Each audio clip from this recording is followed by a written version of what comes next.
to like understand that how can we make it so this is not what you guys want to do? And it's kind of almost impossible when the parents are young and they came from that same lifestyle and they're also living that way.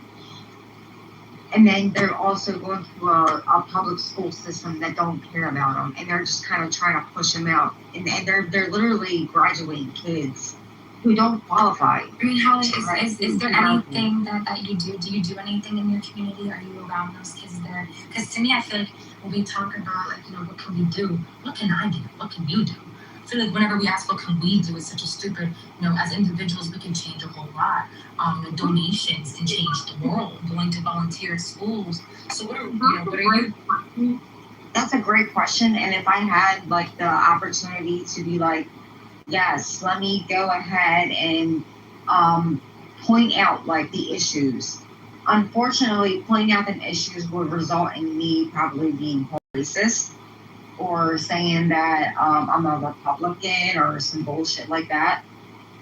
So what I just found it easier to do is to kind of just say, you know what, me and my son's father made an agreement. We said, hey, we're going to go ahead and move out of the city. We're going to buy a house in the county where there's a good school system.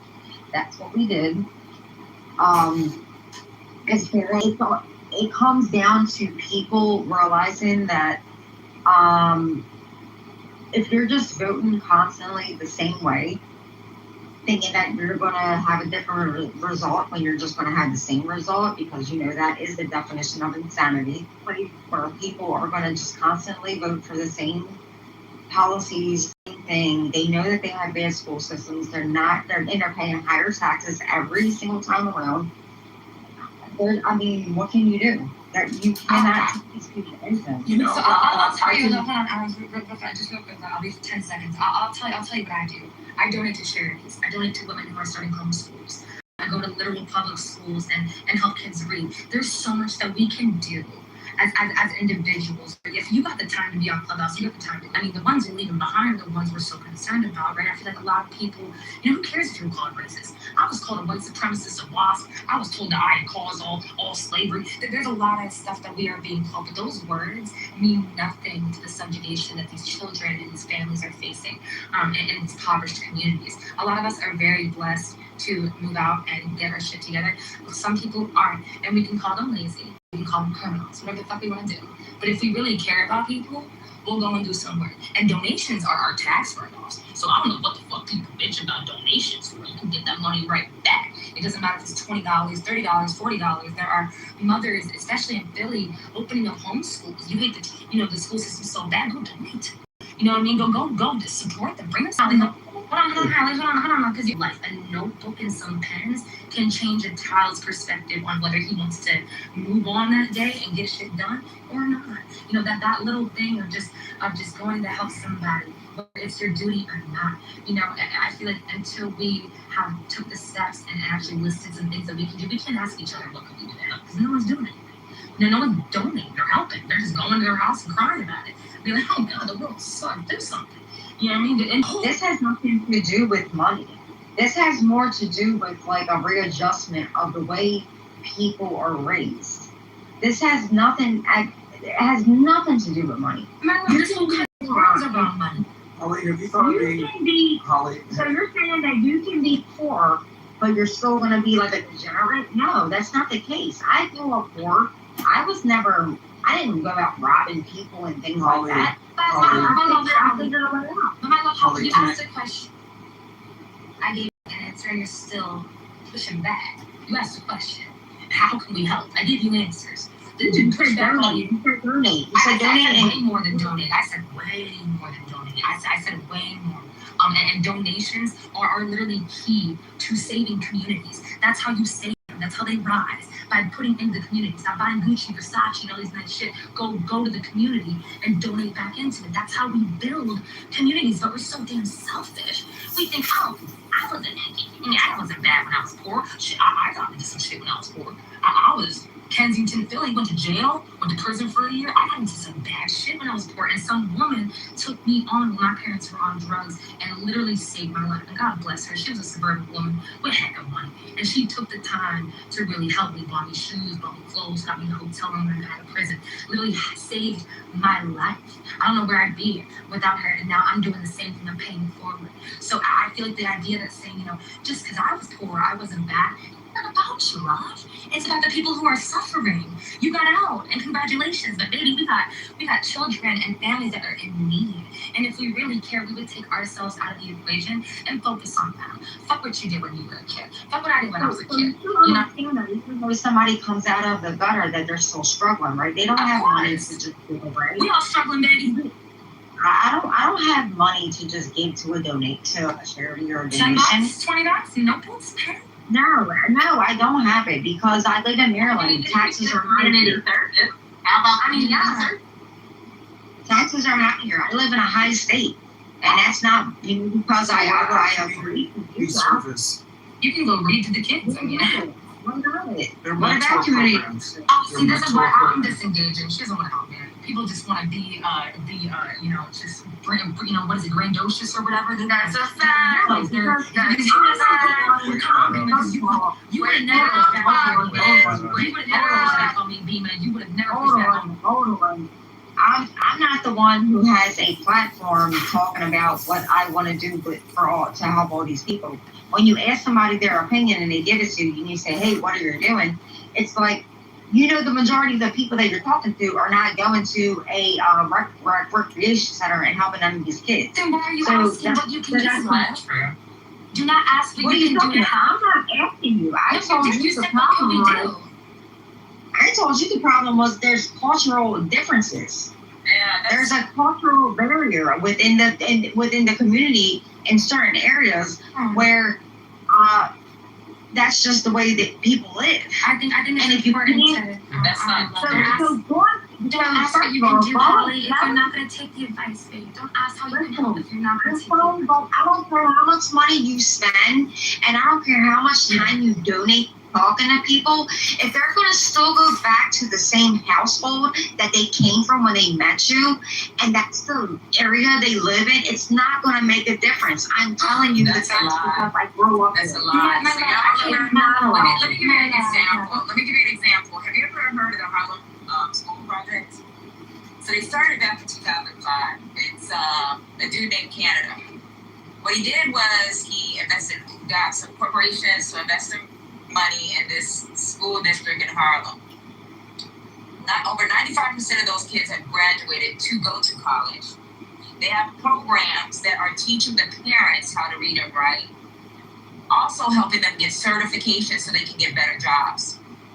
They've introduced programs where young girls that were having babies, it starts from birth to the child goes to school.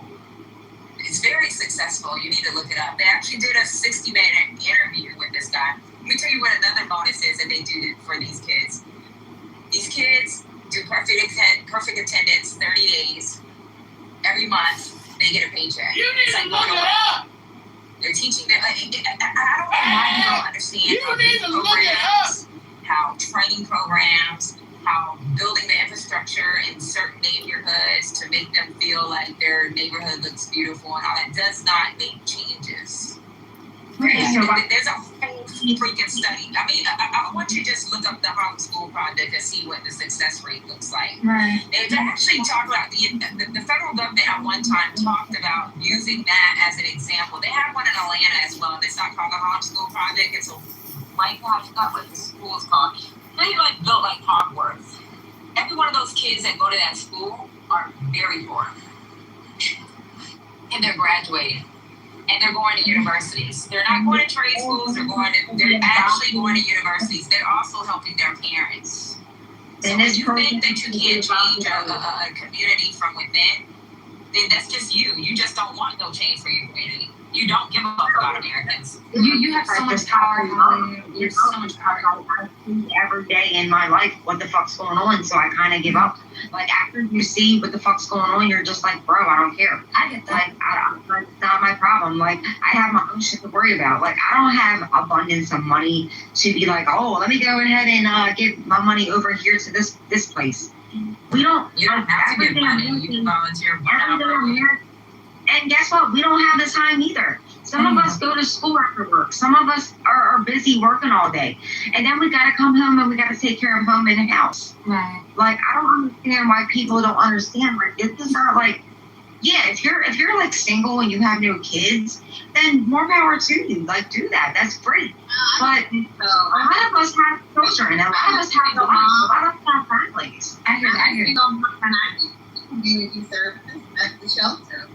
Like, it's not my fucking job to make sure your fucking pathetic ass Hold on. Don't say things that you don't mean. Hold on. Don't say things you don't mean. Let's not do that. Because we're not. You're right. No, because Holly, I understand where you're coming from being desensitized. I did it, bro. I walked over dead bodies going to school every day. I almost gave up on my life. I did it. You are so powerful as a mother alone. So I know you've got babies. Just as a mother alone. You know, a mother's word, a mother's conversation, a mother's helping hand, you know, could literally change a random child's life. That's all I'm saying. You don't have to donate money. You don't have to go and buy these things. But, you know, to realize the power that you do have in change is what you need to recognize. And I think the desensitizing of seeing all the hurt and the war and the death, I get it. There's a point where I was done too. I didn't care about anybody but myself. And I nearly destroyed myself because of it. But we do have to, you know, realize how powerful we are as people. You are a powerful woman. It does not take $1 to change life. Just your word, babe. Just your just your knowledge, your education. You're wise beyond your years with these, compared to these children who, like you said, are having trouble reading, comprehension skills, wisdom, and their parents don't give a damn sometimes. You're exactly right, but you do. I bet it's hard to see that stuff, but that's the burden that we bear, babe. When we are, when we have the strength and power and an able-bodied mind to do something, that's the burden that is put on us, and it sucks. But that's just what we gotta do. But as a mother, taking care of your kids, going to school and working, I get you don't have time. But whenever you do, then we definitely, it'll empower you to do these things, go to these communities and see the power you have with these children. When you speak to them, 'cause they really need it, bro. They really need someone like you to let them know, like, hey, I give a shit about you. I don't got shit, but you got me. That alone can change child life. Is if I didn't even have to do that because the parents actually, had a cultural way about themselves where they were like, yeah, I'm gonna make sure my kid does this. I'm gonna make sure my kid is not in freeze. I'm gonna make sure my kid goes to school. That is what because I grew up in a crime-ridden area, but guess what? I didn't let my kid go the fuck outside and run the streets. Okay. I didn't do that shit. Those even show, it's not hard. It's not hard to make sure your kid is safe. It's not hard to do that. It's not hard to make sure your kid does his homework. It's not hard to do that. I beg to differ. When your family's on drugs and you grew up in a town that just didn't have any help, my family could not get me to school. My mom passed away a few years ago because of her drug addiction. And there's a certain point in time where you realize that when it comes to that problem, drug addiction is a fucking disease. It is a disease.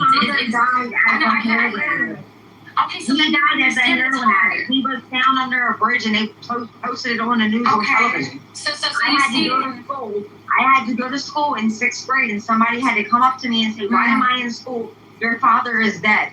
Why are you here? The reason that I knew that was because the girl that told me was friends with my stepsister's aunt. So I went to school that day and then the hall monitor came to me and said, hey, they want you in the office.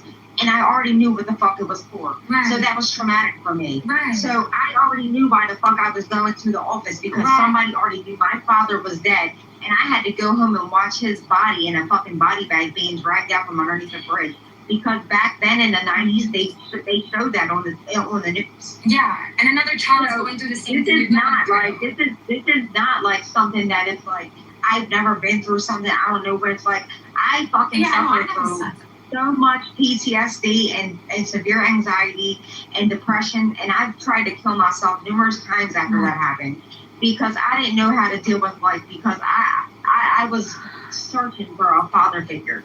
I had a stepfather, but it was never the same thing as getting the love from a real father that you would get. So I had to go through that. I was in a fucking mental asylum because I drank bleach trying to kill myself. So this is not something that it's like, oh, well, I'm just like this perfect person and I've never had to deal with it. No, I dealt with a lot of shit. Right. And then growing up, I fought all the time, fought fucking people all the time because I had to do this to survive. I went to jail numerous times because I hung around the wrong people. So as I got older, yeah, I realized that that was wrong. And then once I had my son, I said, hey, I don't want to live that kind of life. So there's no reason that somebody else wouldn't be in the same position saying, hey, well, I'm just going to still live the same way. You don't give a fuck about nothing if you do that. Oh, I hear you, love, and I'm so sorry for your loss. I can imagine losing my dad. My dad's my best friend. But we cannot fault the sins of the parents to the kids. That's what I learned. It's not the kids' fault that the parents ain't shit, honestly. And that's my whole point of this day, this room. The kids. The kids are the focus. The kids are the goal. The kids are the future. If the parents aren't doing the job, we as human beings in this country gotta step up and help. That is our duty. But we have to heal ourselves first. My love, you got a lot of healing to do. And I feel you have every right to focus on that. I wouldn't focus on no charitable work until you realize your strength and your powers. I can't imagine, that my mom died in my arms, but it wasn't from heroin, it was from cancer. I'm fine about it, but I don't talk about it. But when I do have like an opinion, when I have an opinion about stuff, people automatically assume like I've never been through anything, and it's like you don't have no fucking idea, like the shit that I went through in my life. I had my father died from a heroin overdose. I had my uncle get heroin overdose where my grandmother ran outside the house screaming at the top of lungs, and I didn't know what was going on. I thought her cat had died because the week prior to that, she did the same thing when her cat died. So I was like, oh, she had another cat. I thought her cat died. The neighbor ran up thinking he was going to do CPR. He came outside and said, look, he's gone. He's blue and he's bloated. So, yeah, it's been a lot of shit. Right. This is all you went through, all that stuff. You seem to have a lot of animosity and hatred towards people who went through the same thing. And I get why, because it was so traumatic. You don't understand. Animosity and hatred for people who go through it but don't want to change it. My love, when it comes to, we're just gonna let this go. I feel like, when it comes to, healing and realizing that a lot of problems are out of our control in some communities. I watched the war on drugs destroy my community. Kensington isn't even policed anymore. It's gone. It's gone. Bodies everywhere. Everyone's walking over dead bodies. Kids are walking over dead bodies, selling fentanyl, selling heroin. I try to visit as much as I can, but it's really a dead city. There's nothing people can do anymore, and it's heartbreaking. But I do what I can, just because I've seen addiction. I've seen what it can do. I've been addicted myself. I lost myself, lost control. So I guess in a way I have an understanding of the fact that I lost complete control. There was no saving me until I died. I had to die to save myself. So it's just a lot of a lot of us go through traumatic things. It makes us stronger. Obviously, it doesn't kill you, make you stronger. We gotta have grace, as God would say.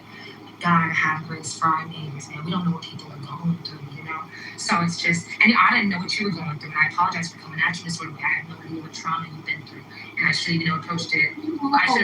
You know what I mean? You come off like a salesperson, and I guarantee, and you never have been through anything that I've been through. I mean, I've been in literally. I never said those words to you. You're gonna need a professor. I don't do that shit. I don't do that fucking shit. I lost my mom in my arms. My dad literally overdosed to heroin. I paid for his rehab. My sister died, and my brother is addicted to heroin as we speak. Don't fucking tell me what the fuck I've been through. I never said you didn't go through shit. Have some respect. That is the same shit that you just. Sorry, I'm going off the original second. That is the same shit that you just pulled when you say, well, people say I hadn't been through nothing. People say I'm some fucking lucky. Don't play that shit with me. That's some bullshit. I was trying to bond with you and tell you that you're powerful, you're strong, and all you could say was, you had what you've been through. I was trying to see that literally the trauma that you've been through, I understand why you act the way they are. But now I see you're just a fucking asshole. You're just an asshole. The same shit you don't want done to you, you did to me. So I'm done bonding with you. I'm done talking with you. I think we should just let you go so you can go heal and talk to your damn self. Because you just definitely spit in my face. I'm not taking that shit. Go to Kensington, Philly, walk on those needles, and come fucking talk to me before you do nothing. You're not going back to the ghetto I am. Fix your shit, fix your attitude, fix your ego, and bleach your roots. Yeah, I was gonna say I agree. And I'll just let that breathe for a second. Holly, no offense, but the one thing that you said that stood out to me, you're like, I can't do this. I can't afford this. I can't do blah blah blah. And I'm thinking like, damn. Holly, I think honestly, when you're saying you gotta take care of yourself, it sounds to me like you need purpose. It's you need Christ. You need Jesus. Hold on, wait, hold on. Wait, I want to hear you.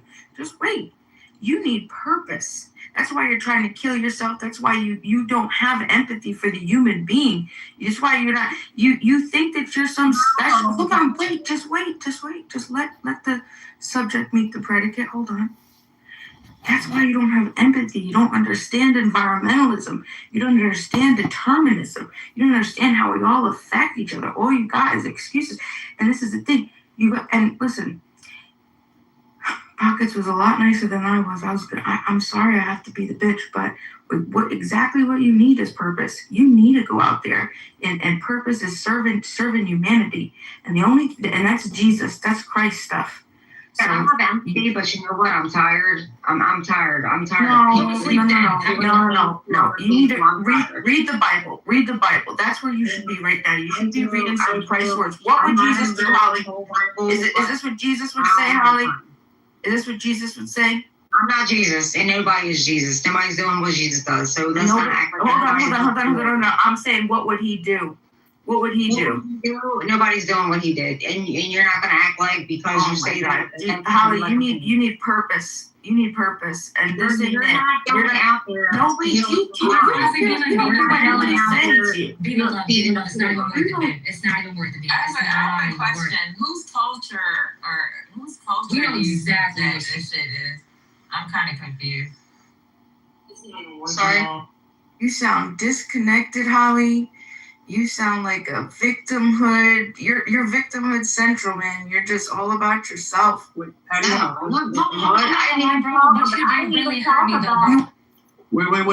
a question. It's a good question. What culture? I'm confused when you said culture. Holly, when you say culture, what did you mean by culture when you're talking about? You know exactly what I'm talking about. Don't act. The black community, just say it. You got balls, say it. You told me I don't know shit about what's going on, say it. This is how the white supremacist, this is a racist. This is how a white woman comes down and tries, she's actually racist. Holly, why don't you just let us know? Like, we can help you with that. She's not racist, y'all. She doesn't like be honest about yourself. You like West Virginian culture. It doesn't matter. It's degenerate culture. Like, what are you talking about? Honestly, Holly, I think what you showed here was the most degenerate thing I've experienced in a long time. We bonded. We talked about our trauma. I tried to understand you. I gave you grace. We talked beautifully. And you threw that shit right the fuck in my face. That's more degenerate than anybody selling drugs trying to drive. You literally trying to survive. You literally threw my trauma in my fucking face. Because you want to focus on what she wants to focus on. Pockets. No, hold on. Yeah, I just want to say like that. Talk some race. She wants to be on racist shit. Bima, the West Virginia, she's right about that culture. West Virginia, have you ever been there? Yes. Yes, I have been. Yes, I have been through West Virginia. I have, and I don't know what the fuck you're talking about. Baltimore County. What's your point, Beaver, is that we knew what she meant. She meant the black community. We knew what she meant. So let me tell you something, Holly. When you're talking so down on the community, right? The community I come from, I have a picture of my grandmother on here. She's educated. My great-grandmother is educated. My grandmother, she works with a lot of the HBCU presidents. Oh my God, who gives a fuck? No, because guess what? I didn't come from a culture of abuse or fucking robbing people. My uncle is Michael Glenn, who's worked closely with freaking. I don't know where this culture is. So if you don't come from that culture, why are you trying to prove something to someone? When you said black When you say black people, culture of degeneracy, if you want to label that as the majority of that is black people, that's y'all saying it, not me. I never said that. Well, Well, you're the one who said it. So maybe y'all need to reevaluate your fucking opinion. No, you're right. I asked you. I never said that. I ain't never said that.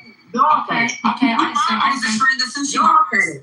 Y'all said it. But you're still Y'all not need to My father fucking retired from the state. She know that I don't know why you giving her attention. She knows she damn well she a cousin fucking motherfucker. Like, come on now. She took her cousin to prom. I'm not gonna say that. Water and bread. She's from Baltimore County. I don't think. Yo, baby. I'm gonna just be honest. I'm real. Yo, baby. You're I just want to say I'm really hurt by that situation. I'll get over it, but I'm never doing that again. That's for sure. I'm never doing no shit with an adult like that again. Well, guess what? I'm going to jail. Pocket. According to her, both of y'all are part of black culture. She went to prison. Y'all are part of black culture. We did the worst kind. Literally it. And you know what's crazy? No, nigga, y'all are embarrassing us in front of the white people on the stage. Y'all are embarrassing us. And she the one that said black culture wrong and still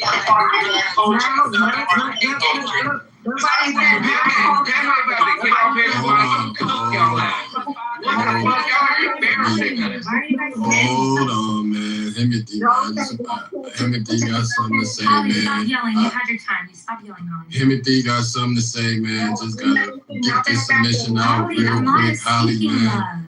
If you don't mind, man, I ain't gonna be too long, man. I just gotta say my little submission, man. Kappa! Out the side! Fuck you, nigga. Fuck you, nigga. Get the fuck on. Get the fuck out of here, nigga. Fuck you, nigga. That's what I gotta say. Fuck you. Yeah, you better say it in cursive. Better say that. Y'all can continue. Well, no, I mean, you did that pretty good. I mean, you a brother, so you did it pretty good. Well, Holly adopted black culture. Oh, Patty, can you play your whole Shout out to I'm that still black burning. culture, I'm still man. I burning. don't know what the fuck Holly talking about. Well, I'm yeah, still okay. So even though we joking, that's actual black culture. Like, I don't know what the fuck y'all talking about. Wait, what is war, black crime, culture? and violence? You know, Yeah, regarding- what is black culture, Pierre? Nigga, war, crime, and violence. Nigga, that's not a part of our Did you know who they learned culture. it from, Pierre? You know who they learned it from? You remember the Italian mob? You remember the Italian mob? So I would tell you guys if y'all shut the fuck up. Oh yeah, you can go on now. Go ahead, Pierre. Speak in cursive. I got a white bitch question me about black. So like black culture is so I mean it goes into simple things like nature. Think about like, okay, let's just think about South Carolina, for example. Think about like okra. Where did you get it from? Who was planting that? Who knows how to actually like know the nature, know how to cultivate that land and everything? Who gave land back to their descendants? Like, this is shit that is black cultural. Okay. You're telling me you have no respect for your own community. The concept. What? Because I'm a pimp?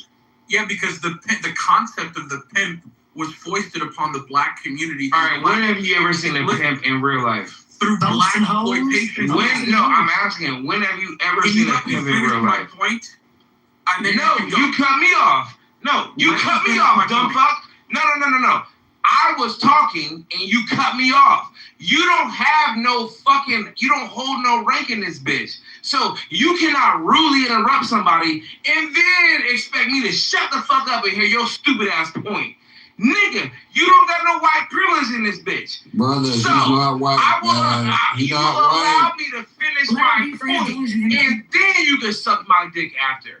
Do you understand me? He's not white. No, hold on. Do you understand me? Yes or no? I don't understand you. You just speak Ebonics. Anyway, oh, okay. So you're a white man that think everything is just for you. Listen. You can interrupt people. I'm talking about the nutrition in the ground and you interrupted that. You interrupted that. That That is what your stupid ass did. So I have to shut the fuck up. No. So everybody shut the hell up. No. I have to shut the hell up now. Yeah, please move him down to the audience. No. To see what? No. Why do I gotta get moved down when you interrupted me? Finish. He never got to finish. I want to hear what prestigious shit he gotta come out his white ass Finish mouth. your submission, Pierre. No. What do I gotta shut the fuck up for? I want to hear it. Okay. No, I'm with you. We just listened to Holly for 20 minutes. It was foisted upon the black community through black exploitation films that were funded by the CIA. And here you are embracing it. You're internalizing the commands of your own oppressors. Yeah, I was talking about fucking the garden, the fucking like family type of shit. Nothing of the shit that I said has anything to do with black exploitation films, you dumbass fucking cracker. And I get it. Your dumbass only want to say what you want to say because that's what your dumbass do. You're incapable of listening. I was talking about cultivating the ground. I was talking about black culture. And the first thing I started with was the ground. And the first thing that your dumbass gotta shut me the fuck up is about some fucking films, nigga. I'm talking about way before what the fuck films was even a thing. Shut the fuck up, bro. Y'all are stupid. Bro, you mayonnaise ass motherfucker, bro. Brother, you keep miscategorizing, bro. He's not white, man. He's a Mexican. I don't give a he's a Migo then. All right, Migo ass nigga. All right, man. He's a goddamn wetback, man. But where the fuck does film come from the earth? That's what I was talking about. He interrupted me. No, shut the fuck up. He interrupted me to talk about film. He interrupted me to talk about film. Yeah, he looking at your picture, bro. And the picture he's associating with you, like his psyche ain't really there like that. Like he's slow, man. Don't be too hard on him. No.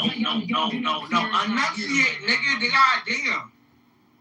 For real, he's kind of slow. No, nigga, enunciate. What the fuck? What are you trying to tell me? I mean, what are you trying to tell me? He can't see artistic perspectives. But like you have a picture. Nigga, that is not my job. My job is not to go through this life and show these people that I'm artistic, show these people that I'm smart. That's not my job. Now, I get it. We live in a world where they want us to do that. They want us to walk through suit and tie. Yeah, like, show you a good nigga. No, nigga, that's not my job. And your ass just fucking doubled down on it like, he can't see anything other than, oh my God. Nigga, this is Clubhouse. This ain't me. This is not what the fuck I think about. This has nothing to do with how smart I am, nigga. This is Clubhouse. I don't go through this world trying to look good and fucking look smart for these dumb motherfuckers that don't got no money in the first place. Well, maybe I wouldn't go to those conclusions if nigga, y'all are broke. You are broke. Why in the fuck would I put a suit and tie on? Why the fuck would I put a suit and tie on and come on this stage on Clubhouse when your dumb ass is broke? I got my own company. So look. Invest in my company. Can you do a 50 band investment? Because I'm about to get a contract with Dominion Energy. So can you invest in my company? 50 band buy-in. I'll get you about 350 back. What is it, Timothy? I don't scam. There's no one here beside. My problems have all gone. Hey, we gotta listen to Donkey, man. He was on something. Cardello been auditioning for the white badge for a long time, man. I don't know if my brothers accepted him into the community, but he's been auditioning for a minute now. Y'all not missing much being this. You're really not. You know what's so funny with white people? There's no community with us, right? You have communities like politics. You have the Democrats, Republicans. There's really we don't see ourselves as like a community. Like, oh my God, man, his family. We don't see that. Which is very selfish in a way. But most of our parents don't like us. They really just want to throw some shit at us and get us out the door the second we, grow old enough doors. So a lot of what people think that's so glorious, it is really something that's much to be proud of. There is a lot of conditioning that happens in this country, from education to jobs to what we see in movies. We're taught about emperors, white kings. We're not taught about the patents that are owned by other races of people, the ownership, the true history. We were told a lot of lies. So the idea that like people want to be in a group that is so conditioned, and is so kind of lost, it's very. I don't think that is, to be honest, it's really, yes, it's, and we can burn.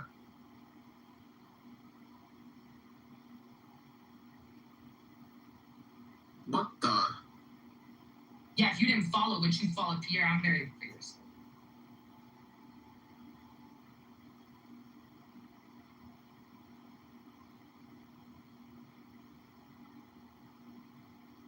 Is that all that had to be done to shut you guys up? Oh my god. We just kind of let it sink in for a little bit. No law. No law.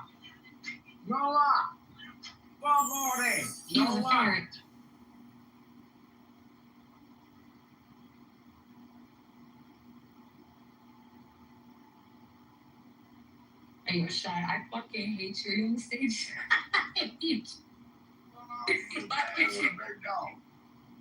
So what have we learned from the Holly segment, man? Can somebody tell me? Focus on the kids. Focus on the kids. You guys keep proving my points. I'm not focusing on none of y'all anymore. I'm not educating nobody, helping the kids. Because they need it. People who are so willfully ignorant do not deserve help.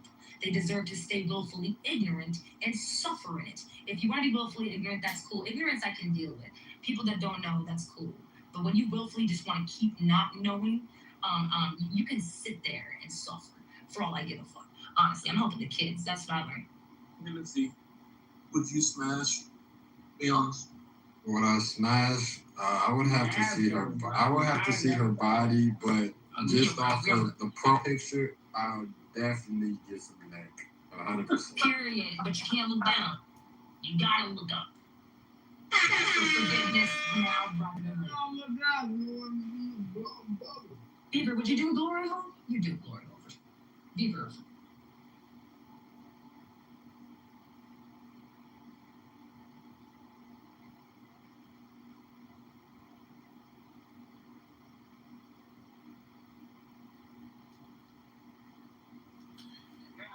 Hello, chillism. This is your feedback. You are all retarded and suffering from brain rot in Nathan's Art Experience Project. You can keep going to the gym, but read a book, retard. Lots of books. All of you should be reading more and more books, you retards. That is my feedback for chillism. Hello? Thank you very much. We appreciate your criticism. Thank you. Kitover knows all my gym art. People are complaining about your gym experiences on Clown House. I made it. The fuck is wrong with you? Like, man up, do what your problems like a man, and eat your fucking food, dude. You're shortening your lifespan like that. Do you realize that, Mouse? Like, 115, 5'9", you're fucking dying. Hello? Just, if you were 600 at 5'9", Hello? I would tell you you're dying. I'm just saying. Like, go fucking eat. You should be eating right now. Yeah, go have a burrito. Or a Wendy's cheeseburger. cheeseburger. Every hour. Get some french fries. Yeah, you should. Go get some french fries. Get some ketchup. Go get a tombstone cheese pizza. Go have a hot cocoa. That's perfect. Go have a banana muffin. No, banana muffin is no. Yummy. So, go have some pineapple. Some fresh cherries. Ooh. No. You can't have that, dude. He's 115. Go have some halal. Assalamu alaikum. John, he's 115, 5'9". Yeah. He's light. He's dying. Well, he's got to eat. He's got to go to the gym. He's got to delete Clubhouse, probably like He you. needs protein. I just got back on. What are you talking about? That's what everybody says. It's not about Clubhouse, okay? I just need to gain that motivation again. I don't have that motivation right now. So I mean, Listen, slowly get that motivation again. eat your proteins. Yeah, chicken is good. Chicken is good for you. Rotisserie chicken. Look, I already know that. What I'm saying is I don't have motivation right now. Okay, so let me just eventually work on that. You're gonna get it tomorrow when you wake up. Yourself not to die. We're gonna neurolinguistically implant the motivation right now. Yes. Take the deepest breath of the day. I'm good. Hold it for 10 seconds. You gotta hold it for 10 seconds. So tomorrow I'm gonna have 10 pounds of chicken. And the next day I'm gonna shit out 6 pounds of chicken. Now let's say this game that we're working on right now, right? If I complete working on this game, I could make a lot more money out of this. No, I don't care about you. I don't want you to starve yourself. And just go apply for food stamps. Chicken is good. Pizza is good. Ice cream is good. Yum, yum, yum. Feed me. Feed me. Like right now, at your weight, you should be eating a whole Haagen-Dazs ice cream. You should be having a 3-foot hot dog right now at Costco. $4.99 Costco hot dog in your belly tomorrow. Ooh. Yeah, if only it was walkable distance. Like, eat a whole pack of Oreos right now. Is what you should be doing. No, don't eat the Oreos. Not until Kennedy gets the food coloring to out. fucking gain weight. I can't.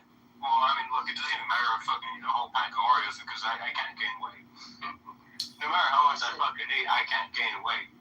You gotta lift weights as well, like Lord Incan here. You know, you can't just eat and gain weight. You gotta eat and lift weights. That's the whole game. Don't you realize you're living in a video game, Lord knows? Your body is the first person shooter, and it's up to you whether or not you want to repair it. You know, get your health bonus points back. You gotta get karma points. Gotta get those karma points. While I run on my treadmill, you pick up weights. You know what I mean? Go ahead. Don't run at all. You don't run. Yeah, you can run. Fuck Try to that be shit. as You gotta get some sedentary as cardio in. possible. You gotta get cardio. Oh, no, I can run fine. I can run fine and all that. I can jog and do all of that fine. What I'm saying is, right now I'm currently working on my push-ups. That's the main thing I'm working on. Oh, good. Do squats too. Squats, they say boost.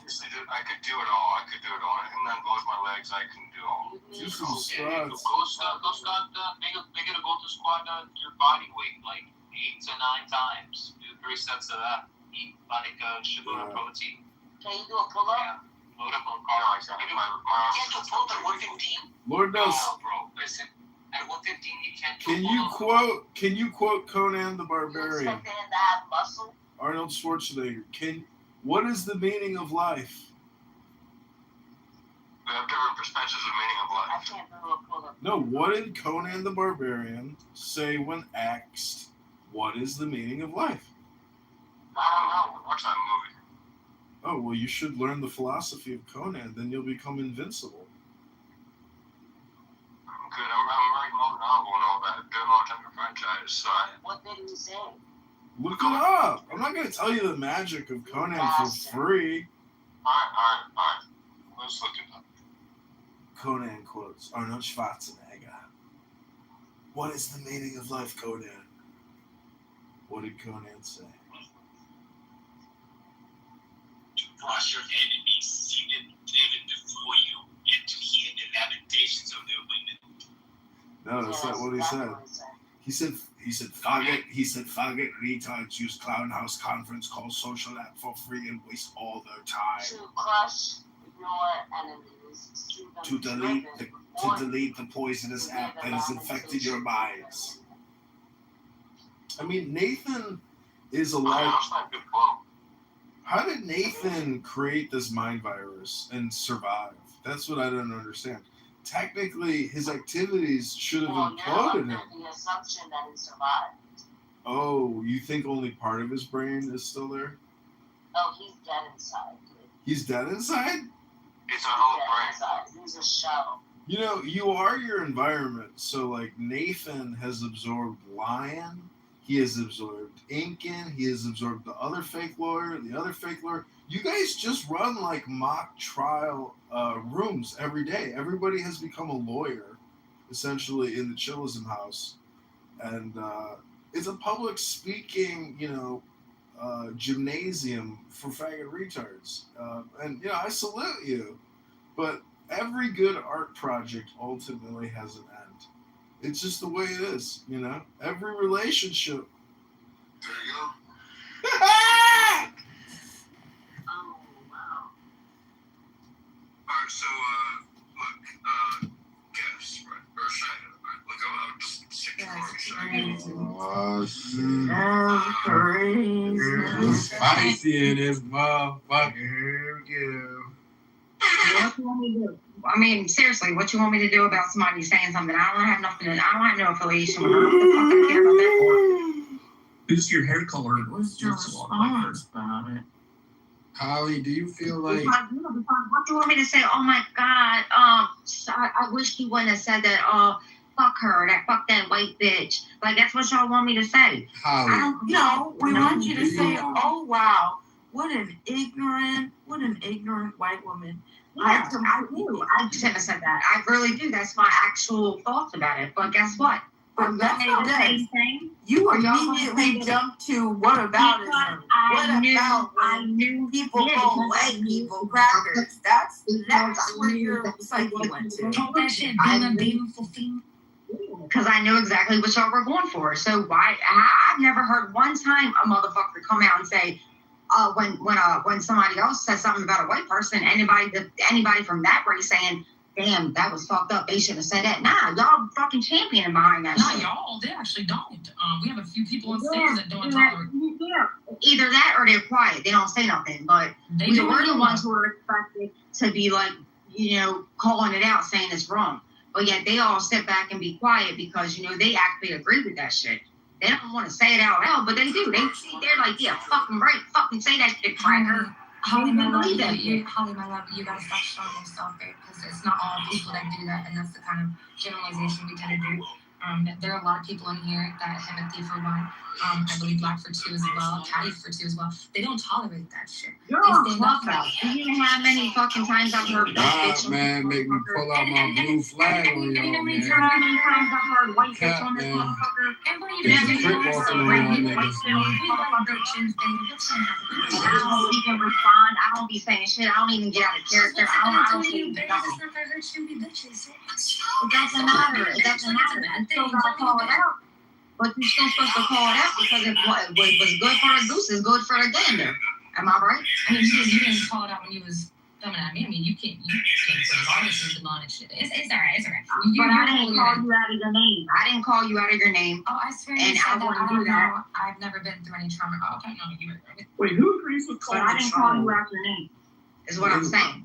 There's people on here who say a lot of fucking crazy shit, and don't nobody fucking put them in their place. Nobody says, "Hey, hold up, you shouldn't say that." Nah, they're fucking laughing. I put you in your place. Be proud of me. I put you in your place. Be proud of me.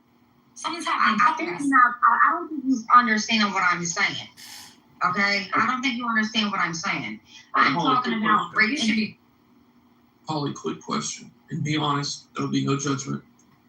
Have you ever called a Black person the N-word? Never. Oh, bullshit. Get the fuck out of here. Never. When I was younger, in my teenage years, I used to say nigga all the time. Oh, shit. Oh, where is it? Oh, shit. Well, that was the slang. That was like the That shit slang. rolled off her tongue so smooth, man. Nah, but hold on. Yeah, because it was culturally trendy. It's trendy. Wait. Pockets don't lie. You use it like that too, though. Oh no, in Philly you get your ass beat if you use it. That word is never uttered. In Philly, no, you do not. Where I live, you got your ass beat for saying that word. I'll say the word. I was mad when Eminem said it. I don't think we should be saying it at all. It's a disgusting word. It's not cute. It's not trendy. That's a lie. Yo, how? Holly, have you ever fornicated with a Black man? I'm with a block. What are you talking about? Do y'all do like slave thing or? Okay, she said nigga. She didn't say Somebody you. tell me What's that song Patty say that I'm a means. ride from my motherfucking. Hey, Tasha. You're supposed to say Tasha, I didn't hear what you said. I'm a ride from a motherfucking nigga. I said Hold on, ride from a motherfucking niggas. Oh God, you sound like Pierre. All right, chill out. I want to hear what Tasha said. Go ahead, Tasha. Oh, it was cool. It was already gone. Hair and gone. I said, lingo. It was nothing but lingo. I don't talk like that now because I'm a lot older because I kind of think it's kind of corny. Tasha, are you a white lady? She's taking her PTR. I couldn't tell. Yeah, man, she's nowhere near a white lady, Dick. I know. I have to from a distance, Timothy, or PTR looks, white, but yeah. Yeah, I don't say it no more because I think it's kind of corny. Like, because now I'm older. You just said it was trendy, babe. Back in the day, everybody was acceptable. Everybody's contradiction. You just said it was trendy. Different places. I live in Baltimore. They let you say it. Like, they don't give a fuck. It's You not can say that it. they let you say it, babe. We shouldn't be saying it. Nobody's asking for your permission. They're saying it. You better have some respect, because no way you gonna be talking like that. Be like, oh, we're allowed to say it. Like, one more. All right, clock it's every 5 minutes. You can speak about 30 seconds. Let's just try to. So I don't want anybody to move you. I'm trying to keep you. It was you. Beaver, please. Beaver. No, definitely not you. HOP. Holly, you're safe. You're lucky it's the bleach. I'm gonna be respectful. I'm gonna be on mute. Good boy. Shall I go blonde, Beaver? I'll go blonde. Did Tasha speak or did she leave? I don't even see her anymore. Talk now or what? I don't know. I keep getting muted. Shy, are you there? Shy, are you there or no? Yeah, I'm here. Okay, here's the thing. So no one's really saying anything. Do you have any thoughts on things or no? All of my thoughts are in the chat. Oh, that's lovely. You're on stage, but you're talking in the chat. Okay. I can read his comments if you like. Yeah, please do. Read mine. Last comment specific. Okay, I will. Yeah, at least wonderful. Let's scroll up. Shy said something like, it's a white trash war between Pockets and Holly. Absolutely.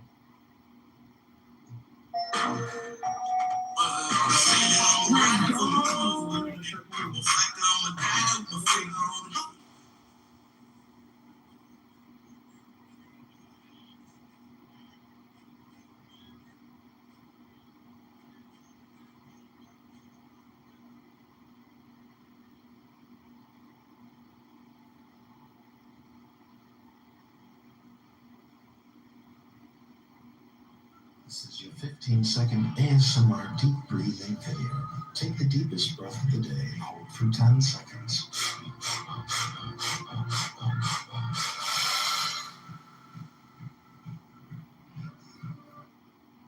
This is your 15-second ASMR deep breathing video.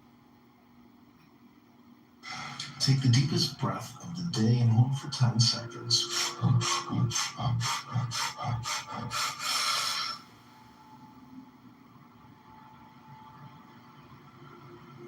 Let it go. Hit the like button. Take the deepest breath of the day and hold for 10 seconds.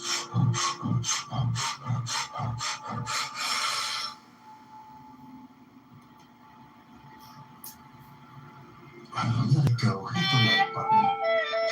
Take the deepest breath of the day and hold for 10 seconds.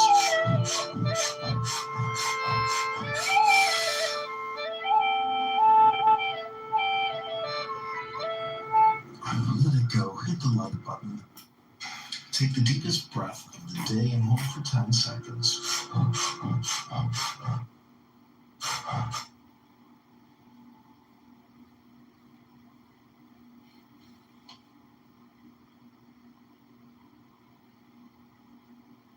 The free speech, but he did it in a way that was kind of like, I'm trying to get somebody to do something to me, that way I can use physical harm. And I mean, I think he learned a lesson. Hopefully he learned a lesson. Maybe he won't do that again. All right, and my last question for you is, where do you stand on the Nolan Wells situation?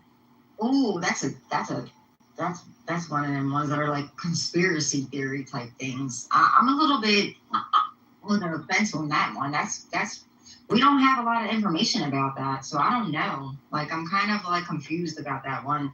It's one of them cases where it's like, what happened? You want to it kind of reminds me of like Kanika Jenkins. You remember the Kanika Jenkins thing when she was at the motel in Chicago? No. Y'all remember that? I was obsessed with that movie. Oh my There's God, I was evidence in obsessed this with that. case, Holly. There's amounts of evidence. It's not a conspiracy. And then Nancy Grace on the case, that woman came out of retirement with her hair fizzed, ready to go. There's no evidence. No. Yeah, there is no evidence. There's just a lot of like assumptions. No. With Nancy Grace on the case, there's a problem. I have a question for the black ladies in the room. Holly is with the with a black man. Does that assuage any of your concerns about her being racist?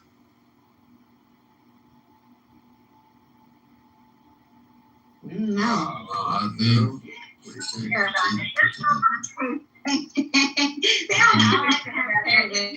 Honestly, it just scares me for the type of dude that he is. Like, if he allows this type of, like, you know, let me tell you something, Holly. I'm a biracial kid. My mom is never in her life going to talk down on my race, right? Because I'm her daughter. Yeah, I don't do that. My dad, I mean, she wouldn't associate culture with violence either.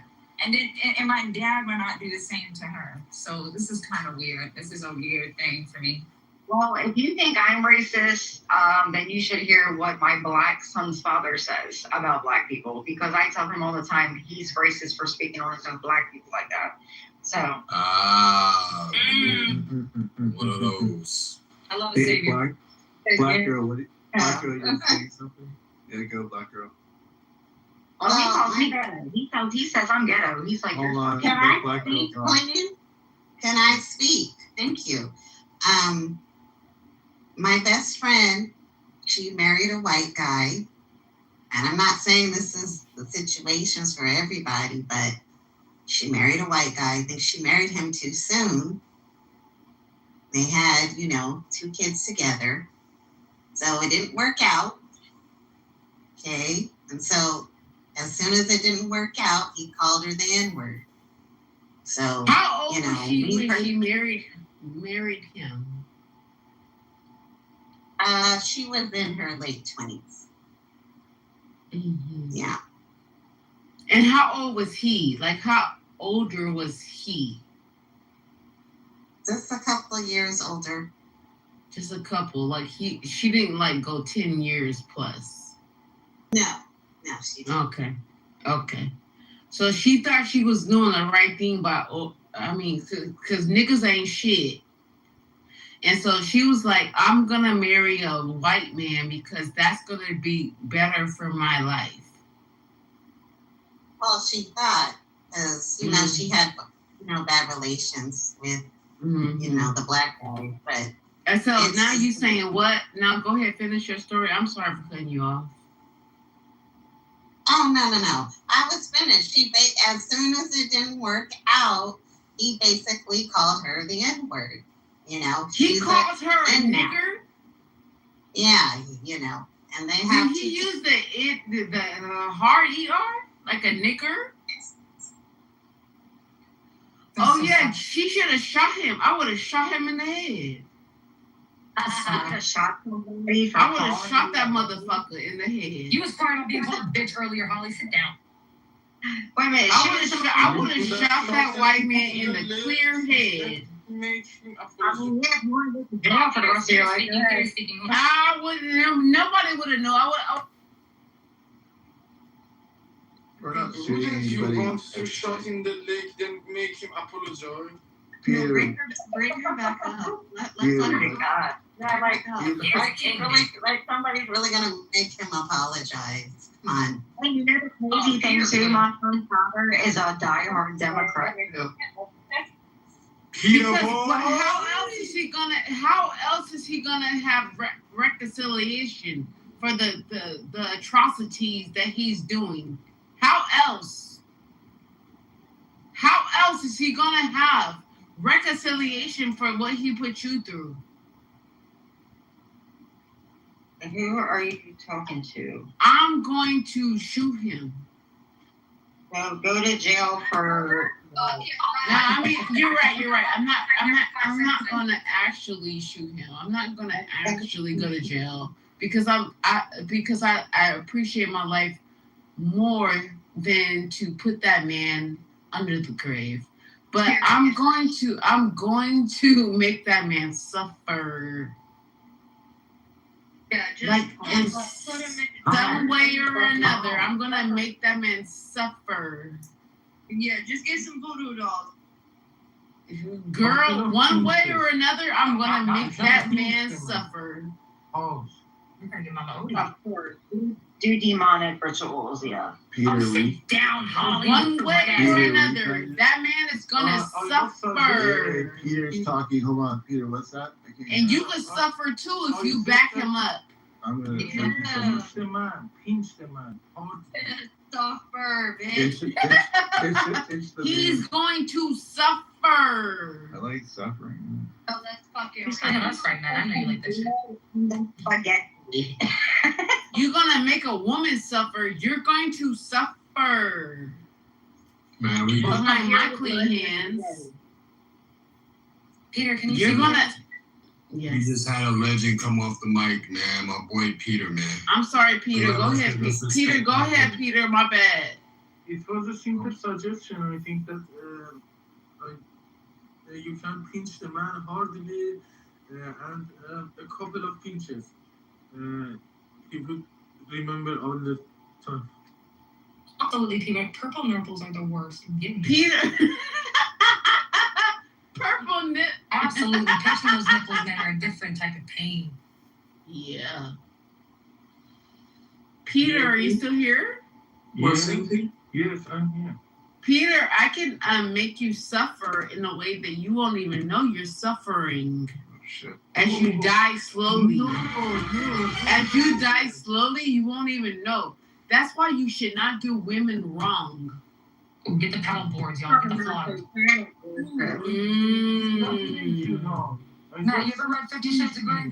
Do not do women, because as the woman takes care of you, as they take care of you as you get old, and you did her wrong, you might suffer. I still don't need a pinch. You just need to kill me. I will pinch salt in your life. It might be glass. Yeah, I might grind up glass. And you might die hard. There's a lot of ways to do men wrong. And y'all don't want to know it. You better do women right. Not wrong. Do women right. Fuck around, give you some estrogen pills. You ain't gonna like. You ain't gonna like your medicine the way women could do you. Hello? Y'all are gonna go John Tucker must die. Y'all won't like it. I don't need a pinch. You might need a pinch of. Peter, do you want to sing a couple of verses from Imagine? Yes, a couple of verses. Thank you, Peter. Are y'all crazy? No, we're about to hear masterpiece. Okay, let's go. Imagine there is no even sea if you try.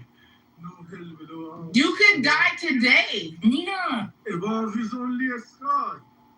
Imagine all the people eating for 2 days. Imagine there is no countries, nothing to kill or die for, no religion. Imagine all the people. You miss it, I'm a dreamer, but I'm not the only one. I hope someday you join us, and good would be as fun. Imagine all the sessions, I wonder if we fail. No mean for grief, no for death, a brotherhood of men. Imagine all the people sharing all the books. You miss it, I'm a believer. But I'm not the only one. I hope someday you join us and the world will live as one. I would die for you, Peter. That's right when John Lennon got shot, right? The way her plump hit. Why you gotta do that, Holly? That was a good moment. You're ruining it. Oh, that was so bad. That was beautiful, Peter. You're going to Hollywood, man. That's what He's going Simon to says. storm He rant. went. He said he's going to storm rant. Now your English is getting better though, Peter. Like literally every day, your English is getting really good. You're gonna suffer. Where's that girl at? That takes balls. A lot of y'all wouldn't sing because you suck. Peter did that. So go ahead, you do it. Oh, bro, fuck you. I'm not doing shit. But I am gonna get a box of hair dye, and I'll be back, Beaver. You gonna see it.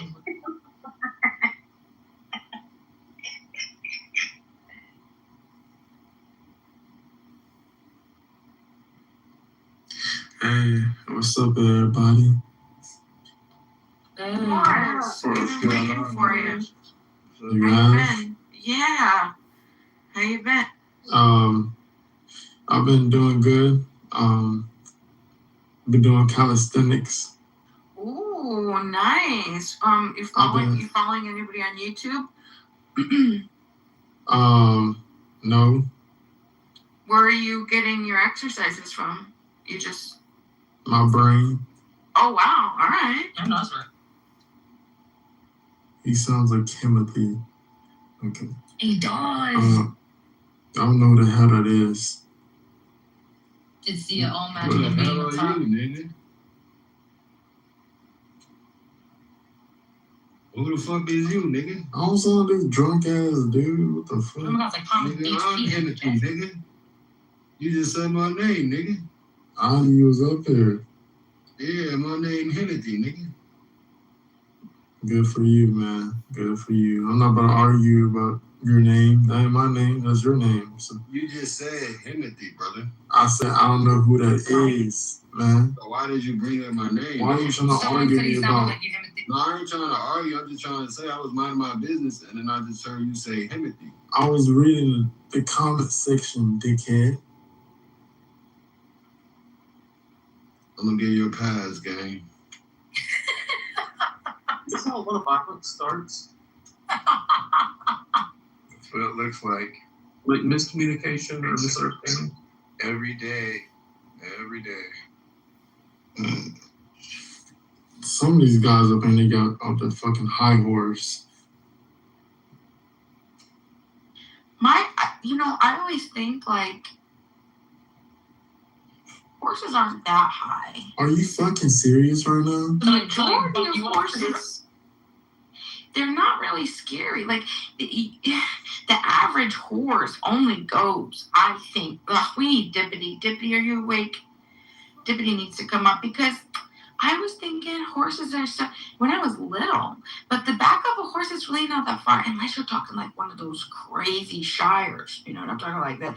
There's like 19 hands. But yeah, that's a little scary. You know what I'm saying? But the average horse, like the back, because they're not high. They got big ass. There's no way in hell you're saying all this right now. Average horse is 15, 16 hands, you know? And then there's like so many little ones. I want to be a cowboy so bad. Well, all I gotta say is it was an insult. I wasn't talking about your expression or your feelings about horses, okay? Now, you need to get off them drugs, lay off them fucking drugs, and stop talking about them damn horses, all right? I've never seen someone with so much hostility for someone with love for horses. Okay. What? I mean, You just call me a you've been boy? doing some promethazine, man. I know what that shit. Are you fucking nuts? Are you nuts? No, I remember call syrup, Not man. even syrup, my nigga. Tell us more about your what exercises you were doing. So, in my calisthenics, I typically have a female partner, and we're naked. Oh my God, I regret it.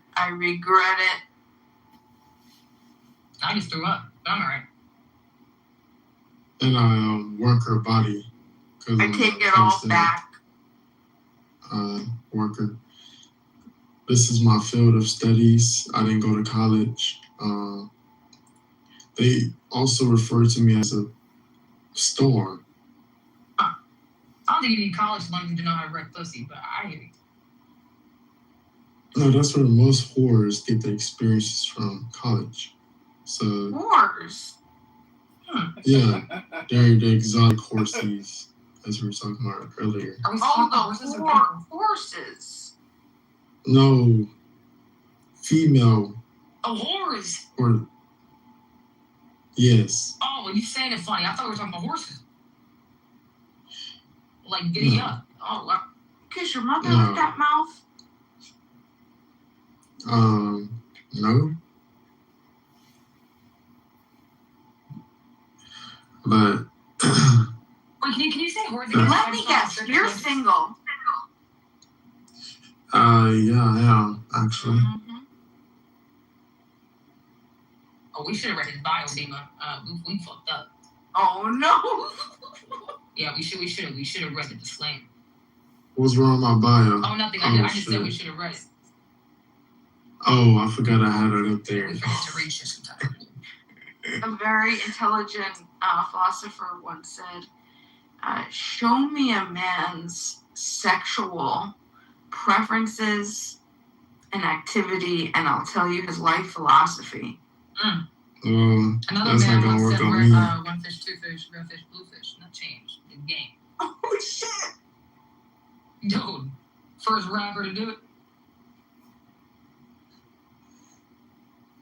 That ain't gonna work on me because I'm a handsome man, so I can get any woman I want anytime I want. Does that make you feel good? Yeah, Shit, that'll make every me feel day. It's a good thing. Good thing, I go outside, say, hey, I want you. She listens to me, and we go out. You should read 50 Shades of Grey. I think that will awaken your spirit. It's good. His phone died. I think somebody removed him. Oh, damn, that was the most confidence we've had on the stage. Besides Peter. Peter tops. Man, we got a sniper that's not playing right now. It was not me. Keith! They're cutting heads off. That sniper, they going crazy, man. Y'all better be on your best behavior. I found my head. We're good. They're spraying tonight. They're not sniping. They're spraying. Right, you're right, man. Yeah. Keith, what's going on, man? Good evening. You know, as I'm about to go to bed, I just want to say this is one of my favorite rooms because, you know, you guys speak your minds. You know, there's interesting people here. But guess what? I love you all. Have a great fucking weekend. Have a great Saturday. Have a great Sunday. Love your family. You know, be happy, guys. Okay? Smile a lot. Give to the poor or people that are less fortunate than you are. And have a great fucking weekend. God bless America. Amen. God is good all the time. God bless you, Keith. Thank you for that. Right back at you, buddy. Absolutely. Is this FBI kid? I don't know. You were just cutting off a blessing, girl. But you can go. Is this FBI kid? I don't think you're speaking our English, though. Are you okay? What's going on? Should are you in a kidnap situation I know she's having or a stroke? I don't know. And I just want to know if this is FBI kid. Is that the guy that called FBI to tell them that the Rothschilds are ruling the world? Oh wow! This You is think good. we got connections like that? Okay. Please keep her on stage, guys. Don't move her. Go ahead. Carry on. Yeah, this is what Kid did like 2-3 years ago. It was amazing. I have a feeling you're the one who called, but I'm here for it. Have you ever been to the Preservation of the Human Race room by any chance, or? No, Kid was. But I know the preservation, yeah. You might fit in over there. I don't know what this FBI thing you're talking about, or. That's what you should ask Keith. Like, he tells the story. Oh, Keith has a story. Yeah. Oh. Edith was the one calling the FBI to tell them that the Rothschilds rule the world. Let's give him the key to the city. Shout out to you, bro. Keith, do you have a story you're holding back on us? You never told us this story. I definitely want to hear this. First of all, I didn't call the FBI to say the Rothschilds were ruling the world. I called the FBI, number one, and it wasn't 2 to 3 years ago. It was actually over a decade. Clubhouse, it was. Yeah, it's actually my life. So it's actually like 10 years ago. But I called them and I said 9/11 was an inside job, which we all know that it doesn't add up. And then I also told them, then I called the Rockefeller Foundation. And then I told them that, they're likely a nefarious group that's not giving information to the public that the public deserves to know. So that's what I said. Issa quoted the story wrong. Yo, 50 points for Gryffindor. Hold on. And then what happened, Keith? They raided you, right? I love how you think it's funny because Wait, you got raided? Hold on, don't go anywhere. My phone's about to die. I thought it was a funny story, but actually I thought it was like super. I don't know. I really enjoyed it when I learned it the first time. Oh, you're such a demon. I love it. We must protect. Yeah, you enjoy people's pain. Yes, it's weird. No, what I think is that it was very amusing that you thought that it was a good idea to call the FBI to give them some information only you thought you knew or had about 9/11, and then they kept an eye on you, and then they went for you. Yeah, only I thought I knew or had.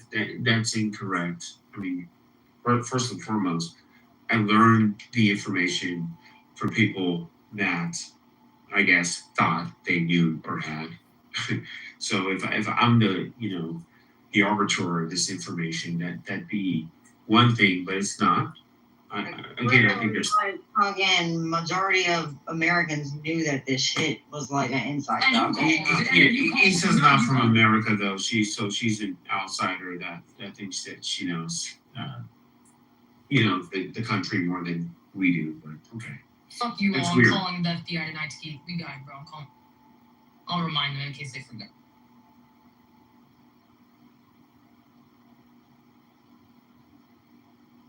So are you saying what they taught me in school is a lie?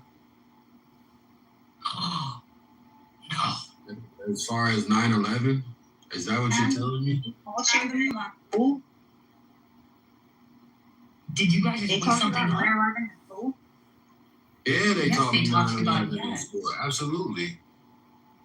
I mean, I'm just asking because when that happened, I was like 14, 15 maybe. And I remember when that happened and I was home. Okay. Well, we're in the future now. We're in 2026. We on some 9/11. I never actually thought about that in school. Did I hear that somebody say they called the FBI to report 9/11 conspiracies and they ended up raiding? Yes. Man, I had to come take my lunch break.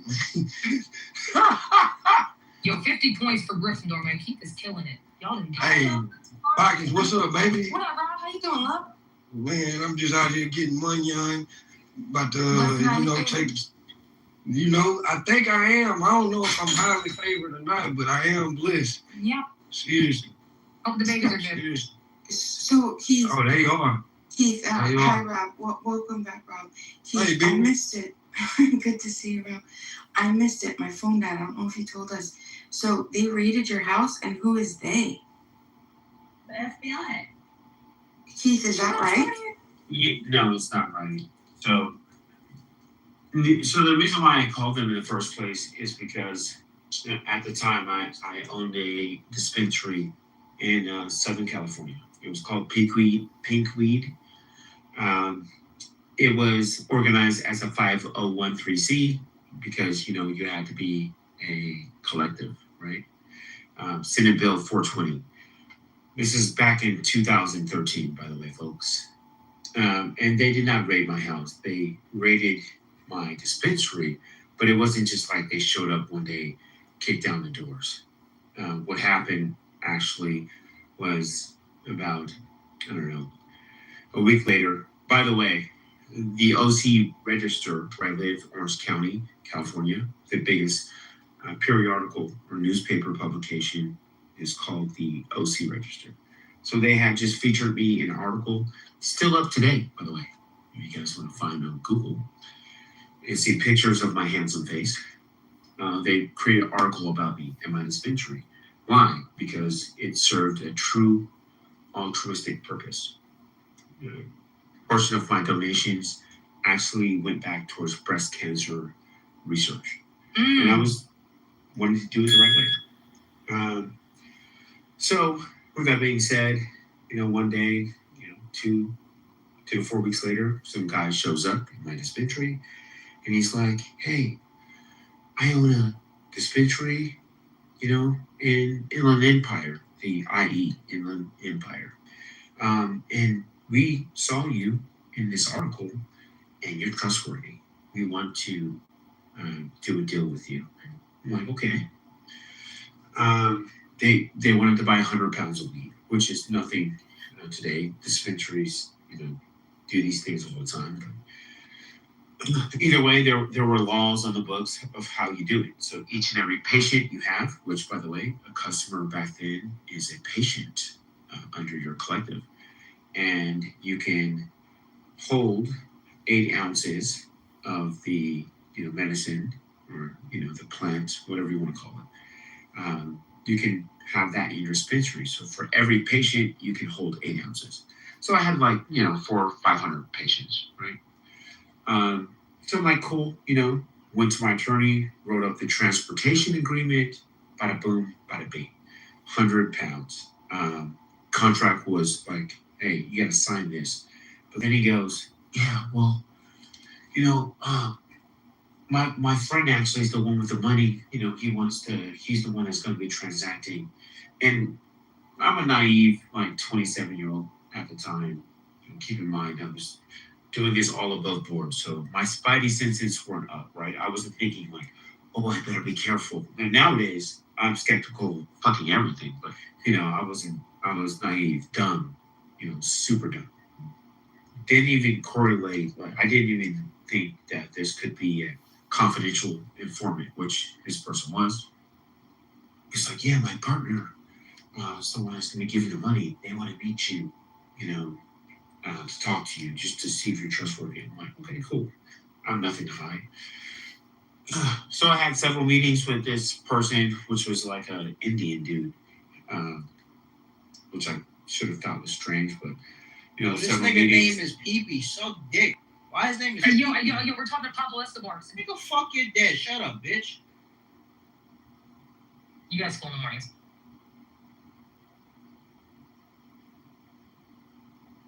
Sorry about that interruption, Keith. Please continue.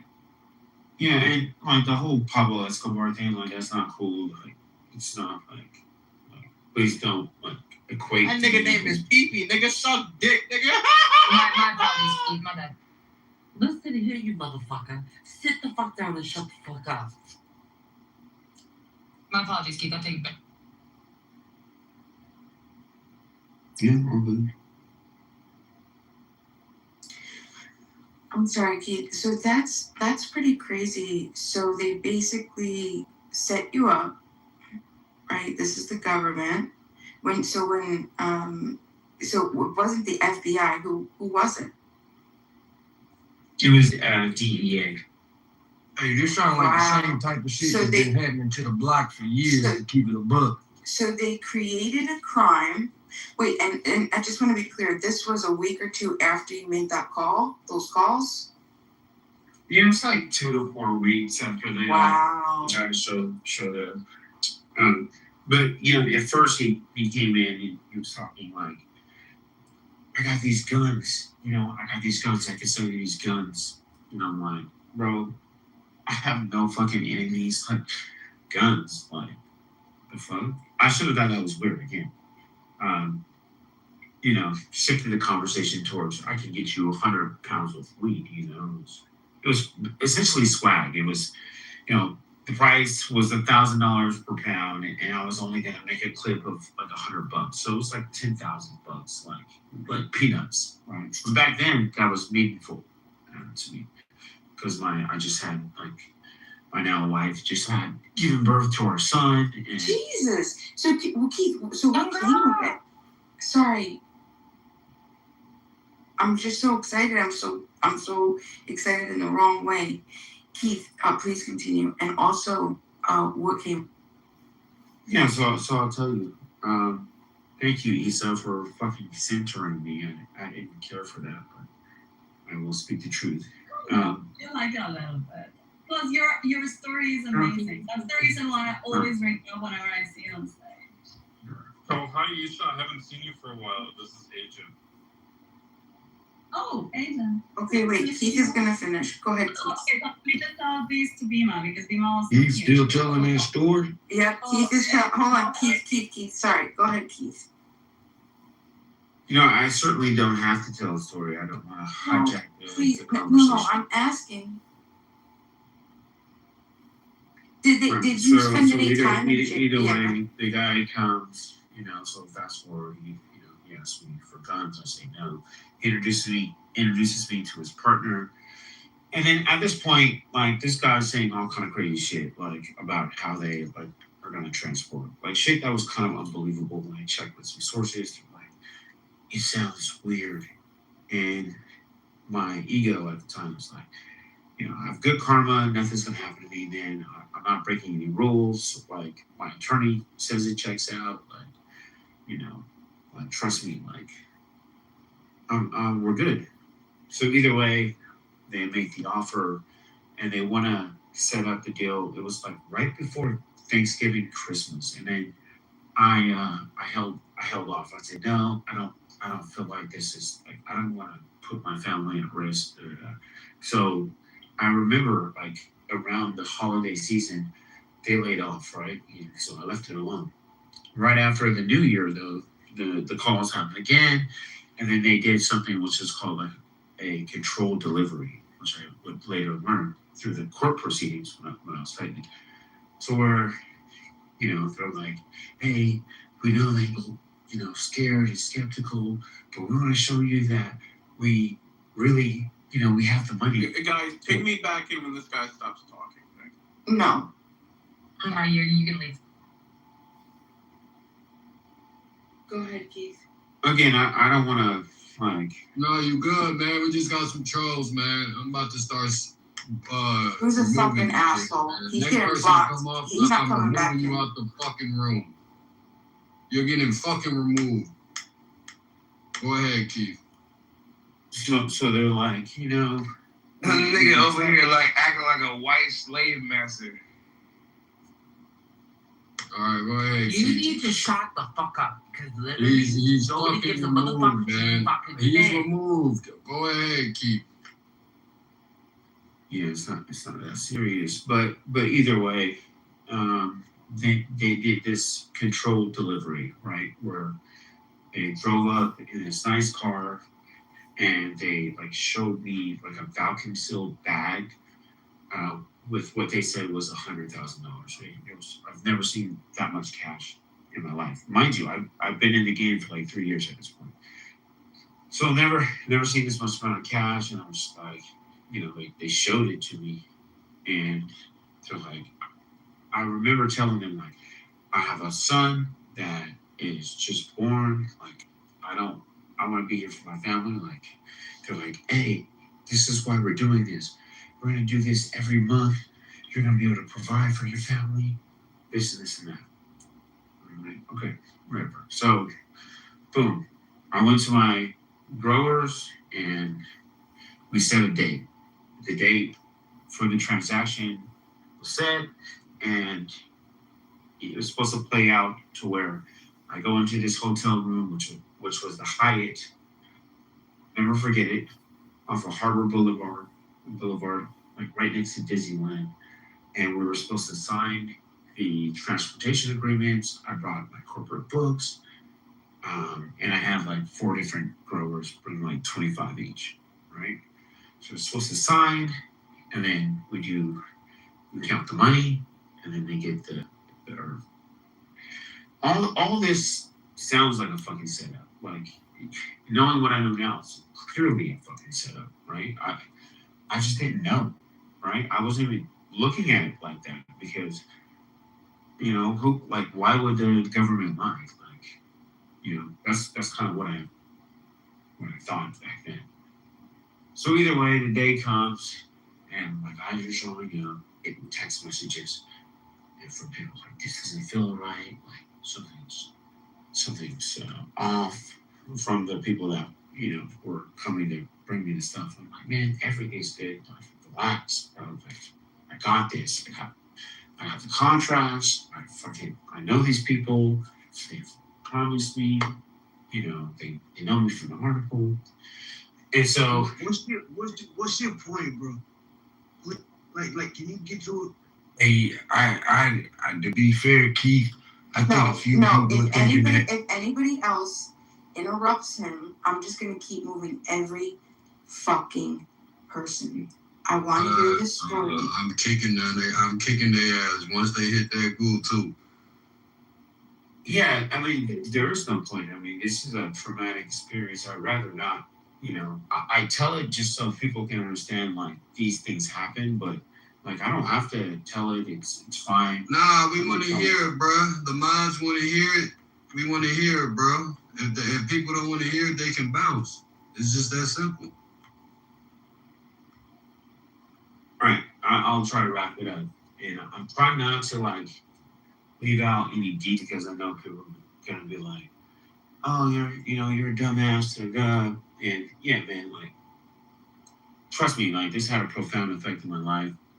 Caused several years of depression. I felt like shit. I felt like I let my family down. I let the culture down because here I am, someone at a young age was able to raise money to start my dispensary off of a Craigslist ad. I literally put together a business plan from a Microsoft Word template to raise $70,000, put it on Craigslist, and got the money, right? Like, literally. And so I was very proud of what I was doing because I was doing it for the right reasons. So when all this happened, like, it crushed me. I felt like I was no gooder, as Dave Chappelle would say. Either way. So circle back. You were so they went to fucking. We're at the Hyatt, and then I just remember, like, I'm waiting for like hours. I'm in like fucking suit and tie, literally. And at some point, I'm looking out the back door, and I see like red and blue lights. Because my guys were in the parking lot, and I seen red and blue lights, and my heart dropped. So I fucking went to the bathroom, took off my coat, and threw it in the trash can, and then I walked out the front door of the hotel and walking down the street. By the way, when I'm outside, I see a fucking helicopter. Man, there's fucking squad cars everywhere. I knew, like, it was a bus, right? And I'm walking, and I could have like just walked away, but I'm like, fuck, man, people are here because they trusted in my words. So I turned back around, and I walked back towards the hotel, like, for 3 minutes, and a big ass black SUV pulls up beside me, and guys jump out. Big ass guns, go. And it was DEA. Anyways, they arrested me, take me in. I bail out like the next day, and I'm not gonna talk about all the other shit that's going on when people are texting me, but I'll say this: I fought the case for 2 years, right? It just kept getting pushed down. You know how court cases go: push down, right? Got the best attorney, criminal defense attorney, and then we went to trial. Okay, so we went to trial, and the judge has to allow the entrapment defense in order for the defense to argue it.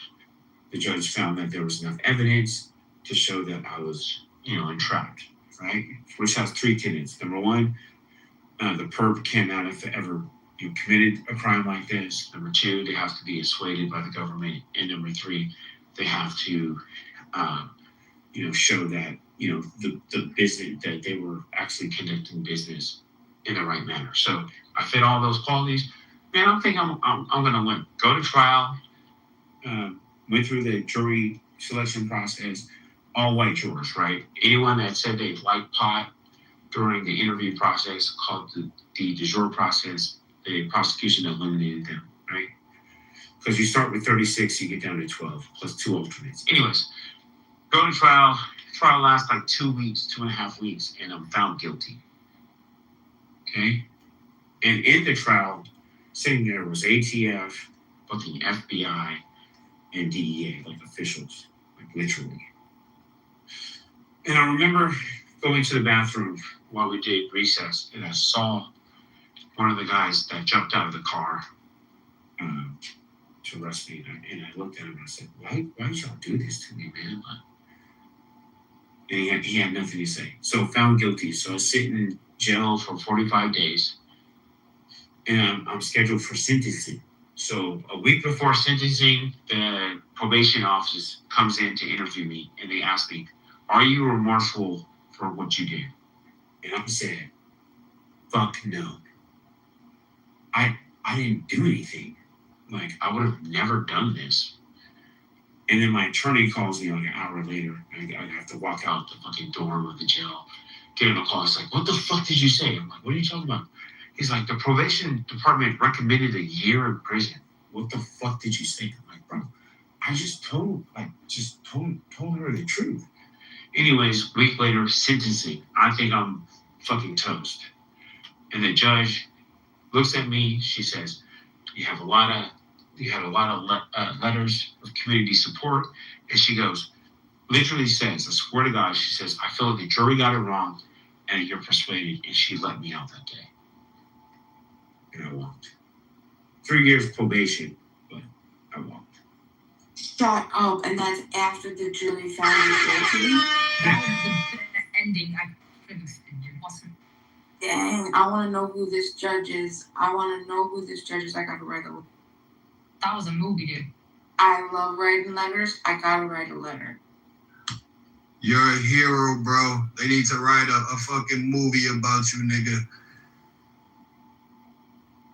I'm so sorry that happened to you, Keith. I don't know what else to say, but thank you for sharing. It was a blessing in disguise, because there's a lot of kids in jail that don't have anything. They've never met a positive role model, and they resort to committing crime because they have nothing. They're in a state of apathy, right? They can barely afford to feed themselves. And so I found my true purpose, during that 45 days. I did. So it all happened for a reason. This further proves to us that the white man ain't shit. That's a fact. Wake it up. So, Keith. That's a fact. Keith. Fuck them crackers. That's a All right, fact. so I'm getting back in here. So when you sat down for 45, did you not have a bond for the most of the time? Yeah, once you get sentenced, there's no such thing as a bond. Oh no, so you got sentenced to 45 days. I got sentenced. Well, first of all, I got reprimanded to custody, and then my sentencing hearing was like a month and a half. After when I got, after the jury came out, they deliberated, they made the decisions. So I went to jail, right? I was bonded out for that 2 years. Okay, so you fought your skull. Okay, I got you. So you found This happened in California? In Cali. And the crazy thing is, like, if anyone's ever been to jail, like, people ask you, like, what are you in here for? Let me see your papers. And I'm like, bro, I'm in here for weed. Oh, you was in the feds? No, I wasn't. They kicked it down to a state case. Oh, nah. Usually the feds is where you're going to hear people asking to see your paperwork, but... Yeah, no. I mean, shit, you still have to run with your card. So, black people are like, let me, like, what are you in here for? And I was like, weed. And they're like, no, this motherfucker's a snitch. There's no way he could be in here for weed. How long did you sit down? 45 days. I mean, you was in like a county jail? Yeah. DO Lacey. I would have thought you were snitched too, but you made it. Yeah, I can see. You ain't one of the I wrong had a shit ton of money like on my books, and you know, my whole strategy was like, okay, you know, motherfuckers don't like me because the black people that I have to be around, they think that I'm a white boy. I'm suspicious because I'm well articulated and you know the way I carry myself. So they think something's off, and you know I'm friendly.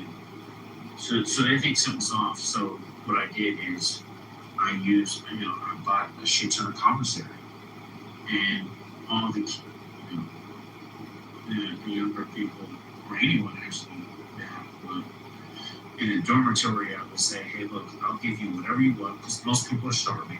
By the way, those 3 hot meals, I eat shit. It tastes like shit. You know, commissaries actually eat that shit. And so what I did is I said, hey, I'll give you guys whatever you want. All you guys have to do is do a book study with me. You know, like read simple and these books were, you know, like religious books, like spiritual self-improvement books. And so we would do our book study every single day, and they got whatever they wanted. Keith, you mentioned that you found your what Napoleon Hill would refer to as what is it called? Major definite purpose or whatever. Can I ask you what that is? Yeah, I mean, in the truest sense, it is to number one, stay vigilant. And, you know, with that being said, it's just, you know, kind of, you have to question everything, right? Like, you can't go through life being naive. Even if you're a good person, you know, everyone isn't.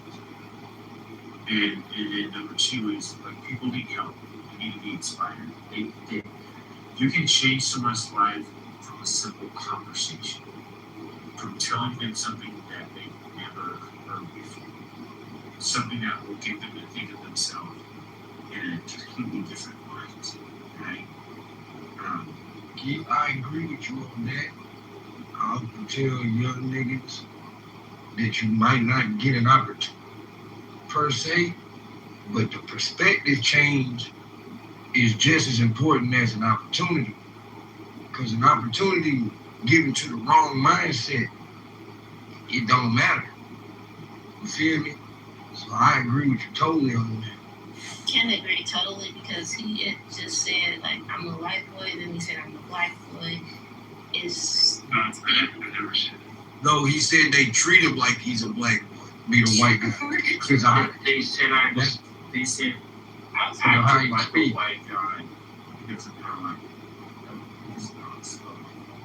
I mean, which I can, unfortunately, that is something that a lot of niggas that speak like that kind of, that's a story that a lot of them tell, you feel me?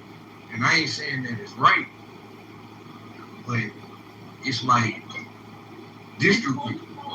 I told you all that the story was amazing.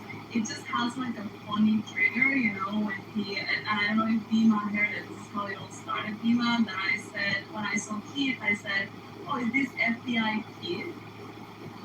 Because the story started because he called the FBI to say that 9/11 was an inside job, and I think that part is hilarious. But then how everything turns around is actually cool, and I like it.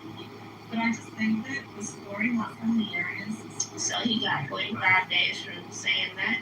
Is that how he got the 45 days initially? So you got 45 days initially. No, Jenna, you missed the whole damn thing. You missed the story, G. No, yeah, did it, no. Yeah, you missed It's it. like okay, my bad. Like in the trial, here's what kind of like made me. I grew up on a military base, and that's my father in the Army, and my mom is a college professor, both black, right? So I have a college degree, shit like that. So it's not it doesn't really mean much, right? But you know, I was like kumbaya with everyone, right? But when I saw the jury with this confidential, unknown confidential, and it was confidential informant, they're working with the government because they've committed a crime, right? So you can't trust what they say. This dude got on the stand because, he subpoenaed his ass, right? And he told the fucking story, and he literally said that I wanted to buy guns. They wiped all of my security footage, so I couldn't even submit that into evidence because he said that he sold me guns when he first came in. He did bring the gun in. He brought a gun in. Literally, get that out of here. He said that I took that gun, but the jury believed this guy, bro. They're literally. And another thing is that the prosecutor used me driving a Mercedes Benz and painted me out to be like some kingpin because I have a fucking Benz. This is I mean, a Benz and 100-pound explosive. But yeah, I can see how that. It's just like. So That's they, insane.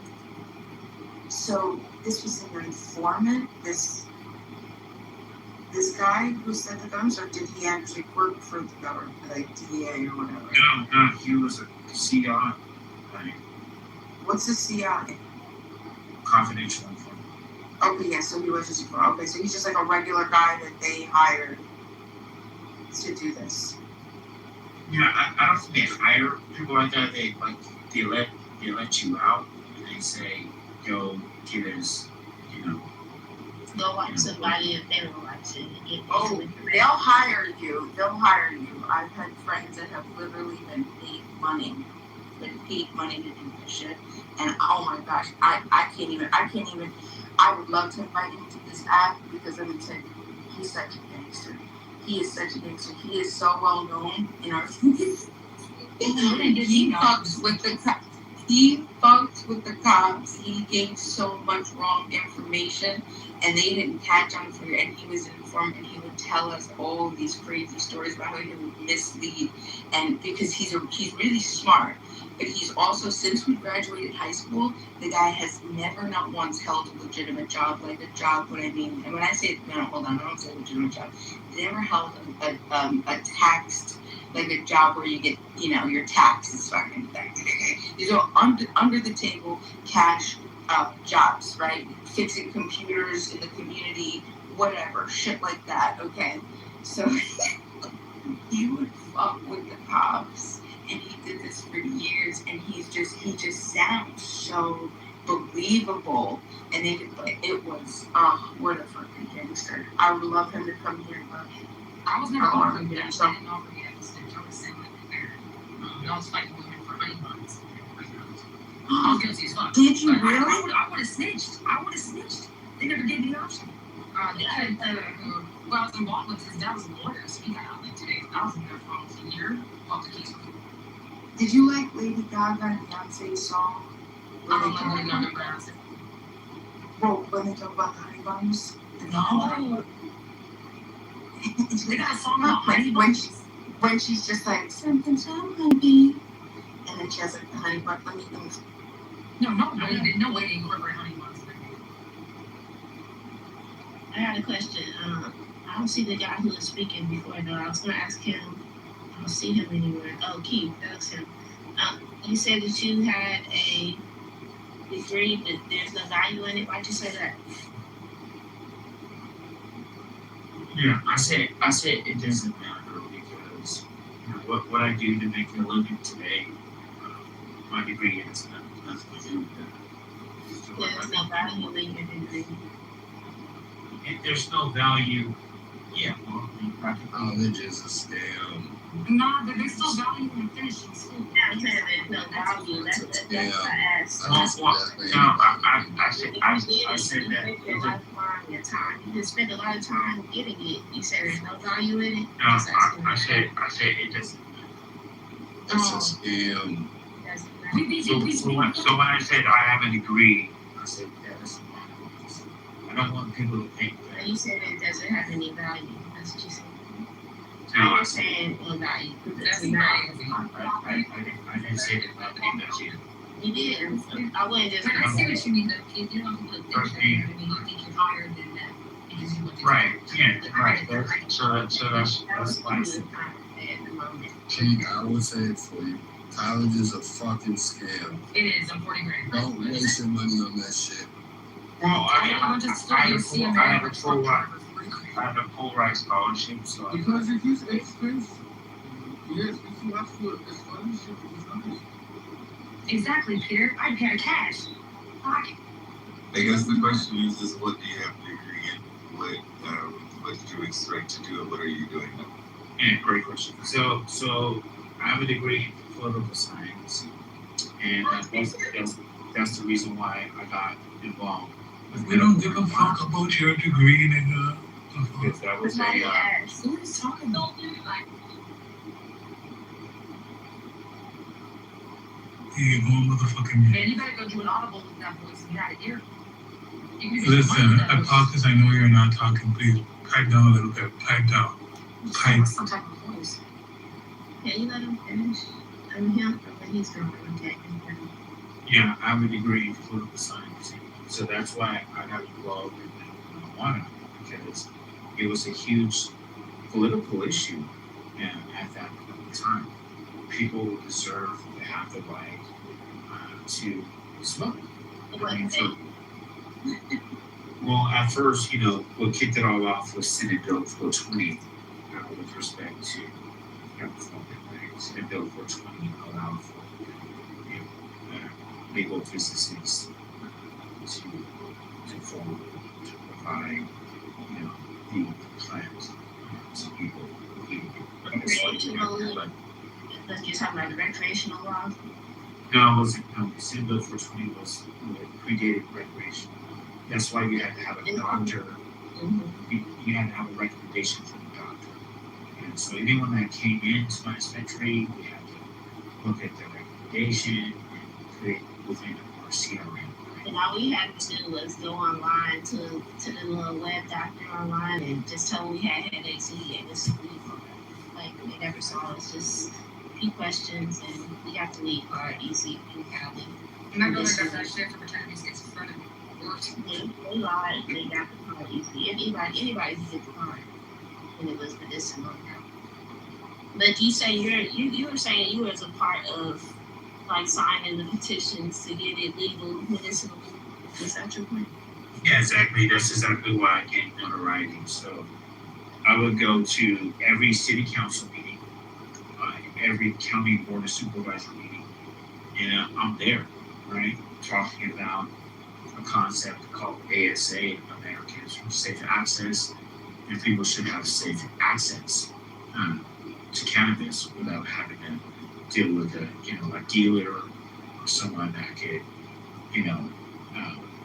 put adulterants inside, on sprayed on the weed, right? It needed to be, in a way, people needed to be held accountable for the product they're giving people.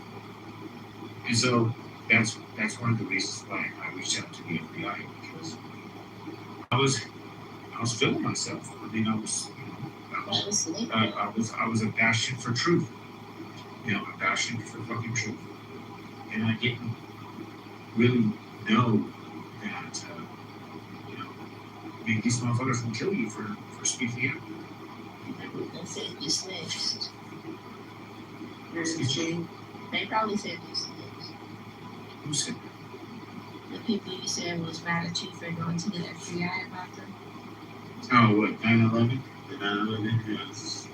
No, we're talking about we're still talking about weed in Cali. No, or you switched to something. No, I didn't switch it. Anyway, I'm still iffy about you, Keith. Keith is the way that you put the Y in there is Keith is different, but I don't think that you look like that. Keith is Someone say my name. man. He will be treated as such in this room. Okay. You can be iffy about it. Yeah, all I'm saying is whoever moves me, remember your mom, didn't do it. I didn't do galaxy mostly pockets. But I looked. Okay, so this is how I remember. I always saw those fucking honey buns at the gas station growing up. Never tried one. Never thought about it. But then, yeah, never even thought about it. Like, it just didn't look appetizing to me. But then, and when Lady Gaga did that song with Beyonce halfway throughout it's called Telephone. She's sitting in the pussy wagon. They call it the pussy wagon. And Beyonce's picking up Gaga from prison. She comes out. She gets in the car, and Beyonce's like, "You've been a bad girl, Gaga. A very bad girl." And then she has this funny bun, and she takes a bite out of it with the plastic, and then she gives it to Gaga, and then Gaga takes a bite out of it, and then I was just like, I gotta fucking try this shit. Yeah, that's not how it happened in prison, but that sounds nice. Then I had my first honey bun. Dude, you should have had it 20 years ago when it was 53 cents. And they were bigger. They were real honey buns. I used to get those every day after school. Honey buns were this shit. And then when I went to prison, I saw them. I was like, yo, bro, I felt saved. All I had was honey buns, and they literally saved me from getting my ass beat. Was the honey buns. So shout out to that. My girlfriend, when she went to prison, she fucking called me, and she was so upset. It's not funny at all. But she was just like, "Can you put blah blah blah on my card and send me basically like the little care package and stuff." She's like, "These hookers and these prostitutes in here are getting treated better than me. Their pimps come every day and give them food, and they got all this stuff." And she's like, I'm just like, girl, I'm out here taking care of your kids, and you're. And she is enjoying her life. I would stop doing favors because she never gonna look. That's crazy that they had a honey bun in a music video, man. Did Beyonce eat it? She had a bite? Yeah, Beyonce. Her rich ass better swallow that shit. And then I think she's better than honey bun. And then she like squeezes it in her hand, and it's such a great ASMR. Like if you like ASMR, you would love it. If you watch the music video, I'm gonna put the music video. I like lesbian shit, so I'm gonna watch it. It's at minute 5. I'm gonna go watch the Telephone. I used to love that song. I thought it was so cool. Yo, Lady Gaga scares me now. It's alright. She gave me White House reincarnated, so it's cool.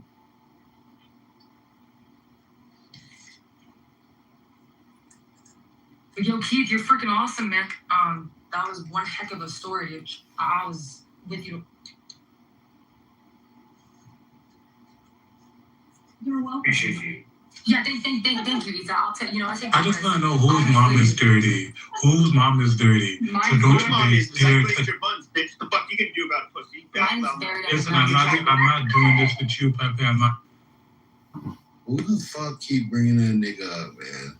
I'll move your bitch ass, nigga. Sit your ass down there. I just woke up, and so I saw he wanted some smokes. I just damn, he woke you up, man. That's fucked up. No, I said I just woke up, and then I brought him up. I was just trolling. I didn't know. What's up, Pepe? Dude, you missed a lot of fun. What fun? You missed a really cool horror. Have fun in here. Freaking Holly. She's all. She's horror. Yeah, like the best one, best times. Yeah, it was awesome. She's a like married mom. Yeah. I don't know. We heard some stuff. Damn, dude. Okay, you will not call me a dirty beaner today? Who's this? Are you next? Who do you think it is? Is this Issa? Yeah. Oh, yeah. Hey, how have you been? Good. I've been a couple of times online, and I haven't really seen you. I've been trying to find you. I was asking around about you. Right. Yeah, I'm sorry to hear, but you were sleeping, isn't you? Where have you been? Just off, busy in real life, doing a lot of projects at the moment, and I left Clubhouse in February. I have connected probably like 10 times since then in this new account. But yeah, I still miss you guys sometimes.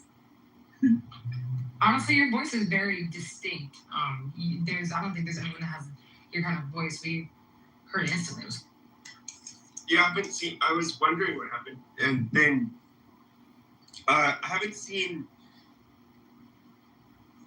So you, fuck. Shout out to the hosts. Were you around when you heard what happened? Were you? God damn! Why am I drawing a blank on his name? I don't know why I'm drawing a blank on his name. Gotta get the juices moving, Peppy. Drink water first. I just woke up. No, stop. No, he passed away. In the Oh, Lou? Yeah, Lou. Yeah, no, but that was early January when we found out about Lou. Yeah, so that was right after New Year's. Last time I spoke to him was like the 3rd of January, and he died, I think, on the 5th or something like that. That's when we stopped hearing about him, and then they found him. so sad, man. Hello, shit. Yeah. He was legendary. Yeah, so basically, I haven't seen Diego or Rob, whatever the fuck his name was. Like all of those people, like they don't even come on here anymore. Yeah, when I left, I stopped doing, of course, I was not doing the rooms anymore. Then Daniel also stopped coming, and then Jeff. And then when I connected again and people came to the room, everybody was like, oh, good, I haven't seen you in a long time, telling themselves that. And I was like, you guys have been on Clubhouse. And they're like, no, but we don't hang anymore in the same rooms. I was like, oh, okay, well, it's interesting. Yeah, Jeff, like, stuff broke apart like a big thing. Jeff doesn't come on here much How's anymore. it going with your music, Pockets? That's going good. Damn, Pepe. And which one were, sorry, I forgot what I was saying. I said Jeff doesn't. Yeah, he stopped coming on here. He comments on here occasionally, and then yeah. Randy. So they also kind of like just stopped. I mean, like I wasn't really hanging out with them anymore. You know, the whole Nora stuff because she's just crazy. And then I blocked Diego because of that. Like I didn't want any spillovers, you know.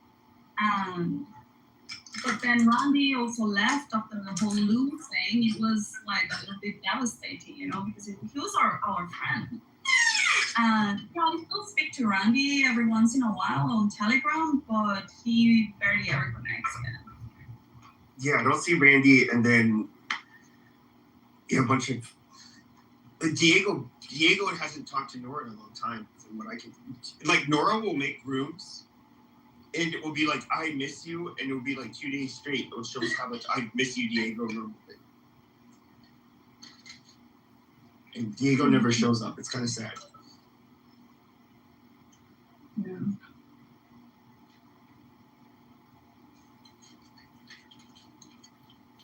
I'm glad that you guys still hang around.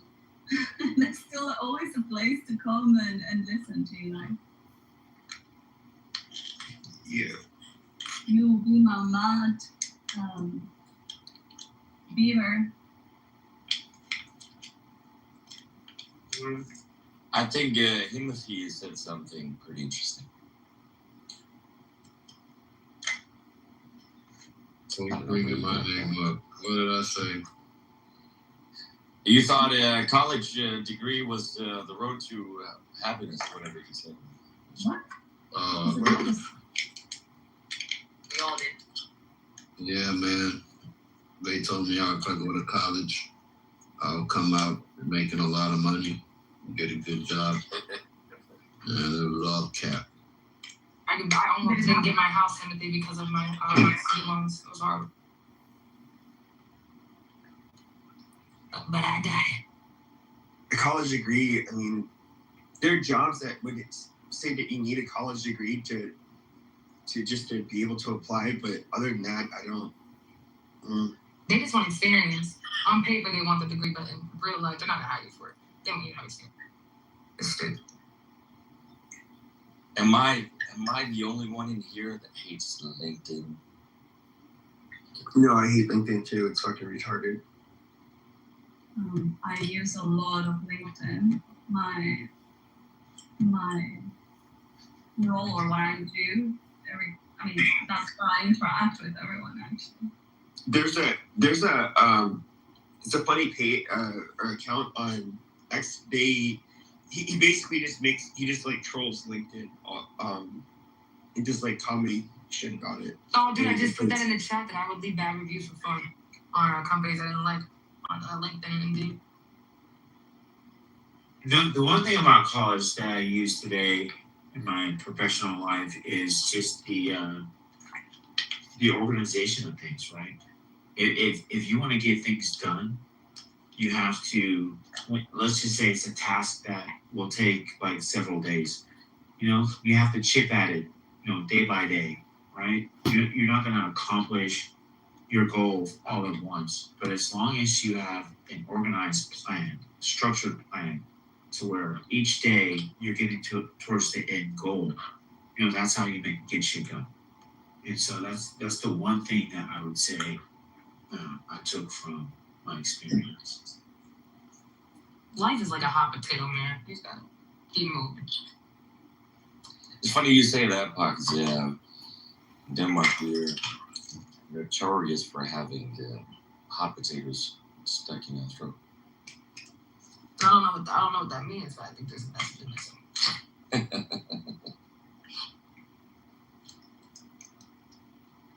She's used to having other people talk. Fine. I bet you get the joke, the potato in the throat? Yeah. Oh, okay. I thought it was like symbolism for like sucking dick or something. Oh. No. Pretty much shout out to that video girl. I'll be thinking about that for the next 20 minutes.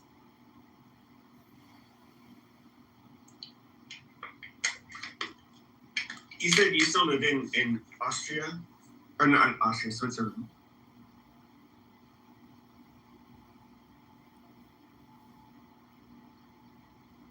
Who are you talking to? Isa. Hello? What? Shikra. I said you still live in Switzerland? Oh, yeah, I'm in Switzerland still. Do you plan on like just staying there? I mean, I love it from the whole, all the places that I've lived. Switzerland, I think it's the best one. At least also right now in Europe is the best one. You have low taxes, low illegal immigration, a lot of control, high salaries, privatized healthcare. It's not really a socialist country. It's the fourth country in the world with more guns per capita, only after Yemen, US, and I don't know which other one. So yeah, it's not a bad place to be. It's also beautiful, has a lot of nature, good food. It's very expensive, but you also got the opportunity to make a lot of money. I like it. I went to Yemen. I said I thought I was gonna die. It was great people, but I thought I was gonna die. You know. Yeah, I would say it's a very unstable place. Yeah, I wasn't ready. I was like, let's go backpacking. If I didn't have cigarettes, I think I would have been killed. So yeah, Pepe, I think I'm planning to stay here. Also, right now, I am involved in a couple of projects where, 2 startups and also a creation of a football league. And I think that, this is the place where I need to be located for those 2 things. Great things.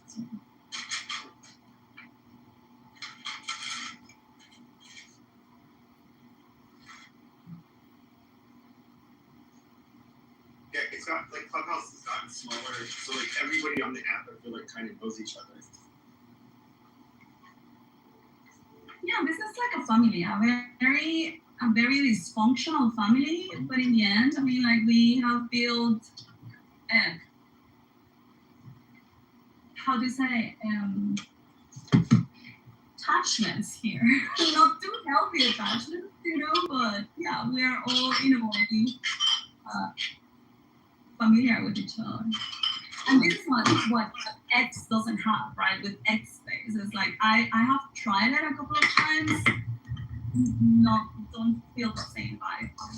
Well, I went on X Spaces a couple of years ago, and then got to know a lot of people. But then, like there, it's kind of reminds a little more of like Clubhouse, like back in the day, and it's just. I'm trying to get how to put it. It's like where everybody, I feel like, is trying to like clout chase off of each other, and I don't know. It just looks like a shitty place to. Everybody's trying to be like the next compete with each other and have like the largest space, and they do that by having like their little alliances with each other, and I personally just wouldn't want to be. I don't know. It just looks so fucking fake and gay. I don't really want to be a part of it. Yeah.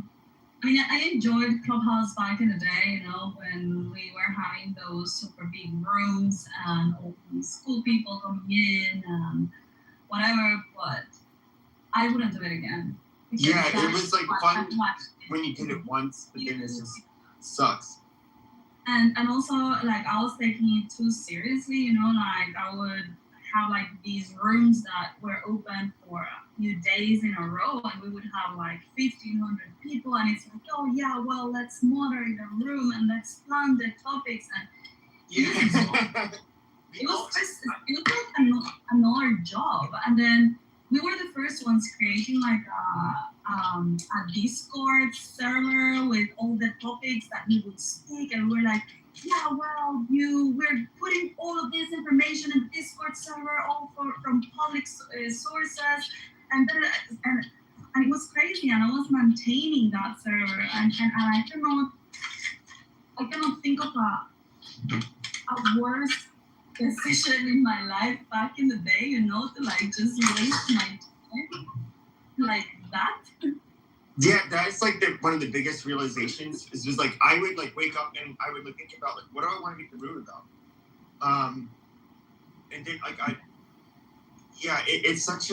it's so fruitless. And if you even like think about it, like out of all of the people who like did this, what did they ultimately get out of it? I don't know of anybody who like made a career out of it, except for maybe a few people on the business side of the app that had I don't know, they did like real estate stuff or something like that. Some of them were like given jobs by the wealthier people that were on the app back in the day, but other than that, it never goes anywhere. Well, personally, I think that it helped me in the sense of like I don't know, I developed a little bit of like my public speaking, in the sense that I don't give a shit now, like who is listening to me. And so my brain got trained into that type of just say and think on the go and analyze and whatever. And now I use that also. I think that I have become better, when I am in business and when I speak with people, it's way different than before I got to be on Clubhouse. And I think it's much better now. Like the almost like I have found like a formula, on how to impact people or how to say things to certain type of, I don't know, how to read people, how to talk to them like that. It has been super beneficial for me. But as in like something coming out of Clubhouse, I mean, yeah, some friends, I guess, intellectually stimulating topics that I would never be able to speak with people in my real life. Yeah, I was about to say. So like, it was kind of weird, especially during the pandemic, because like all of a sudden people had like strong feelings, and then it's like, well, where can you actually talk about it? It's like online. Okay, cool. I'm gonna go ahead and do that. I basically maybe learned how to debate people and better, and I don't know. I guess you kind of get just like a feeling for what actually. The one thing that I would say that is really useful about like Clubhouse is you get everybody will come on here and talk about things that are like controversial that they don't really debate in real life, even though I know a lot of people say, oh, in real life I say the same shit. Okay, sure. But you get to basically hear what people actually think, you learn kind of like why they think the way they do, what their motivations likely are. And it's I don't know, I mean, you get to understand people on a level that you would not really learn about in real life. Because you're not like the mainstream media doesn't necessarily cover a lot of these controversial views, and you just don't talk about the shit with strangers, especially coworkers, because you get fired. But yeah, it's interesting. Yeah, I also think I grew up thicker skinned. Like I don't get offended, you know, like and after all the shit you put up with here on Clubhouse, you know, and people trying to create drama and people like coming after you a lot of times, and I don't know, I think that I learned a little bit also how to control a little bit more my emotional reactions, and even if it's difficult, kind of like just choose not to engage, and that also has made a little bit of a difference, because there's always people around you trying to piss you off or pissing you off without even trying, right? So like just letting those little things go and picking your battles. I think that it has happened the opposite for other people, because a lot of people here love to fight and to engage in drama. But, yeah, a lot of people love the drama for sure. Yeah, so all of that is what actually creates relationships, right? And so other people that have not been on Clubhouse, if I try to explain this to them, they will think that I am crazy, that how is it that I can connect with people online, people that I have never seen in my life. I would say that's kind of like one of the bad things, though, is that these people online will never replace, like, I think in real life relationships. Like, they are not, it sounds kind of dark to say, and this is a realization I have. Like, these people will never replace like in-person relationships. Like, a lot of people that you think you're cool with are not actually your friends. Well, I've made a few like real friends, you know, like that also are now my friends in real life.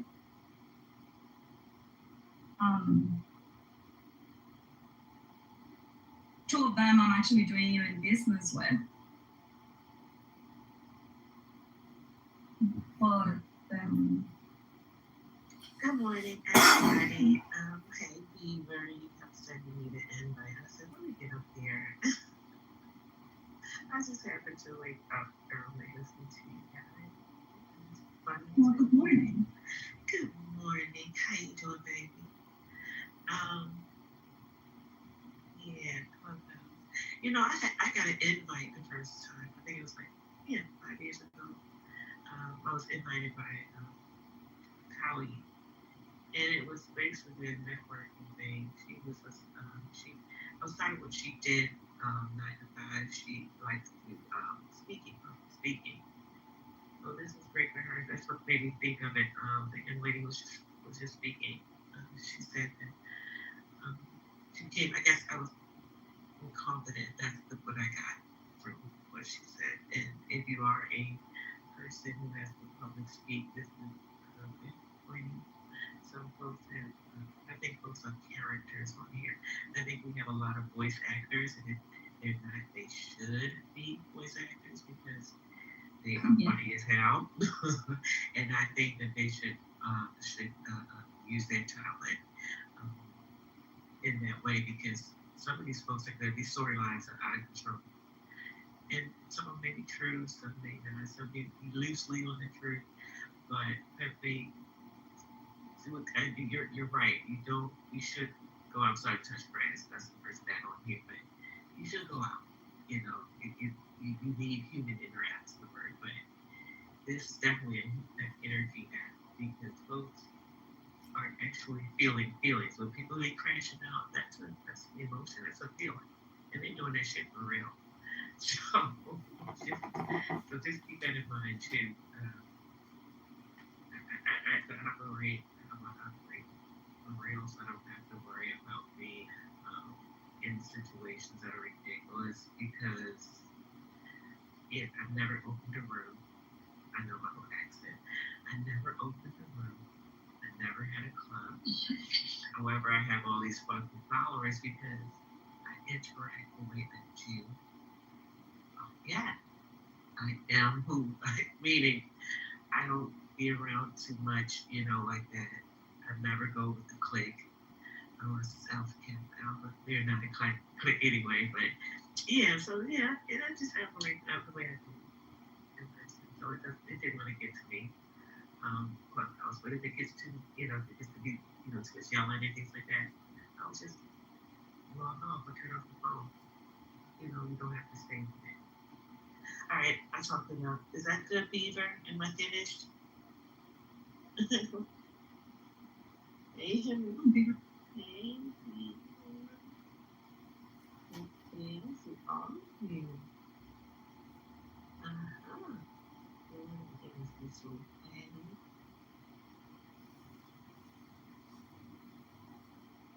So have you seen the drama? Like the fighting we've been basically fighting since like the start of the shit with Iran. With whom? Can you give us a quick recap on what's going on on a serious note, Pepe, in terms of the news? But I know we had a lot of shit going on. I want to know. A lot of stuff happened. 1 second. So what drama are you talking about? In the house or like in real life? Oh no, just say like you. Who are you? Her? What? No, you. Oh no, just like. Have you seen the drama or the fighting or something? Oh no, like we've been kind of fighting. So I don't. Were you on here when the Persians all started coming into like the conservative rooms and the Jewish rooms? Well, when the whole Iran thing started, like right before because that was at the beginning of the year, right? In January. Yeah, so I was still doing rooms and we're talking about these things and stuff. And then as it was getting closer to the moment where everybody was praying, for Reza Pahlavi, to come to Iran and all that, the tension started going on. Then, the Iranians started doing rooms. I kind of like. Because they want me instead of them. I stopped doing my rooms in order not to take people from them, like Roya and Samson, so because they're two Iranians, I'm like, yeah, well, they need to have their own space and they are excited, to talk about this. And then I left. But yeah, I stayed for maybe a month for that at the beginning. Mm-hmm. Okay.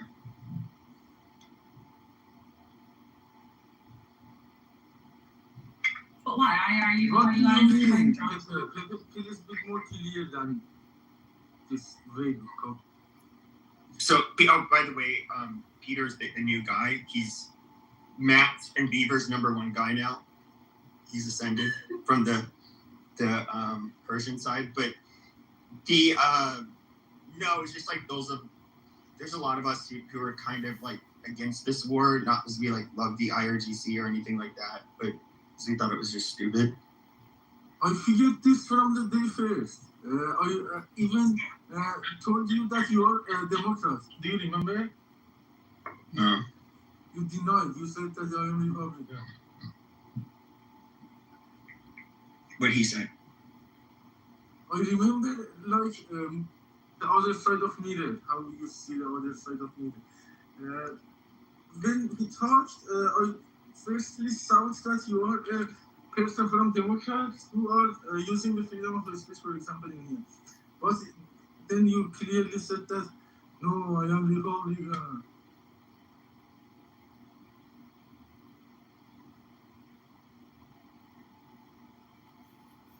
Because Mullah is done. Mullah, we will never leave them alone, with whatever cost. If they find ground, right now, there are 2 breaking news you can check. It was widely published in the Mullah's media outlets. First thing, the new leader of IRGC, Ahmad Wahidi, said that, I promise you, he says to the soldiers, I promise that we can lead the war with Islam. We will continue. This is the latest Ahmad Wahidi's statement. And another one is that in the Islamic Republic of Iran's broadcasting, IRIB, somebody interviewing one of the main cemetery centers of Iran, named Peshzara, he said that we prepared 5,000 graves for American soldiers who we will want to kill them. They literally that they publish a video, and at the same time, you think that if you leave them alone, and if it is not your problem, they won't come after you. If they find the ground, if you let them breathe, I won't be their last victim. They would come after you. They would make the world as destabilized as possible. I promise you. I am here in Berlin. I will live my life like a normal people until being old and then dead. I would remember you this. Like I remember right now, you to you that you were firstly a Democrat in my sight, but you denied. I will remember this to you later when they make more mess.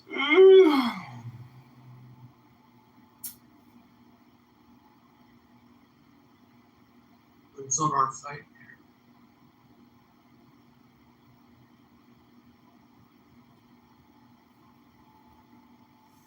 Yeah, Peter. I know, like, the Persians and the Jews want us to, like, really fight this fight, and you know, I get it. You guys are biased, but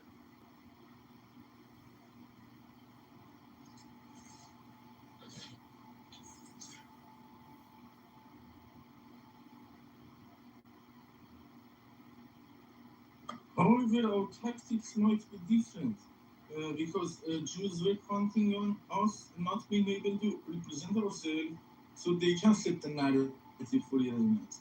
And this is the part that they are wrong, because we can set our narrative when it is safe.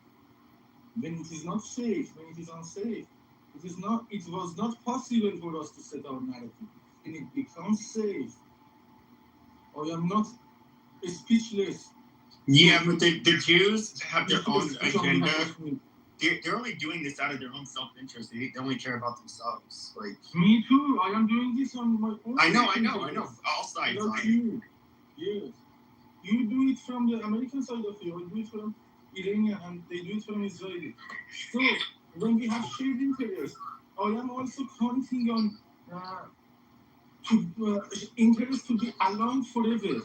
I want that, so we would fight for each other without fighting for each other.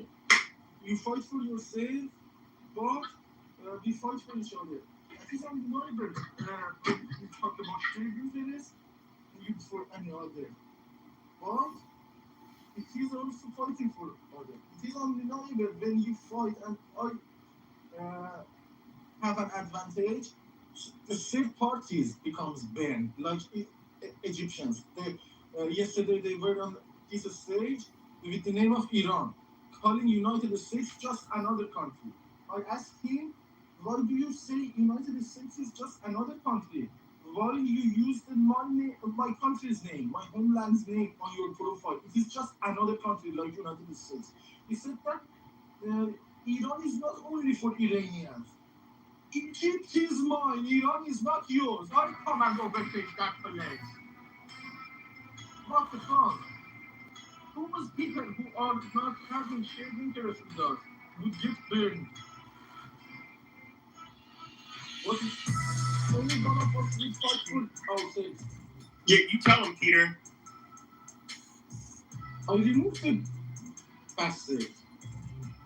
But he thinks like that. He thinks that he can come. He just called out. He just called out all of the IRGC. He wants to smoke all of those people. Calling for war. I hope so.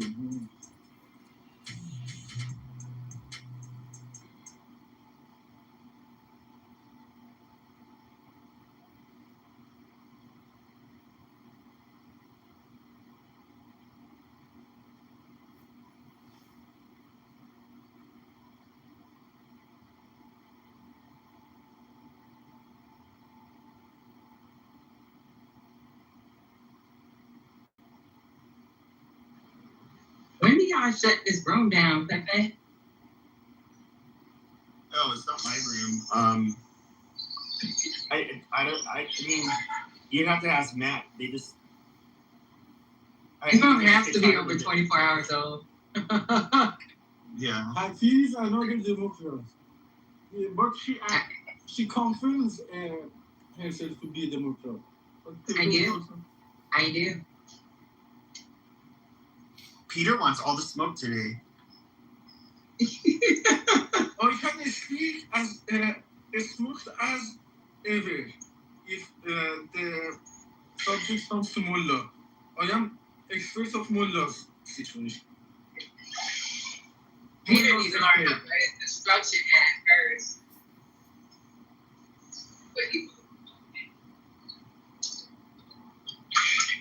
You gotta be able to put your construction hat on first, Peter, before Yes, I would put it on, and it is logic. not tilted. It fucking blinders. It has a blade inside that. If I take it out and hit it to another person's face, that person's face won't be recovered forever.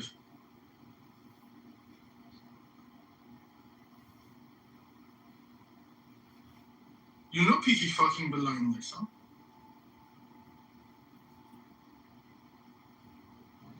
Where do you live at, Peter? Sorry?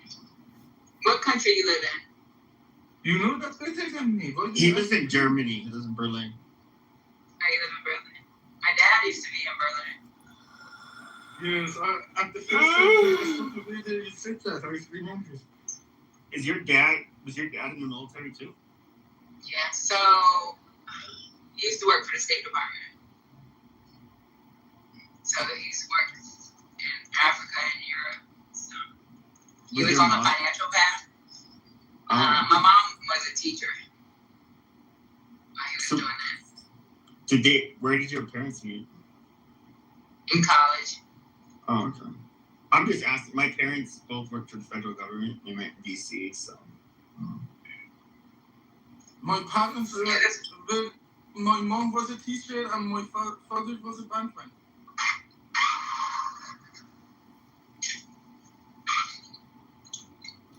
In Iran?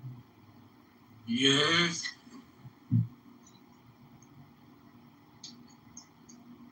So your daddy's mullah? My daddy got his position from my uncle. My uncle had the Master of Accounting during the Kingdom of Muhammad Reza Pahlavi. He got Masters of Accounting 55 years ago, around 60 years ago, my uncle. In that time, he could have spoken English better than my current speaking. In that time, 6 years ago, he could have spoken English better than my current English. He is still there in Iran. We can speak English with him. You speak English so well, that's surprising. Yes, he is 18 years old. He can speak English for 6 years. That's probably He never immigrated. They were some dumb people. I think that they were dumb. We want to die. We want to get British. Oh, they didn't want Pahlavi either? No, they didn't want Pahlavi. They don't want Mullah. Because you're from Azerbaijan. We have our own roots. We don't rely on them for their credits spent on us. We have our own credit. They want to use us. They want to play the king. So I use my credit on behalf of them. We won't use my credit on behalf of others anymore. My credit is mine. So your parents are still in Iran? Yes. Are they happy? No, they are extremely sad. All of us want the regime change.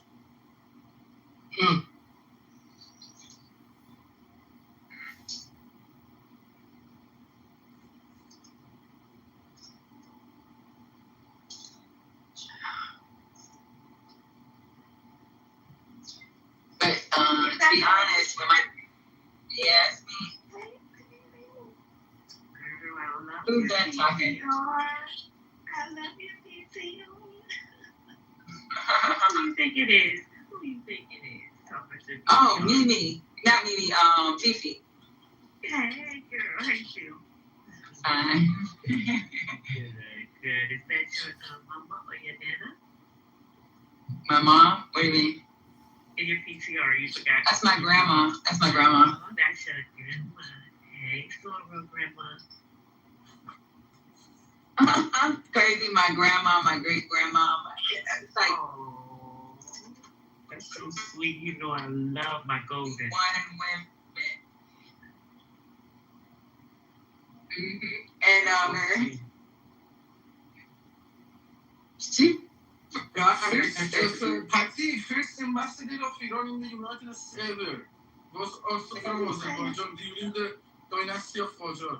The next, after 60 years, after 50 years, I would be the first ambassador of Iran in the United States after 50 years. Oh, like the first ever.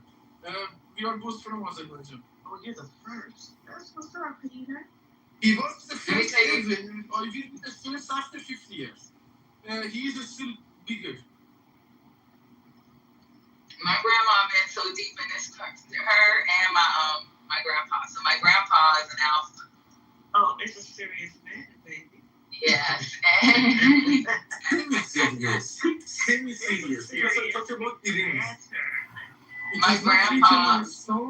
But it is what it is. There is nobody else better than me to represent both interests. You name one, you pointed me out one person with my features who can play this role better than me. Can you go through my pictures? I can't change my PTR. My grandpa he got the gold jacket. He used to, right? He suspended a couple of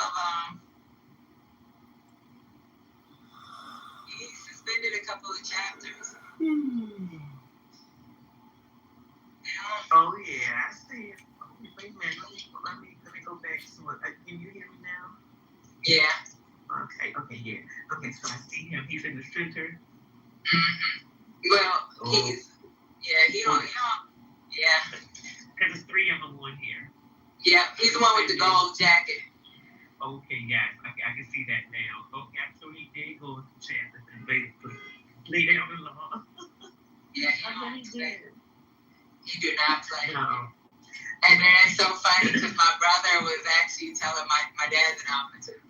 So when my brother was like, I was kind of thinking about, because these young kids want to be like cues. And my dad said, my dad said, you do what you want to do, but don't tell your grandpa. But you know what? We gotta let it definitely the more they're the older they are in the chapter, the more that they're committed to service. This is definitely service. We'll look people that they they clicking up to the oh yeah, it's a lot of that too, but it's about business, and the business of service to in the communities from which we came. But I just thought I would throw that out there as an FYI. But yeah, I think you got legacy. You're called legacy. Yeah, I am a legacy. And the thing, girl, let me tell you how legacy. My great grandma is we got 21 women. So when it was my daughter was gonna do hers, or when it was time that she could try to figure out what she wants to do, she knows. So she's done She's done the youth. And what ended up happening Was she still cotillion? Yeah, she did her cotillion. Yeah. So what ended up happening, we were in Hawaii her senior year. And we were in Hawaii. They don't have a youth chapter or, a youth organization. But Deltas do. So she had some friends that was doing the youth organization over there, so she would volunteer. And while she was volunteering, that's when she kind of said, I'm thinking about, and I was like, hey, it's up to you, baby. So when my grandma was talking to her, when she's going to college, you still gonna have to pledge, you gotta figure out what this, and this, you're gonna have to keep your GPA strong and all this other stuff, right? So I was like, I had to tell my grandma, my dad, please, let her make a decision. I want her to research and learn and then decide this is what she wanted to do. Child. A year later, she told my grandma, I'm gonna be an AK. My grandma was like, yeah, we're all family. She said that as soon as when we first were talking about, I'm gonna let her do what she needs to do. We can't be pressuring people. So my grandma was like, yeah, it's fine, we're all family. I just want you to be a part of something. You know how they be talking. So as soon as she found out, she said, girl, see, that's what you're supposed to do. I was like, huh? I had her on speaker in my car. She was like, and you know what? You know what your cousin did? Your cousin, her mama let her do that, and she went off Delta and went and tricked her sister into it. And I was like, oh Lord. The legacy is deep, and we were talking earlier about how right? Some folks thought that it was a waste, or they spent too much money, what have you. Like with anything, put it this way, college to me, it gives you, it makes you more competitive. You know what I mean? Not necessarily saying that you know you more than anybody else, but it does show that you can complete a set of Yes, and then the relationship is if friends, frat brothers, but then this goes for everyone. Those relationships, those are key as well, because your network is your net. Your network. You got me? So you, as long as you are networking with the right people or keeping yourself, in those circles or in those places, you're most likely to do what you want to do because you're around the folks that's doing what you want to do. That's all I'm saying. And even with tech school, it works the same freaking way. Just because you get your vote, just because you get on this tech school, guess what? Doesn't mean you're gonna get a job. So anyway, just gotta be careful, and I thought I'd just bring that back to what we were talking about earlier, because they were acting crazy earlier. Oh, I heard them. To say anything. The education thing, I said, hold up, y'all really don't. Proud. I was super proud more than anything, getting the degree. I was proud. Shit. People who fought for that shit and died. I graduated from college. I got a sociology degree, not nothing. Well, no, I'm not being hard on myself or anything. But what I'm saying is I do think that people kind of had an idea that before they graduated college, they had an idea that their degree was I don't know, it helped them get something more than what it actually was. Pepe, believe me, it gets you more than what than most. Because the first thing you have to say is you have, how much education do you have, Hey, I don't know nobody say I'm a living example of what not having a degree, like how it does hinder you. Like, yeah, you can get out here and you can make some money on the work blast. Most people who really getting money that don't have a degree probably got into some entrepreneurial work. I got more money like on the entrepreneurial side a few years of my life, but if I had a degree, it's a guarantee that I know I would be earning a certain income and it wouldn't go below that. And that's just what it is. So it's like, this is no guarantee that you're going to get your dream job or nothing like that. But I think that was Ms. Fifi that said, man, it also show you can complete something. So that makes you a little more attractive to employers if you end up having to go that route. I just hate that. And I ain't saying nobody said this. I just hate to hear people say stuff like, man, college don't matter. It's a waste of time. I say college is a scam. Himothy said it. Hey, look, and you heard what I said the other day about that too. Like, whether you go to a trade school or whether you at a university college, man, more than likely you're gonna have to pay for it. And you have to prove that you can earn that certificate. You have to prove that you could complete that task to get that trade certificate. The same way you got to prove that you could complete the task to get your bachelor's or master's or doctorate or whatever you're doing. A lot of people that go to trade schools come out in debt too. A lot of people that go to trade schools don't end up working in the fields that they want to work in. But bottom line is all education. Let me tell y'all something. My daughter started working at Walmart in Hawaii. And she was working the cash register. She's in college right now.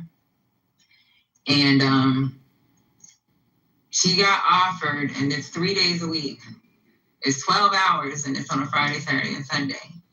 But there's people that work around her, and because she just finished her bachelor's degree, there's people around her that work at Walmart that's been there for years. And they might be the electronics manager or this manager. She's already been the electronics manager. Now they done moved her to the distribution center, and she's going to be a darn supervisor. They put her on the fast track. There you go. Right. Right. And guess how much she's going to be making? $98,000 a year. There you go. You know how old my daughter is? 20 years old. And that's what people don't understand. Like, oh, she got a degree, she at Walmart. Are you kidding me? She's on the fast track now. Mm-hmm. And see, her degree has nothing to do with what she's actually doing, because she's actually going to school for engineering. She's going to, but you can incorporate that with any business. And guess what? Walmart is not exempt. They her from within. They use their talent from within. Well, they send her to school for what they need her to do. Man, how many 20-year-olds that's not athletes or maybe like celebrities that are making that type of money? Man, come on, man. That's smart business. That's smart business. But she's been there since high school. But I guess with them, it's like, one thing I will say about Walmart, because when she first called me, she was like, they're going to let me be the electronics manager at my school. And I said, well, you tell them that you I don't want the job. Tell them this semester, and then see how they can work around your schedule so that you can still manage it. She was like, okay. So they went on ahead and did it for her. But Walmart is smart. They take advantage of them little kids while they're there, while they're getting naked. She didn't even go through no internship program with them. She did her internships. Or she did an internship. She did 2 internships, but they pretty much... My son's mom, now she was a respiratory therapy major in school. She finished everything, but she was struggling passing the certification, more so because she was having test anxiety. You know, man, you familiar with the great HEB, you know what I'm saying? Right. The greatest grocery store in the world. But she had been working there since she was 16. Man, my baby mama just turned 40 and is a year away from retirement age. And I remember initially like, hey, man, we done made these sacrifices for you to finish school and you gonna stay working at HEB. I was mad. You feel me? Like, man, there's some hoe shit, but hey, in the long run, I can't be mad at my dog. You know what I'm saying? Like, she great. Like the next, she after this next year, like I say, she at 25. Everything she do moving forward is just what she want to do. If she want to choose to retire, she can retire and collect retirement, then back down and come back to work. She can go finish her degree. Here's the fun part about something that I think it was both of you, internships. That was the cool part for me when I was in college. Well, I had to find one. Look, you had to find. You had your practical, then you had to go out in the field, like in the business. So it's funny, y'all. I was working part time while I was in school, and I worked at a hotel, and I worked the evening shift. I remember this one time, and it was in I worked at front desk at a hotel, but I was working reservations that night. I was just a little hustling, you know, just still working and doing all that kind of stuff. But it was a contest, and I called the radio station, and I won the contest. So I went down to get the check. Okay, I won like $95.90. It was 95.9. That was the radio station. So I went down there to pick up the check, and this college student, I'm like, y'all have internships? And the rest is history. I interned with them, let's see, maybe 2 years before I actually got a job after I graduated. And I worked with them for like 17 years, Radio 1 in Baltimore. And I tell people all the time, like Kevin Lowe, he interned as well, and he's had a boy. And he made sure I got the Def Jam money when he was president of Def Jam. So it could be fun and interesting too. That was my dream job. It got hectic, but it goes to show if you intern or just keep coming back and never giving up, eventually you'll get it at that damn door. You know what I mean? And I'm always praying for people too. That's another thing. You look out for people. Never, you know, I always let that for somebody else. You know what I mean? And a lot of folks that I can say right now are doing the damn thing, and they came through the doors of being an intern under me or a volunteer under me. So, you know, it can be interesting. I hope that this has inspired someone. You know what I mean? We talk a lot of shit on this guy's dang on ass. But let's talk about some sometimes in between the bands, because you know I love a good band.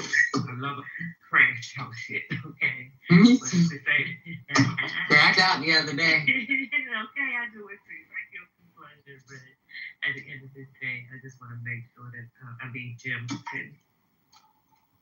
Girl, it's crazy. But yeah, I'm proud of her because I was like, damn, like y'all really, they be like really hooking y'all up, because when I was going through college, I was a broke dusty, even with my internship. When I graduated, you know, at the bottom, because you don't have no real experience. Okay, I graduated, had a little gig at Blockbuster, y'all. And I mean, I was not too proud, but then he recorded me later, you know what I mean? And I had this degree and I'm working hard. But I had an apartment and I had a car, so I had to do what I had to do. That shit was a mess. You know what? I was so poor. Where y'all at? I need somebody at a gas station. What's going on? Is that you, okay? I'm getting your Red Bull. Oh, okay. Somebody said, can I get out? Oh, he ran one. I get my Red Bull. So you get ready, you have to work? No, I'll go to work out in the morning. Oh, okay, good. No, I didn't know if you had to, you know, all this military talk. I worry about you and my my bonus nephew. He's over in where is that? Germany. Will he get called to do something, Patty? Where is he? He's in Germany. He won't get Probably called, will he? Shit, he's a captain too. That doesn't matter. No. That's the one I told you about. What's his actual job?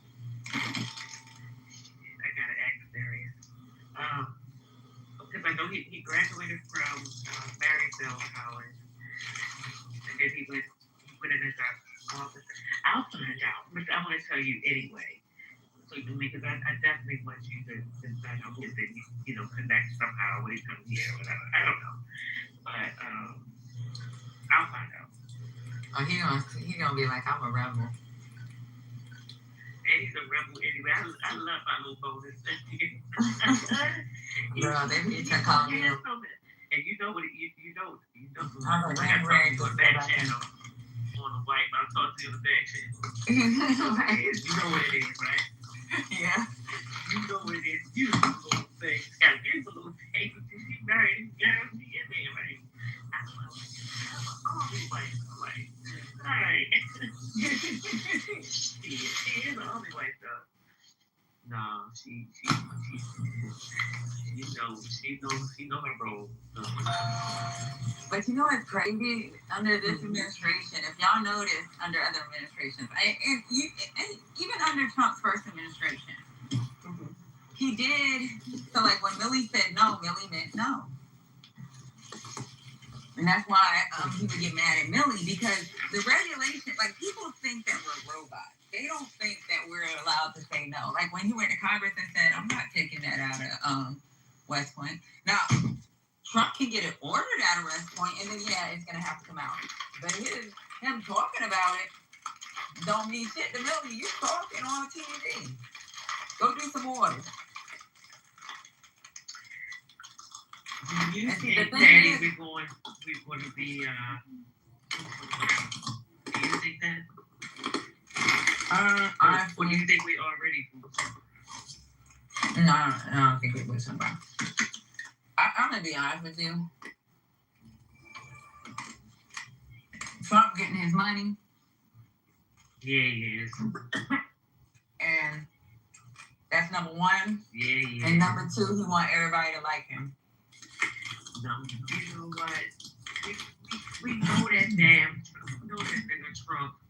Trump way back. Of course he's getting his money. And he's definitely a people pleaser, kind of sort of. Make any sense? I think he only wants to please people so that they'll like him. Exactly. Right. And he'll get mad like a little boy. It's written all over his face when things don't go his way. That's why I laugh sometimes. Like, this man is crazy. But it's at the benefit of us, though. That's not the fun. That's the sad part. That's not funny at all. You know. But I really don't think he understands that they don't like him. You know what I'm saying? Like, I don't even think Rubio really likes him. I think Rubio's just working on his career. Nobody likes him, for real. They use him as much as he's, I think they all use each other. I don't know. I mean, there may be a small percentage of politicians that really think like that. But I think most politicians are old school Republicans, even if they're younger. When you say old school, are we talking old school Reagan? Because they were on a different level, Reagan and now, to be honest. And to me, they level they these people, they were different two different times. I think like Daddy Bush,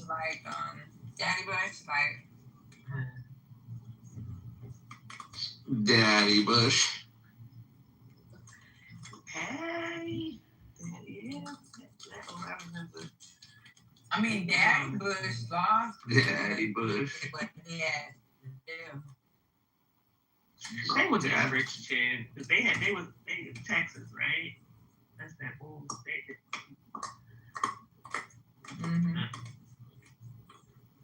But remember, Bush said no to these taxes. And he raised the taxes and they used to get. He said no new taxes, so he really wasn't trying to raise taxes. But you break it out, said, is she black? What does it mean? Oh yeah, big breakup. Hey, Florida. You're Linda, Patty. She's on a phone call. Oh. Man, y'all were in here cutting. I said, wait a minute, let me just turn on my phone. I couldn't go back to sleep. I said, look at you guys. Y'all in here acting up, had all these white and white crime going on. What was going on? You had girls. So I just said, that's my kind of room.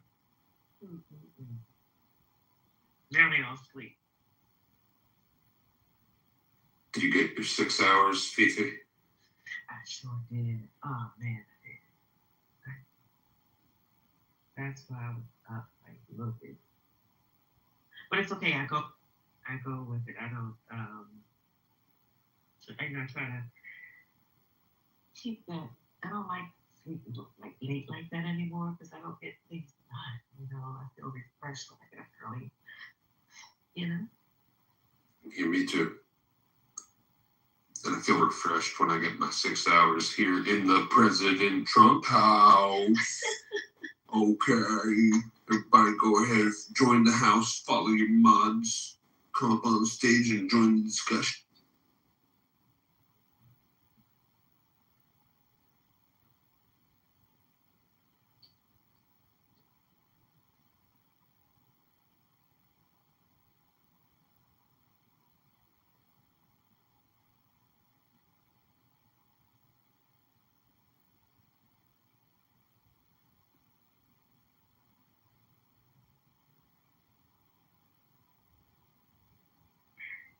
Peter.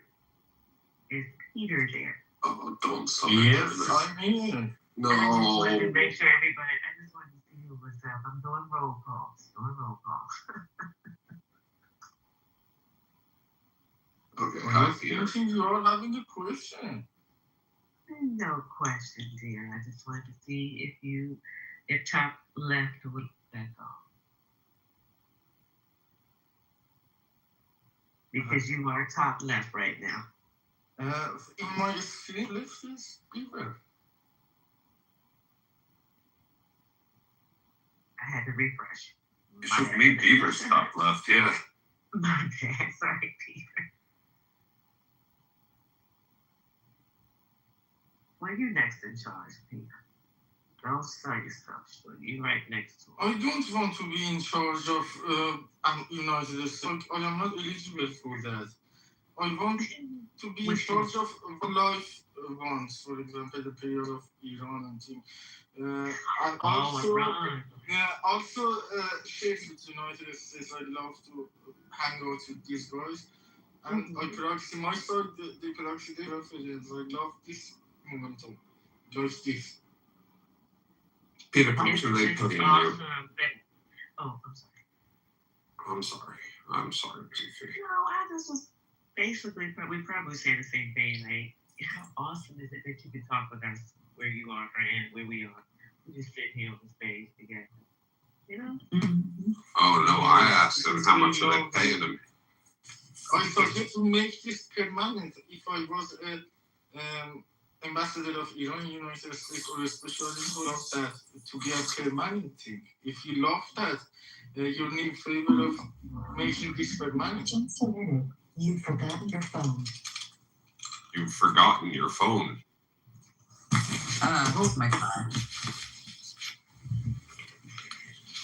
Oh, God. Who told you you forgot your phone? Who's old enough to remember Night Rider? It just gave me Night Rider. You know I'm hard to be talking now. Of course. What the hell car is talking to you like that? I just you don't remember Night Rider. Can't go half too hard. What was the name of the kid? It is. You remember? Oh, you like to rerun. But yes, with the kids. Yes. Because I told her, clean the dishes. And she was like, Mom. I was like, clean the dishes. Because I had cooked real quick when I ran. And I got in the house and she cleaned the dishes. I cleaned the dishes.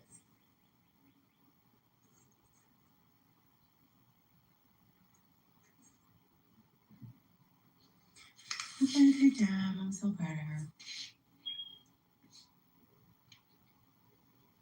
Hey, Patty, did you see the administration, the Department of Treasury, rolled back the requirement for business owners to report business owners' names and details with the Department of Treasury?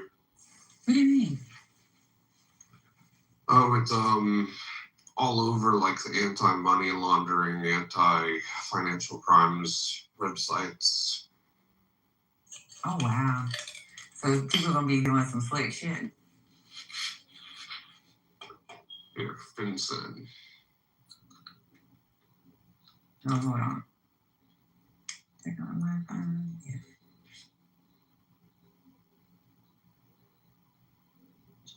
Yeah. FinCEN Perley ends beneficial ownership hoarding requirements for millions of business owners. Today, the U.S. Department of Treasury's Financial Crimes Enforcement Network is issuing a rule that permanently removes the requirement for U.S. and U.S. persons to report beneficial ownership information to FinCEN under the Corporate Transparency Act. The final rule became effective on August 4th.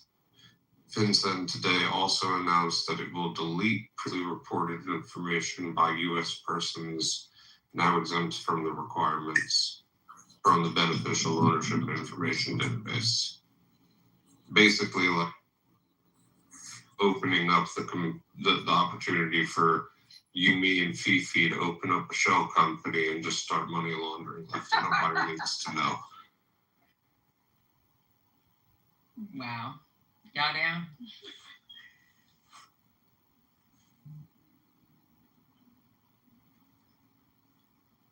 So has Trump done worse than you guys expected? Yeah. Yeah. I wouldn't have voted for him had I knew he was going to do all this shit. So I think the thing that kind of saved him before what other people that I think these Republicans knew, right? Because they helped him choose.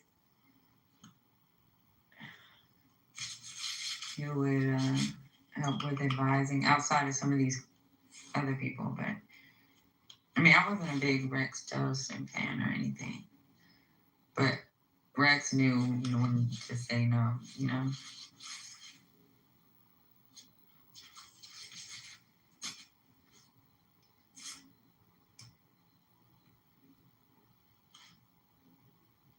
I thought the worst that was going to happen was maybe a couple of dead Americans in the streets from the biggest deportation scheme America's ever seen, which is bad, but like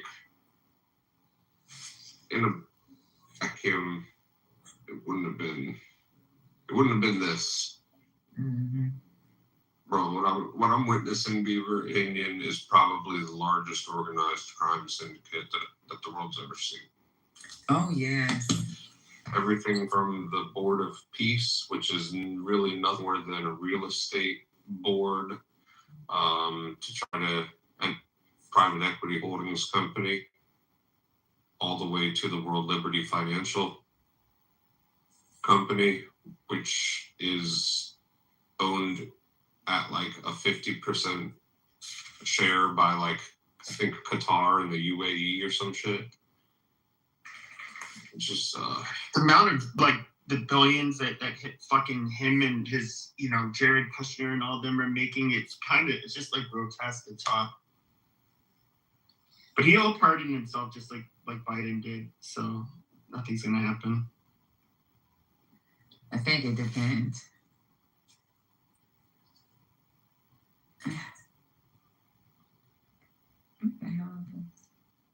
I think in hindsight, even a lot of you fucking conservatives, fucking MAGA President Trump tards, you guys know deep down in the pit of your soul that even Kamala Harris probably would have option. I don't know that she would have. She supported Blue then she might have needed to support the anti-Mullah movements. The Blue MAGA is impossible without that, because the Red MAGA is the anti-Mullah too. Florida, you know better. So, Beaver, you think it would have been this bad under Kamala? Well, I don't think it's that. My only complaints, they're pretty big, is the Iran. I think he got duped into doing work for another entity, and then how he flip-flopped on Epstein. I didn't like that. But those are my two beefs with Trump. I'm still happy with him overall. He started out great. Now he's down to like a B-.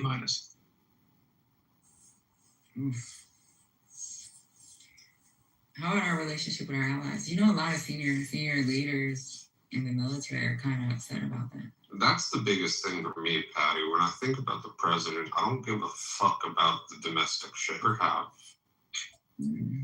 It's always about international diplomacy, foreign wars, foreign policy.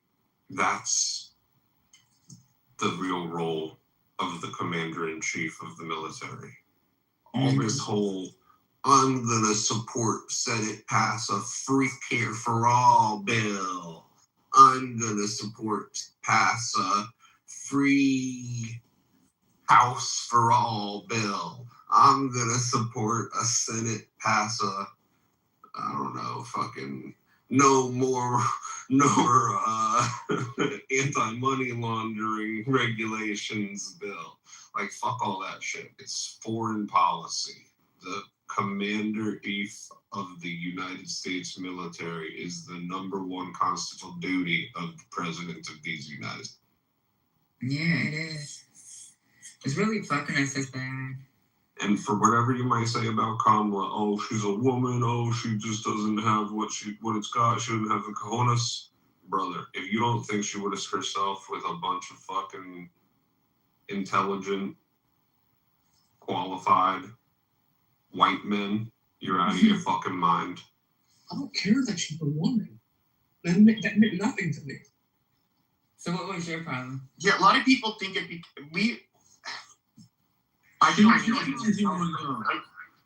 but basically, we thought Biden was a disaster, and we kind of saw, or at least I saw her as a nation in him. Her being a woman or not white or any of that stuff was not really. It wasn't really anything I cared about. Trump, okay, when it comes to the border, it's like that. He stopped that. That's one thing I'll give him credit for. Is he stopped the flow? As far as him, how he's used ICE, I think it was fucking retarded. I don't know why he had to put on a big fucking spectacle with them going into these cities. They should have just been old school, just doing their fucking job and behind the scenes, or I should say without running military campaigns, without doing a show of force like he did. Yeah, I don't know. I personally don't think Kamala would have been better. They would have been different. My critiques of Kamala would have probably been about much different things, but I do think that Trump did. He fucking lied to us. No new wars, all of that shit.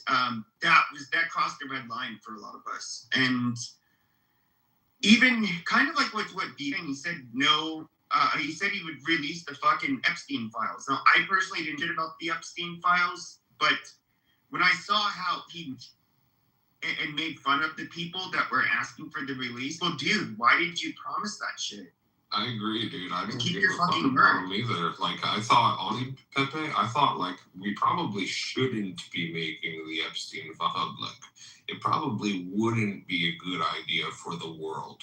This shit should just be dealt with by the intelligence units, by the police enforcement units, it should just be dealt with behind, and everybody should get their fucking comeuppance. Everybody should get it prosecuted, caught, investigated behind the scenes, and then maybe in 100 years from now, we all find out what actually happened. But he fucking made it the center point, the center stone of his whole campaign, dog. So I was like, well, I guess the world's gonna burn over the fucking Epstein files. And look at where we're at. I really didn't care about the Epstein files. I'm gonna be honest with you. I do feel some type of way about them releasing it and him talking about getting them released. I had a problem with that because there was like, there should have been some type of ongoing DOJ investigation of evil that was in those files. Don't get me wrong. When I said I didn't care about them. I care about hypocrisy. So when you say you're going to release them, you better fucking release them. That's my issue. Yeah, that's what ended up happening for me. Oh, you said you was going to release them. You was talking all that shit while they ain't out. But to be honest with you, when he first said that, I said, that's stupid. Because people was like, they're sealed, and he's talking, he ain't going to be. I was like, they shouldn't be. But if they're sealed, maybe there's ongoing investigation. They keep things sealed because of national security. Could be there's still pending investigations of certain people that are named off. And once you release it, like, what does the investigation look like for these people? Like, now that they're going to be able to clean up certain things or do what they need to do to make shit happen for themselves, to keep themselves from getting tainted. I don't know. I just didn't know. The way he was like, why Epstein? Why are you upset on Epstein? Like, what do you mean, motherfucker? They ask you to see. You said you would do this. Exactly. And he mocked it that were asking why he wasn't releasing them. He's like, dude, so you just said this shit to get elected, and now you're gonna mock the people who fucking voted for you because they want you to do what. But then it also hurts some of these girls too, right? Because the ones that are on TV now, there are a lot of girls. She wrote letters to the judge like, please don't release them because their family doesn't even know. When they did the interview on CBS, I think it was CBS, they did an interview with girls. There was a new girl that was sitting on that panel with them. She just came out because the files were released. She wanted to keep it a secret for a long time, but because they were released, she had to tell her husband, her kids. Like, that was a deep, dark for her. Like, now it's like your victim, the victim is my victim again. She might have healed from it somehow, some way, just kept it deep down in a piece of her brain and just said, I'm going to die with this secret.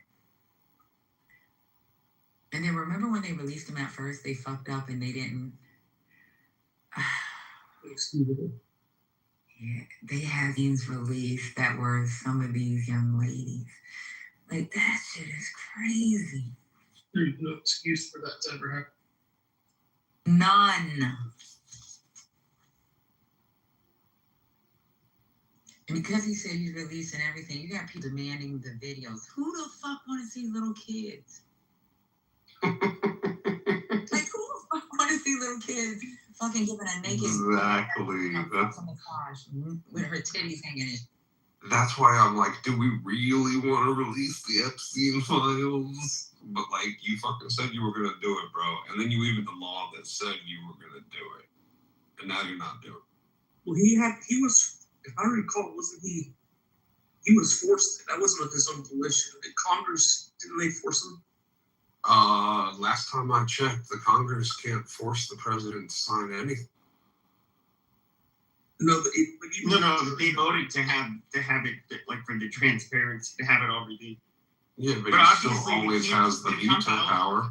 Abuse materials, that's something that legally that couldn't be released. It's literally a crime for them to, But he release can't. anything. Even if he were, in general, though, if you veto something, it can still get through. Mm-hmm. Oh yeah, they didn't. Yeah, they didn't. that's almost impossible. Like, you mean if he vetoed it? No, in other words, like they can't blur out like every. No, to Beaver, if he had vetoed it, it would have had to go back to the Senate, and they would have had to vote like. Yeah, after the higher and they wouldn't have got. I don't know if they would have got 2/3 of the vote. Yeah, they would have. It passed with unanimity. Oh, you're right. They did. Bad, man. I felt bad when they were when they ain't crazy because they had didn't have some of those names hidden. There's pieces of these that were already released that someone screenshot, and it's all over the internet now.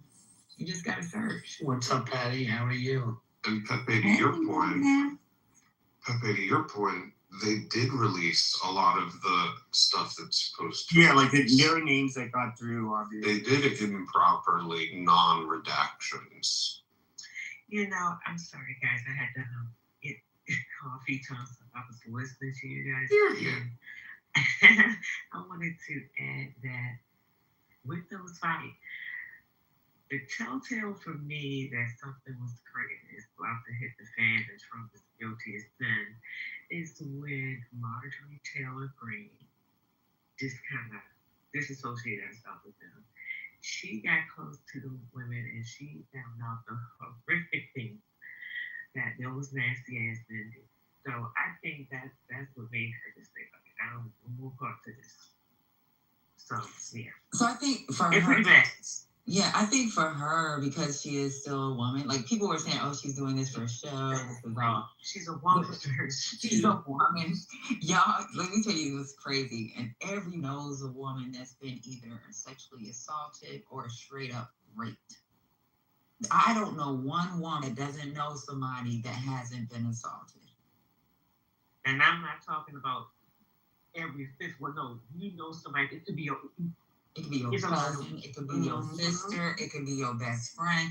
You know, and when they say 1 in 2 women have been sexually assaulted, that is the truth. Whether it's been raped, it's been like fucking like molested. And see, guys don't really hear these stories, but like girls like All right, question though.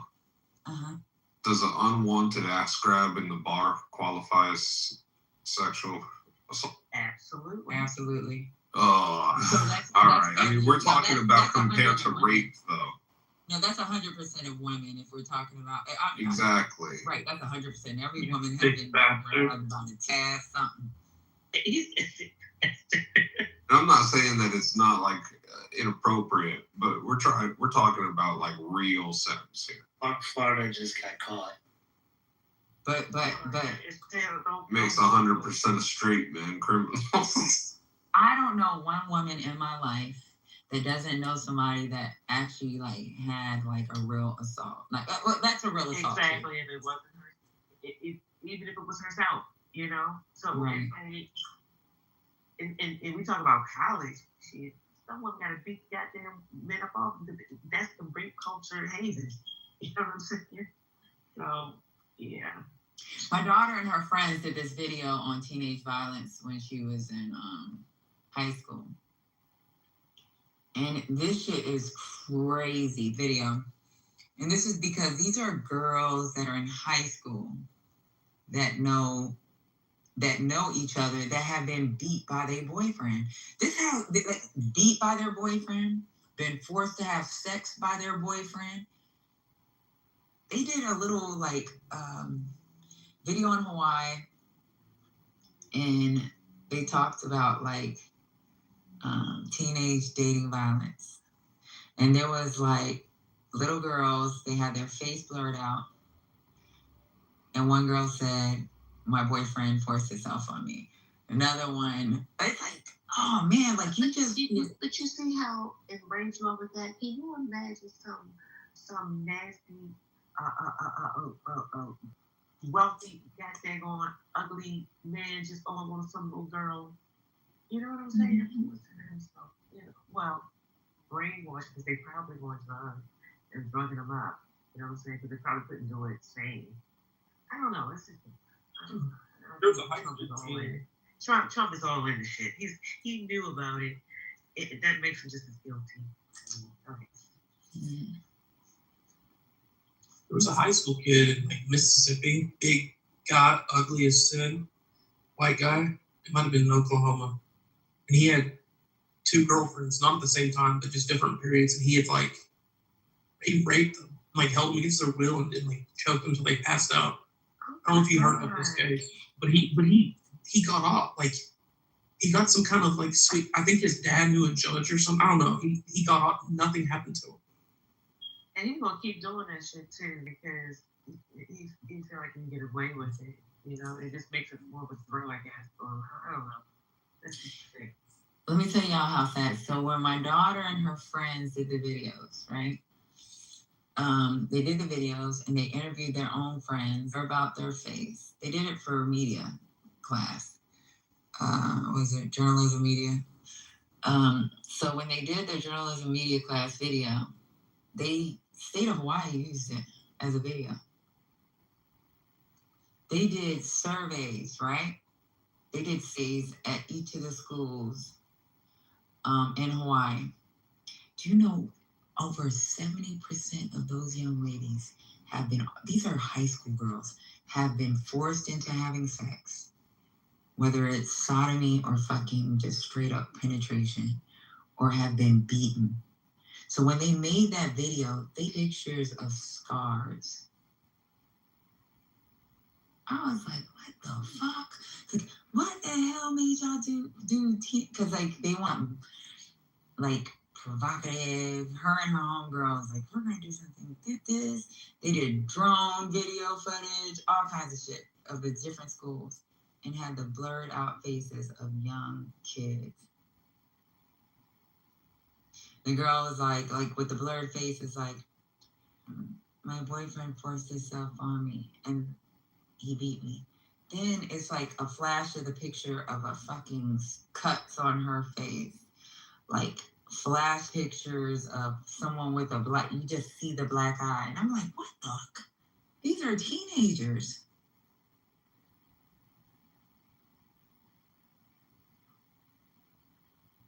I was trying to get to them, like,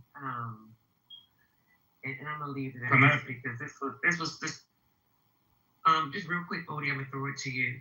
I'm gonna leave it at this with this team thing, and this is recent. This is nothing that happened a while ago. I'm talking a matter of like maybe a month. So, in the Baltimore County area, suburb, a 16 and a 9-year-old were found murdered in their house by their parents. Everybody trying to figure out, oh my God, because it was horrible. I mean, this nice part of community, you know, police chief, like this, they kept it it, but it was just a horrific scene from what they were saying. Come to find out, the little teenage girl, the quote unquote boyfriend in the house while the parents wasn't there. And this boy shot her, but it's not just he shot her, it's where he shot her. Yeah, there. That's where he did it. Yeah, where you're thinking. And then killed the brother. He took the bus to the house to do it. So that baby let her kill her in. But before that, before all this happened, she told her best friend that, girl, he said he gonna kill me. He said he gonna put the gun inside of me and shoot me. Da, da, da, da. He carried it out, and I'm gonna leave it there. It's just disgusting. Wait, you said he stuck it. So wait. Yeah, it's horrific. Yes. He stuck it in. So hold on. I want to ask one clarifying question. He stuck it shot? Yes, sir. That's the police chief was. The police said he never seen anything like his whole career. They didn't say it out, but when they made sure they told the story of what he said he was going to do to her, and it was terrible because he thought she was cheating on him. These kids, these young boys, and they went to schools. These were not kids. I'm tired of the kids in the inner city getting into things. It's all these little crazy kids. You hear me? It's all of them. They went to good schools. Both of them. Bless her heart. Attractive children too. It was terrible. Terrible. Okay, I gotta get that out. But I'm saying for a reason, it's serious now. This shit's easy. And you know, so I'm gonna go ahead and tell y'all, right? So I've been with my daughter's father. I was with him. I've known him since elementary school. Party, I think so my thumb though. Okay. I just want to say something. So, anytime I listen to this talk about assaults, I think that America has lost the moral question. The moral pundit have left America. Elected Trump. So, I mean, Trump have many accusations, even wife, not his own wife, accused him of rape. You know, I know she later recounted, but the question is, how many people do you know that their own wives can accuse them openly of rape.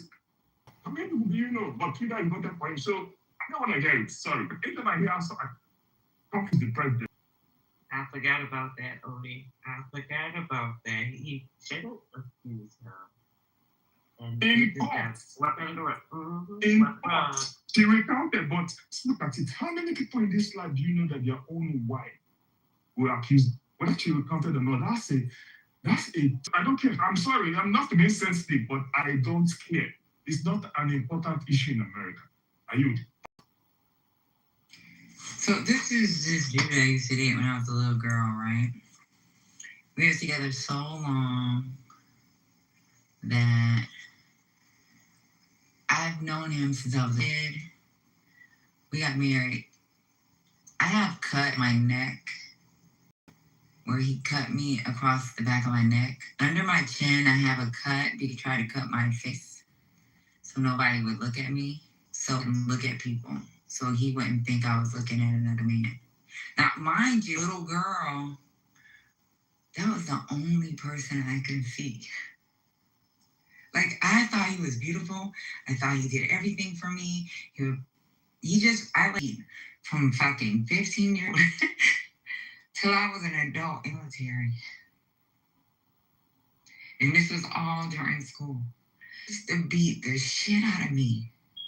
I got a gash in my head that nobody can see, but hair won't grow there because he my fucking scalp and was telling me he will peel that shit back. He took my little brother one day because I was not home. I was at school. I was at school trying to make a better life than him. And I had to stay. And I was worried that if I stayed too late, I was at home, he was going to beat me up. But my professor made me stay school because he wanted me to apply for a NASA program.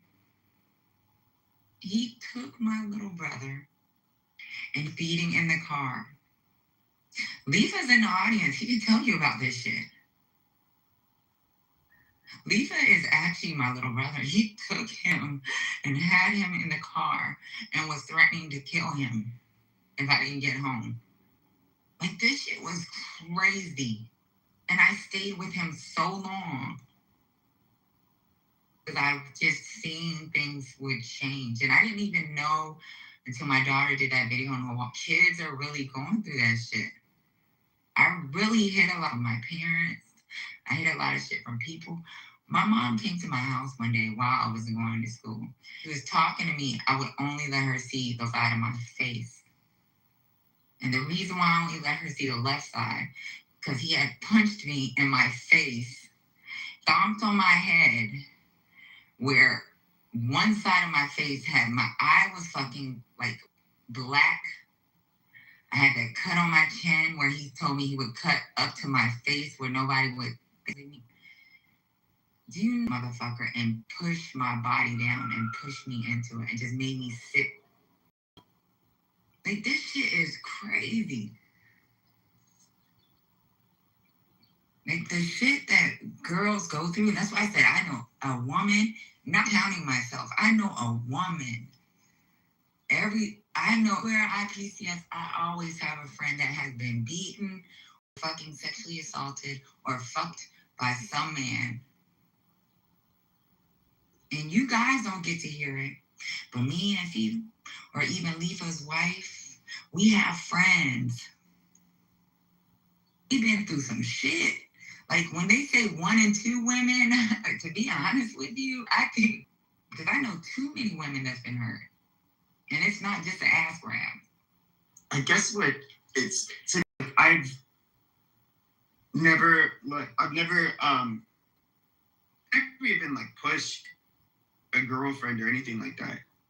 But I've never even heard of accusations of any of my male friends doing that. I've heard of accusations of other people doing that, but I guess to me it's like, I think for a lot of men, at least ones that are not like, they don't get physically violent with women. Yeah, I don't know. I guess we. No, Pepe, y'all don't know your friends get physically violent. Like, even with the guy that I was with. No, and that's a fact. We don't know our friends a lot of the times. You don't know. And you know what the problem is with a lot of us women? We think that they may change. They make promises. They be really nice for about a month or two. But the minute where I learned how to look down, it's so crazy. I was going through school. I'd be scared that he might be in the car somewhere. So I'd be like walking to class, like talk out the side of my mouth to be like, hurry up, because I gotta go to class. Like this should be crazy. I'm sorry you went through all that, Patty. I'm not the only girl that's been through that. No, I know. I know. I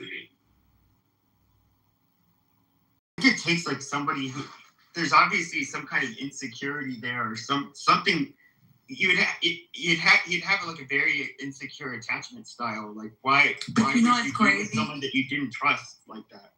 This is the thing that's crazy about this. Okay, since I've been a little girl, when I was a little girl, people would say, "Oh, she's so pretty."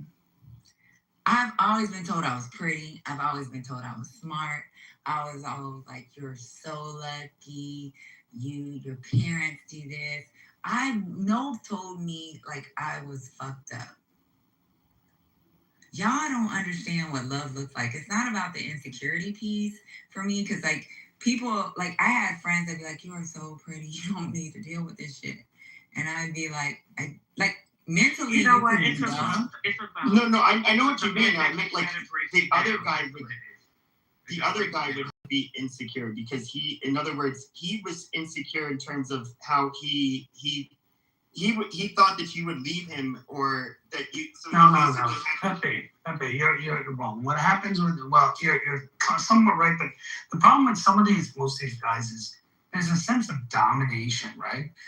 It's a self-image issue with them because they feel like they treat women like property. Right? That okay, this is my person and I want full control over it. And it's really a self-confidence issue. I guarantee you, if you look at some of these men, the way that they're raised, the way they're brought up, and the way that society, at least at that time and still now, is cultivating, saying like, you're the dominant one, you're the one in charge, you're the one who should do this, you're the one who should do it, and your wife should do this, you should, or your girl should do this, she should take care of you, she should, food should be ready when you come, all that kind of stuff is what leads to, to that kind of mindset. So I think it's important that we kind of put in perspective, right? And so to be where it could be, because there's always men that are, that are jealous, number one, and number two, that accept it. Number three, I think the thing we should also expect is that in today's society is actually worse than before because there's a degradation in masculinity that's there, right? There's like men don't actually act like men in many, like petulant children in many cases, and so that's a major issue that women are dealing with. Can I ask you this real quick? Hey, tell Lisa to come up because I don't even know what happened that night. I'm gonna tell y'all something. To this day, as an adult, that's what I'm saying. Real quick, Patty. So suddenly, especially we're talking youth right now. This all the way around. These guys are angry. These these guys, these boys, they're angry, and I don't understand what the hell is going on. Is it something in the video games? Is it something in the phone? Because it's rage. Because Video games and porn. Both of them. Look, another child to another child. What make at that age? What makes you so do that? That's the question, y'all. And I ask the men that. It's look, video games. Lisa up. I've never understood what actually happened. Do you know the only reason why I found out that he got hard with him is because I think the police pulled them over. He had my brother in the car and was telling he was gonna kill both of them. How long ago was this? This was like 14 years ago. See, this is a long-lasting. It'll never leave you, and that's the thing we're talking about with these girls. The women that were molested and the young, they never forget that. For me to live with them, and that's You know. And he went to pick my brother up. He went to pick my brother up from elementary school. How old was he, Patty? I mean, he's picking your brother up. And... So what happened was, me and my brother, we're still in the same age range, but he went to pick my brother up. He's like 3 years older than me. So like he's a senior. Monday, my little brother was supposed to get on the school bus or something. I don't know what happened. I don't know how my brother ended up in the car with him, but my brother didn't because he didn't know what was going on. But what happened was he came to pick him up. He thought everything was good. He's saying, I'm going to go buy you McDonald's or something scared. Like, he's a kid. And he was going like over 100 miles per hour and telling me he was going to crash and kill them because I'm not back from school on time.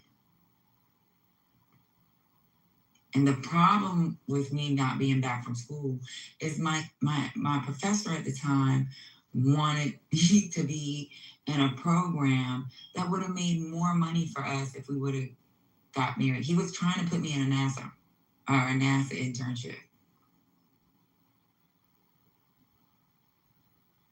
And he was like, you're going to sit here, you're going to do the application. Because at the time, I told him, okay, I'll do it. And I just went on about my business because I was a biology major and then biochemistry. I was dual major in bio. I was actually a pre-med major. So what a lot of y'all don't realize, my first degree was in biology because I was supposed to be pre-med. I did the MS and got it. Right? So originally I wanted to be a doctor. When certain things when I put things together because I was trying to plan for my future on having a family, it was like, I'm going to have to work in medical school. I'm not going to be able to work. So I went towards biochemistry. At the time, because I had a GPA, I have a very high SAT score as a kid. My professor wanted to put me in this NASA program, do at Howard every summer where I would have got paid and then I get a stipend. And I was procrastinating. And the only reason why I was procrastinating because I was worried about if my boyfriend get mad because he can't live with me because I would be staying in the dorms. And I didn't want to die, but I still wanted to make it work. So I stayed there. He made me stay, and I just know because he's an adult. But I was still scared, and I didn't know what he was going to do to my little brother. He was going to kill him and brother just because I was late. If it wasn't for the fucking police, he probably would have been dead. Did he get arrested? I think so, and that's how my parents ended up getting involved because my little brother had to be picked up. So is that when you broke up with him? No. I'm just curious. So like, how would he come off to you? Did he come off as like a tough guy? Did he come off as just very normal? He was nice. Okay. So he's like a nice, like, somebody would suspect he's like an abusive person. No. The thing is, I have a mom that's Pacific Islander. So I would be like, oh, that's how we do. And then in my mom's mind, it's me adopt culture, right? Because even with my mother, He it's was like Asian? No, I am. I'm Blazing. Okay. So I thought you said that the young man was. No, I always like, well, I have to do this with my mom anyway, so it's okay. When my dad and his friends are around, if my mom's cooking for people, like when we serve their plates, you have to like be below men. So I have to like bend a little bit below them to like bring their food. Is it in Asian culture? Is it like an adult and you're a kid? Yeah, you can. It's often considered disrespectful. Yeah, and I always use that as an excuse when I knew it was me just being scared that I was looking at another man.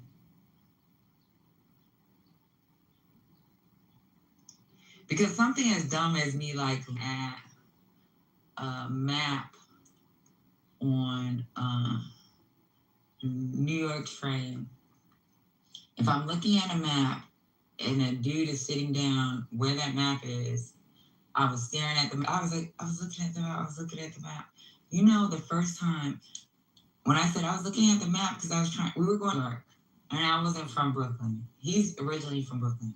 He's from Crown Heights. I was living in. So it's like, okay, we're going to Brooklyn. I'm looking at the map. Like, why are we getting on the beach and it doesn't connect to the L? I'm like looking at the map saying, hey, we need to transfer this. That's what I'm thinking in my brain. But when I got that train, he used his keys to cut the back of my neck to keep me on. His keys, his house key. And I got a neck, like he dug it into my fucking neck. I am fucking now, and that scar is on my neck. I have a cut on my arm that's deep, and I just tell people, oh, it was somebody cutting me from cutter. No, it was my fucking boyfriend cut me with a box cutter. But putting my hands up to keep me from fucking getting kicked in my fucking face. Patty, is this guy still around so I can beat him? No, yeah, he's still around. He's beating somebody up, but I like, you know, the day I walked away, he was gonna shoot me in my head. And it was so crazy that I was willing to die. Like, if you walk away from me, I'm gonna shoot you. And I was like, okay. So I just kept walking. And I was like, please kill me so I don't have to do this anymore. And he didn't shoot me. I just got in the car with my homegirl and left. He said shoot you in the back of your fucking head. If you fucking keep walking, I'm gonna kill you. And he pulled out a gun. Is that the last you've ever seen him, or have you had to see him outside of court since? I didn't go to court about that. The couple of times that I had to go to court, he beat my aunt up in Brooklyn. I went downstairs to open the door because her buzzer wasn't working, and I had on some boxer shorts and a t-shirt. And he said I was trying to show people this motherfucker dragged me all the way up 3 flights of stairs. And that knows about New York City buildings, those are concrete stairs. They're not pretty stairs. This motherfucker stomped my face to the point where I just know, I can tell you my memory is black and white stuff, like white stuff. My cousin told me I seen him, she jumped on his back, and I don't have that memory at all. She said she jumped on his back. She said he fucking threw her down the stairs. Mom came out of out her apartment because she heard commotion and the girl got her in the stairwell. And she came out, and he fucking punched her in the. But I didn't see this, but they said I seen it. But because he fucking stomped my head so hard, the concrete, I don't have that memory. I don't, like all the shit they told when we was going to court for this shit. Because my aunt was the one that was like, fuck that. He put his hands on me. And with me, I was like, testifying. But the state took it. And because at the time when the state took it, they considered it as domestic violence. And they just said, we're going to proceed with charges with or without you. But that would be a DV case, a domestic violence case. The state doesn't give you the option to say whether or not to prosecute. Right, they don't. And see, DV is only as if you're married or if you're you may be carrying their child. So was that the final straw where you broke up with them? No, the final straw was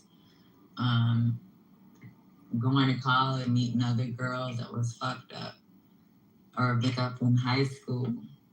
And they were like, you can't do this shit. And it's like the stuff that like we would talk about. This is the thing that's crazy. My parents made me go to school away from him. he actually found a way to be where I was at.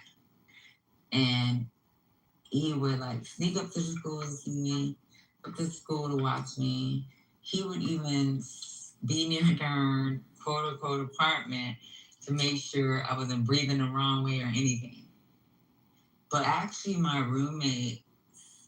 one of my roommates had got beat by her boyfriend, and her parents said, like, I guess she finally made the decision once college that he ain't worth it. So and she had a baby with him, and he fucking dragged her motorcycle. This is a down south girl. He fucking dragged her on a motorcycle and peeled off her leg. So with her, she was the one that was like, we can't do it no more. And she was so brave. That day that he pulled a gun on her. She was like, I'm going to my car and you better fucking follow me. Like, it's like she wasn't scared to die. And then in my mind, I was like, I'd rather die. Like, I can't live like this for the rest of my life. And the only thing I was doing when I was walking to her car was like, please just kill me. Just kill me and let this shit be over. But when we got in the car, I was like so happy I didn't die. And I was like, oh my God, I did it. I made it. And the shit that's crazy from that day in my brain to learn how to like take care of myself. I know it sounds weird. Like I was already taking care of, but I was like, live your life. A totally different thing. Like I was like, I can eat what I want to eat. I can talk to girls I want to talk to if he don't like them, like the whole time. Everything that I did was like what he told me to. I don't like your friend. She's a whore. Okay, so I won't be her friend no more. I just won't talk to her. It's like I didn't know who would be my friend. I didn't know how to pick friends. I just knew like I'm codependent on what his thoughts were in my like that day. It's like it's really crazy. And I was a girl, a little girl. I was like 18, 19.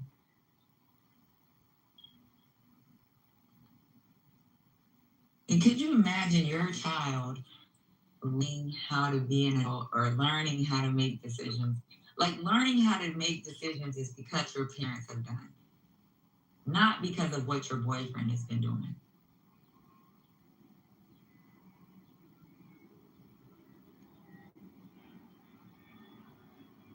A lot of respect for you, Patty. You got my number. Anything happens, you let me know. No, he's not gonna do nothing. I know. But back then, oh my God. And then I learned what obsession means. Because, you know, he actually told someone like he was obsessed. Like it was one of his friends that told me like one of his friends, like years later, he was like, he was really obsessed with you. Like you were the only thing mine. If you were like to move a certain, he was worried that you were gonna move to somebody else. And we used to tell him like, leave it alone. Like something's wrong with you. And then the joke was, you must have stop. Like, no, it's not that. I don't know what happened. Because it was like that since I was a little kid. I'm proud of you. You moved past a lot of that. Yeah, totally. But when my daughter did that video, I was like, what the fuck is going on? Because I was like, fuck. Because I was like, looking at that video, I see bruises. I see a girl with a black eye. And it's like everything flashed back to when I was a little girl. So then my daughter, when they did their little survey, and I was like, fuck, that's how many little girls are dead right now? And I know what fear felt like for me, or like what it looked like on feeling like you were being the right girlfriend, not doing the wrong thing, and not breathe. Like, if he said don't breathe out of your left, I would have found a way not to breathe out of my left nostril. Just so everything can be smooth. And I just know there are little girls that, like, when my daughter did that video with him, so the girl that she did it with was the one that won Miss Hawaii, Miss Teen Hawaii. And when they did that video, I was like, fuck. Like, when I did it, I was like, are they really doing this? And she's like, yeah, mom, survey. And then, da-da-da-da-da. We went to this school and this school. And I was like, with her, it's like, she was so excited. It's like something to show, like, in the state of Hawaii wanted to use it as one of their, like, announcements, like, teenage violence and what it looks like. And they use it as a little video that they would show. I can feel those little girls when I seen the videos. Like when I seen like a girl had a cut on her neck. I got a cut on mine. I got a cut on the back of my neck. Then I see a girl with a black eye. I remember sitting down on the ground pretending I'm folding clothes and letting my mom see one side of my face because I could see the other side. It was, my mom kept saying, what are you doing? Like, look at me when I'm talking to you. I was like, I can't, I'm busy, mom, leave me alone. And then she kept walking on me so she can get in front of me. And I was like turning my face. And she was like, are you doing this on purpose? I'm talking to you, now you're being disrespectful. And then that's when she found out my face was bruised on the other side. Mm-hmm. It'd be real fucked up. Patty, do you know if his dad did shit to his mother? He did.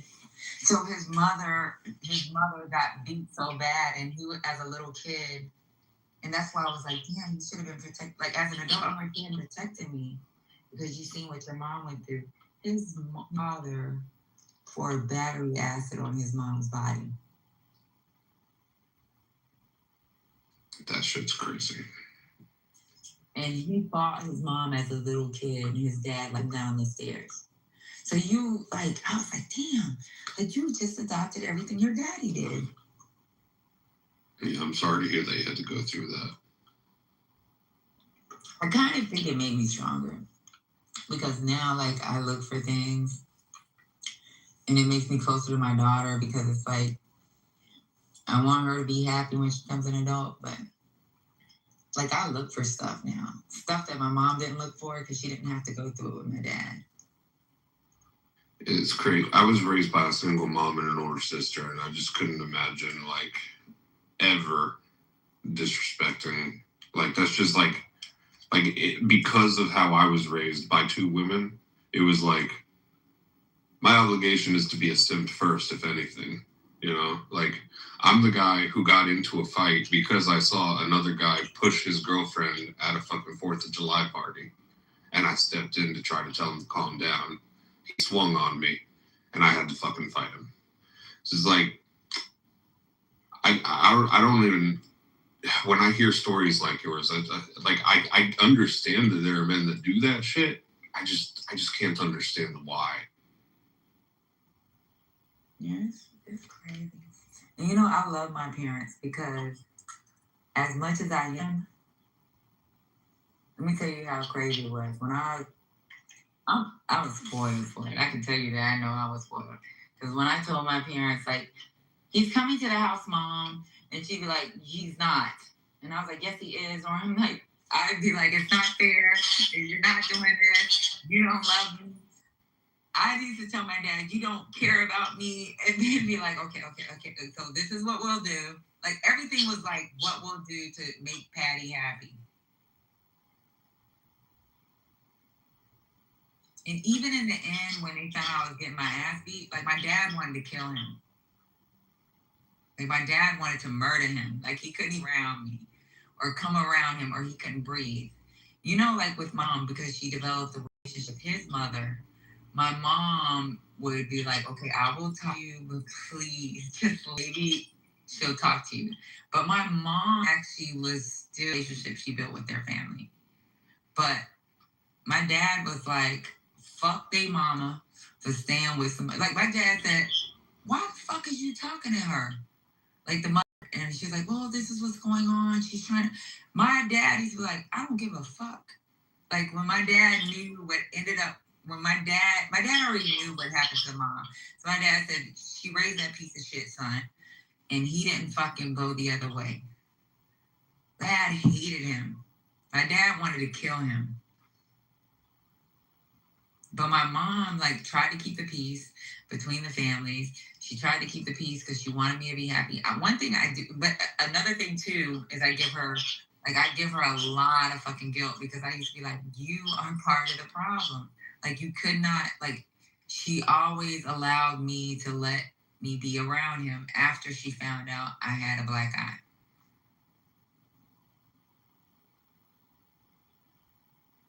Because I think at the time, it's like, how do I keep my daughter close to me? Because I would make threats. I know damn well I depended on them for everything. But I would be like, you don't love me. I don't care. It's not fair. And like, and with my dad, he'll stay silent. But with my mom, she'll be like, you talk too much. You're just disrespectful. And then she'll be like, okay, you know, okay, look, this is what we'll do. Like, she always, like, I don't know. And you know, most Asian moms, they probably would have fucking kicked their own child in the face. Instead of kicking me in the face, she fucking, like, was an enabler. And I think that was, when me and her taught it, she was like, I just didn't want you to, like, run away. I was like, run away, college student? She's like, I just didn't want you to leave and just not come back because you wanted to be with somebody. Because, like, for her, she felt like she left her family to be with a black man. And sometimes, she was like, sometimes it's like you're gonna make, like, I made decisions to be with your daddy, and I was like, I didn't want you to make a decision to be with, so I just wanted you to be happy, but I wanted you, okay. But with my dad, he didn't give a fuck. He was like, he'll make it first if I leave with him. My dad told me, like, we were talking about it one day here, and he was like, you know what, if you would have, I would have killed his mom, his dad, I'm prison proud. I would have killed the mom if she wouldn't give me information where my daughter is. I would have found him and killed him too. Was your ex afraid of your dad? I think he was. And then he tried to mimic a lot that my dad did. Because he tried to work for what he did, he worked for the government. Everything my dad did, he wanted to do. Like, my dad played basketball, he played basketball. My dad would help my sister's basketball team. He volunteered to help a basketball team at a local high school. It's like, it was really weird because he actually told me one time, like, I want to be like your dad. But my dad hated him. My dad wanted to kill him. And you know, my mom, she, like, that's why I be like, business, she didn't tell my dad. And I do know she loves me.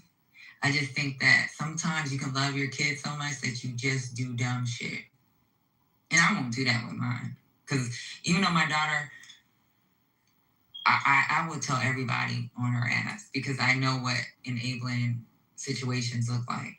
You will have a daughter that will stick with some shit and she can possibly end up dying because you think that you love her and you're defending. To die.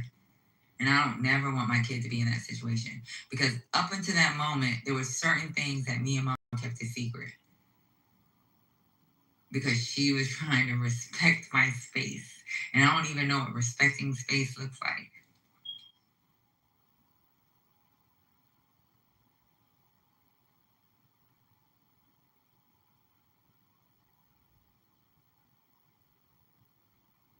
But, you know, I'm telling y'all, I actually told girls in the military this. When I think it was maybe 8 years into my career, I started being the equal opportunity senior for the division.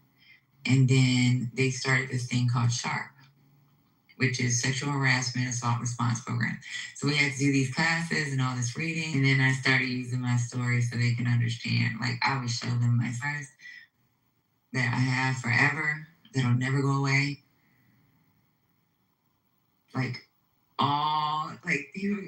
These little girls, and this is in classes, right? Girls, even boys. You know, there's boys that have been abused by girls in the military. Like, their own wife is beating them for fucking fighting. Like, this shit is crazy. You would see these young guys that act like they have all this like humph and when we go out there and we're killing the enemy but then when you give your sharp classes and you start showing them like what reality looks like for me, those kids like they'll talk to you or they'll come to your office. This is when I was in third ID. They would come to my office and they'd talk to me about stuff. And I'm like, you're getting financially abused and physically abused. If your wife is taking the kid and threatening to take money, or your wife is like punching you in the face and you can't do shit because she's going to call your commander. These are boys. See, Patty, I'm teaching my son something different, man. All right? Because he a square nigga, I'm teaching him that when he gets into a serious relationship, if she decides to put her hands on you, you know what you do? You put them laws in that whole life, man. Straight up and down. The first time she show you that shit, you get away from her or you put the laws in her life. It's not like you don't give nobody no opportunity. Now, obviously, you know I got girls, and I'm going to do my best to train them with the same thought process that if that ever happens, I pray it doesn't. Don't give a motherfucker multiple opportunities to do that. They show you one time that they on that type of time, hey, you need to get rid of them. That simple. Call the police. I tell my Rose, I know a lot of men who are abused by their women. A lot of them. A lot of y'all. Let me tell you what's so crazy. Y'all don't realize it. Not only are girls getting abused, right? Now I don't. So when they're like 17 or 18, 19, 20, it's girls. But when it comes to marriages, I have seen a lot of boys that don't. So we have this thing called restricted and unrestricted reporting. Y'all dudes are so embarrassed that your wife is taking all your money and threatening to use your career to fuck it up and have a baby by you and use that baby dads for making y'all not be in sync with like what it looks like to be a man. You're allowed to cry. You're allowed to be hurt. Y'all like have this ego thing where nobody has to know your business. Hey, let me say this though. I'm not gonna say all of the men that I knew that had taken, but the majority of them were men that got caught up cheating and shit like that, right? So a lot of them it was like a leverage thing too. Yeah, you leave, I'ma fuck your money up, I'ma do this type of shit. But they got caught cheating. So in their mind, that is a big thing. Once so it's like cheating or having some type of emotional cheating type relationship, they see a message, they see porn, they see where you're sneaking on some fish, whatever that app is, something fish app. Cause look, Patty, I'm gonna keep it a bean. My son and mom tried a lot of shit with me, you feel me? But I was a dog ass nigga though, Patty. Now I'm not justifying her behavior. I am saying that she was reactionary in a lot of the shit that she did. I don't think if I was handling myself in the right way, I don't think she would have been like that.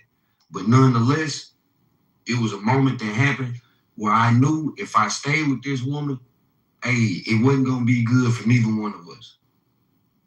It wasn't gonna be good for our child, and it wasn't gonna be good for neither one of us. So I had to get up out that mix because I didn't want to be that type of man. But like that's what I'm saying. Like it's tough, man. Like it's tough because you taught not to put your hands on women. You taught to respect women, all that shit. But if they started coming at you on some fuck shit, I don't even care if you wrong. Yeah, I might have cheated on you. That don't warrant you putting your hands on me. Same difference if you cheated on me, that wouldn't warrant me putting my hands on you and hurting you.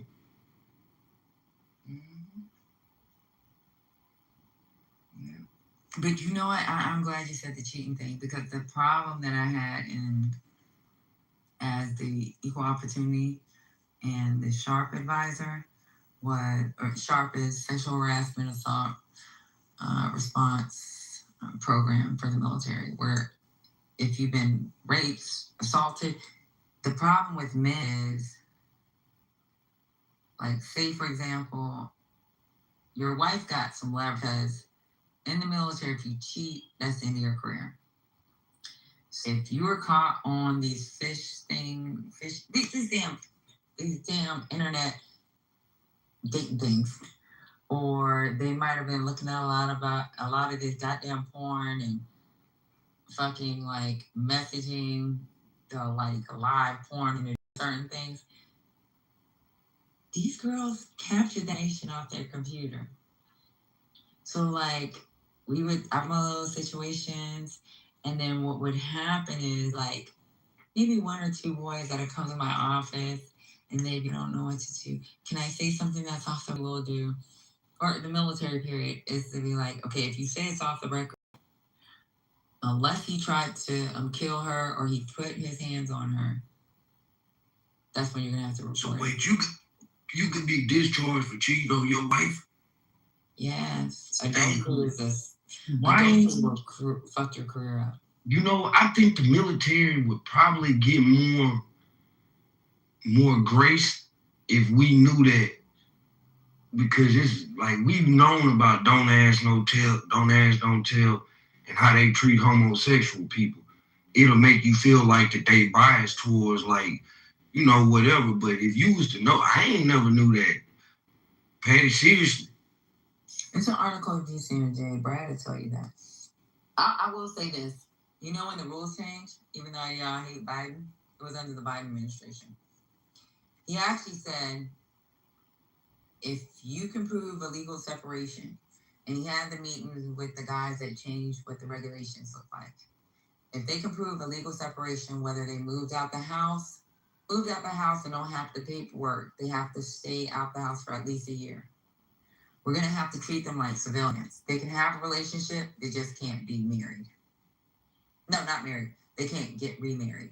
So what a legal separation like for civilians is going to look the same for us, with the exception of if you don't have documentation saying that we both agree on a legal shit, you have got to be out that house for more than a year. Man, I actually think that's a good thing, because if in the full spectrum of the discipline, I think you need to be a productive soldier. Yeah, but in his life. Years before that, the whole time, like at the time that I was serving as the equal opportunity editor, if a guy wasn't with his wife anymore, because so this is what a lot of people don't realize. We get BAH. You have died by somebody. I can tell you where I'll give you Fort Bragg. Fort Bragg, you don't make that much on BAH. But if you're in Fort Bragg and you're married to a woman, he decides to move out, you have to pay her about at the time it was like $998 a month. It don't matter if she has a child. Man, that's because she's considered your dependent. Until you get a divorce, we'll be paying $900 a month out of your just $1,000 a month out of your paycheck because you receive BAH because you're married. So glad I ain't get married as a young nigga, because I definitely would be divorced. There's no doubt about it. And my life probably would have been more difficult, but guess what? Every additional dependent you add, and I'm just giving you Fort Bragg. So let's say she has a child. So let's say the minimum is $900. You may add an additional $200 to $300 for each child.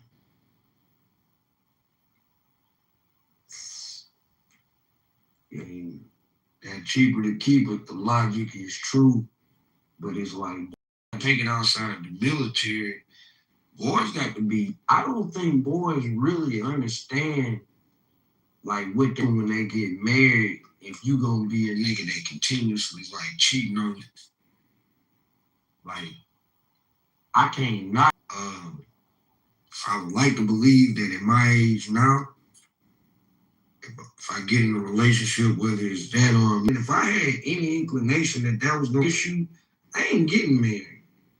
I know there's nothing wrong with marriage, but y'all men gotta be like really in sync with your own emotions. And y'all gotta be honest. Yeah. Because when you're not honest with your emotions, you're gonna get fucked up in a bad situation. All my issues with women lying to me. You feel me? But also lying to yourself. Man, I don't believe in yourself. Now some do. No, but a lot of guys do because they don't want to be embarrassed. But what I'm saying is, this is just me personally. I believe that you can hide things from people. You can hide the truth. But internally, you can't lie to yourself. Yeah, but when you hide the truth from people, you're still lying to yourself. Like, that's why. I don't think so, Patty. The reason why I'm saying if you're lying to people, just so you can keep up a certain type of persona, you're also lying to yourself and end up hurting yourself. So like you ain't hurting yourself, but all I'm saying is I ain't never told a lie that I didn't know I was telling. You feel me? Like it's never been a lie like, man, well, I told a lie, like, and I knew it. So that's why I'm like in this thought process of, I think that you could psych yourself out, you could make yourself believe shit, but outright lying to yourself, nah, you just going against what you know is, you're going against doing the right thing, but you're not lying to yourself. At least in my opinion. Yeah, I felt they were lying to themselves.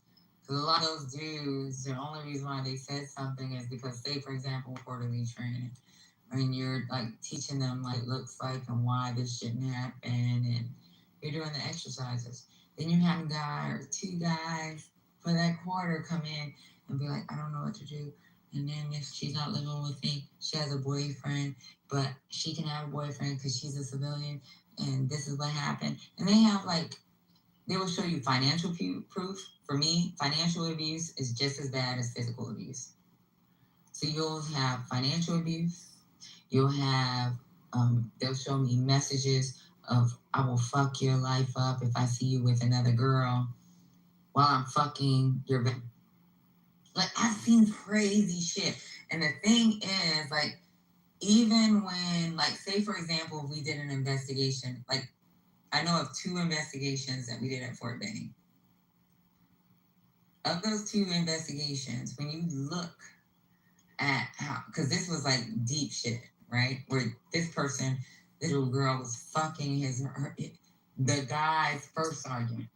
That's one of them. Yeah. The other one was fucking the guy's sergeant major, the wife.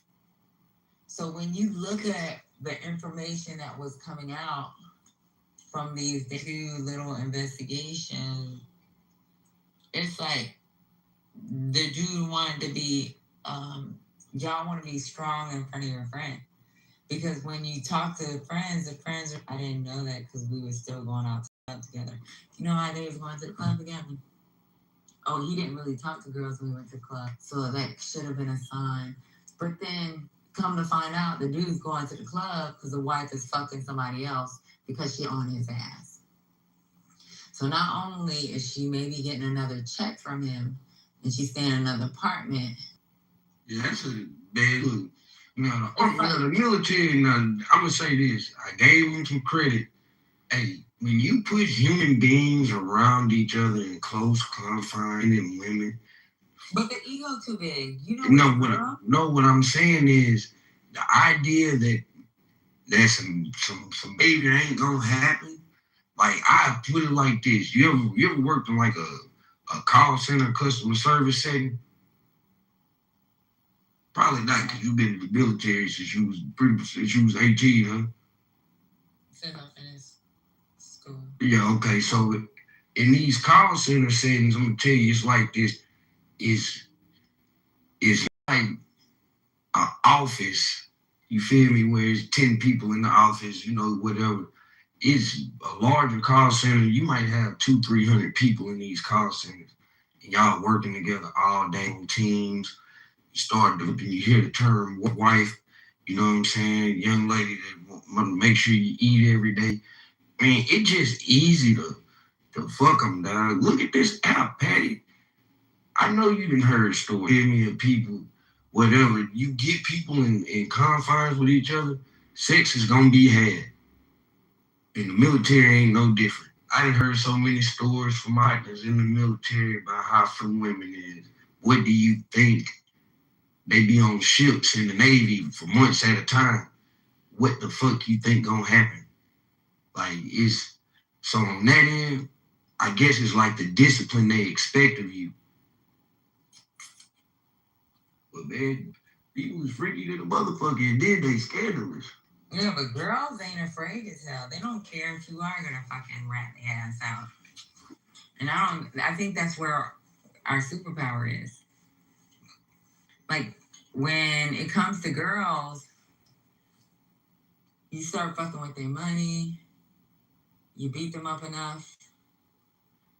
Once you know, they gonna tell. Pride goes out the window. Cause now you with somebody else, so now I can tell. With dudes, like, y'all have this pride thing, like, I got some questions to ask, this off the record, right? And you're like, dude, y'all don't live together, so why don't you say, you know, they've changed. I can't nigga. Hey, it's me, the nigga. Oh, God.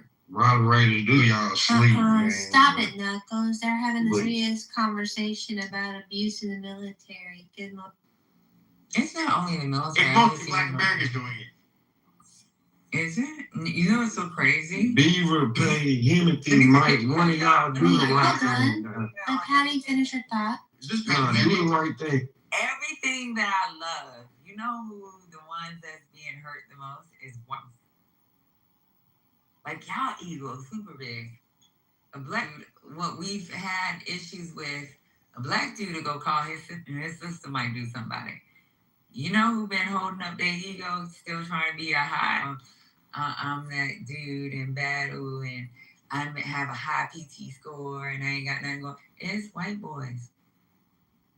The two cases I'm talking about with the dude fucking the dude's wife fucking the first sergeant, the other dude's wife was fucking the sergeant.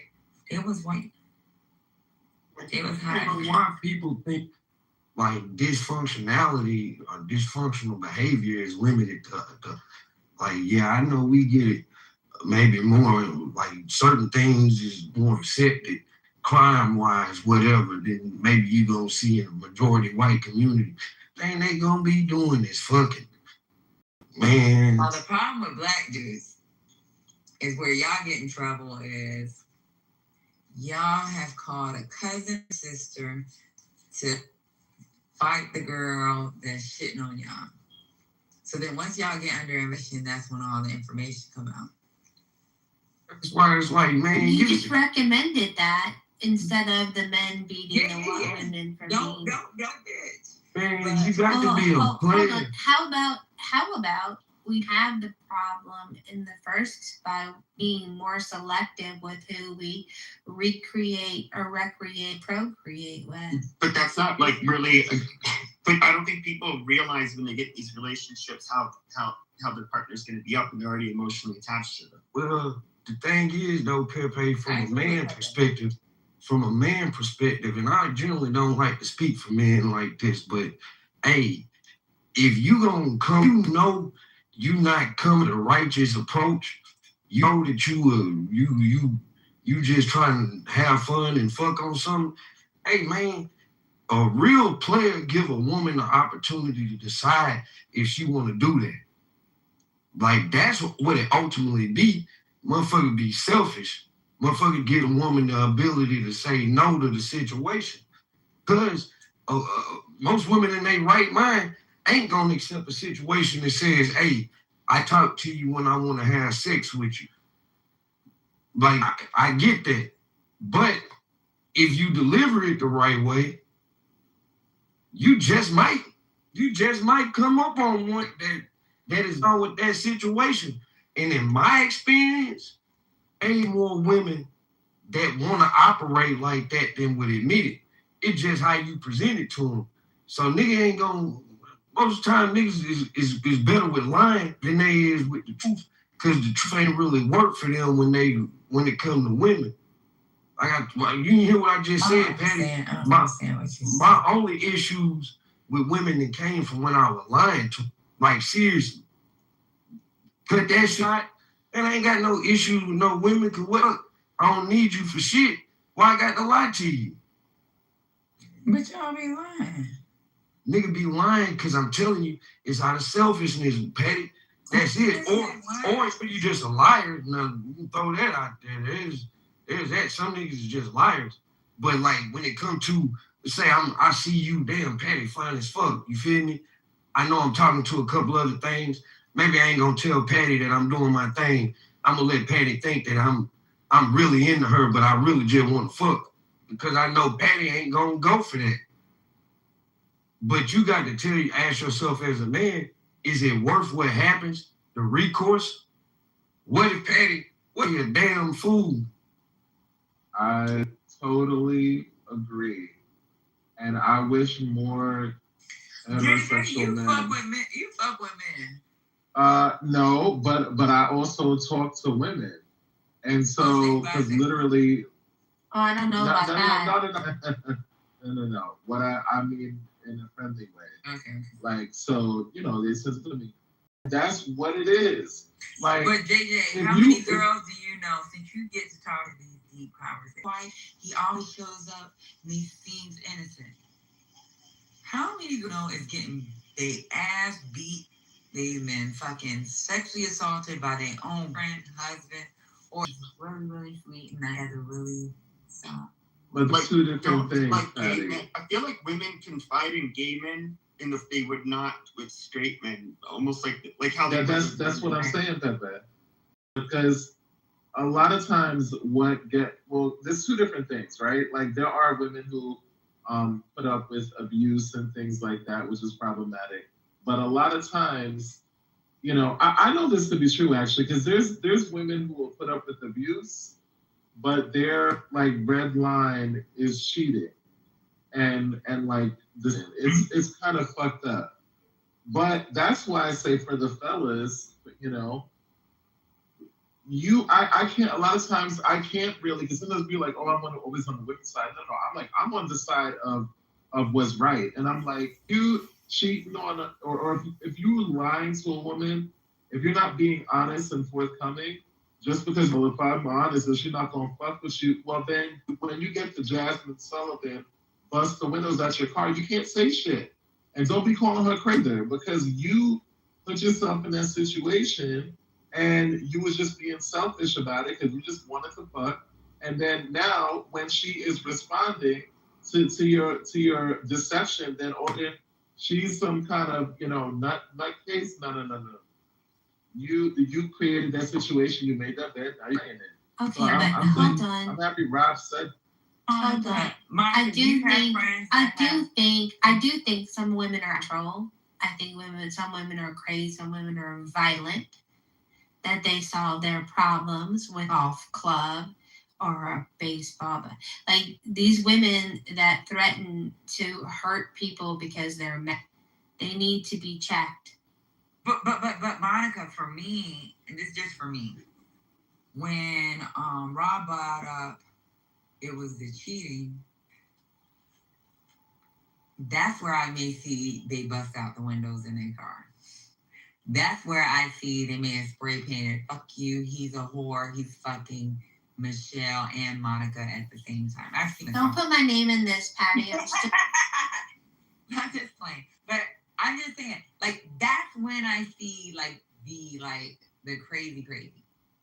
But even between the crazy, like, when Rob said, most of his friends that have gone through the abuse with the woman is because of certain, like, it's been infidelity. Yeah, well, right. Well, so where's your... Like, hold on. The women bust out the windows. But that's property. Bust out the window and still get their ass beat and be okay with it. Well, hold on. Like they bust out the window because of the cheating. Well, yeah, and then they get in trouble for that. What I'm seeing is a society devolving into solving our problems with fists.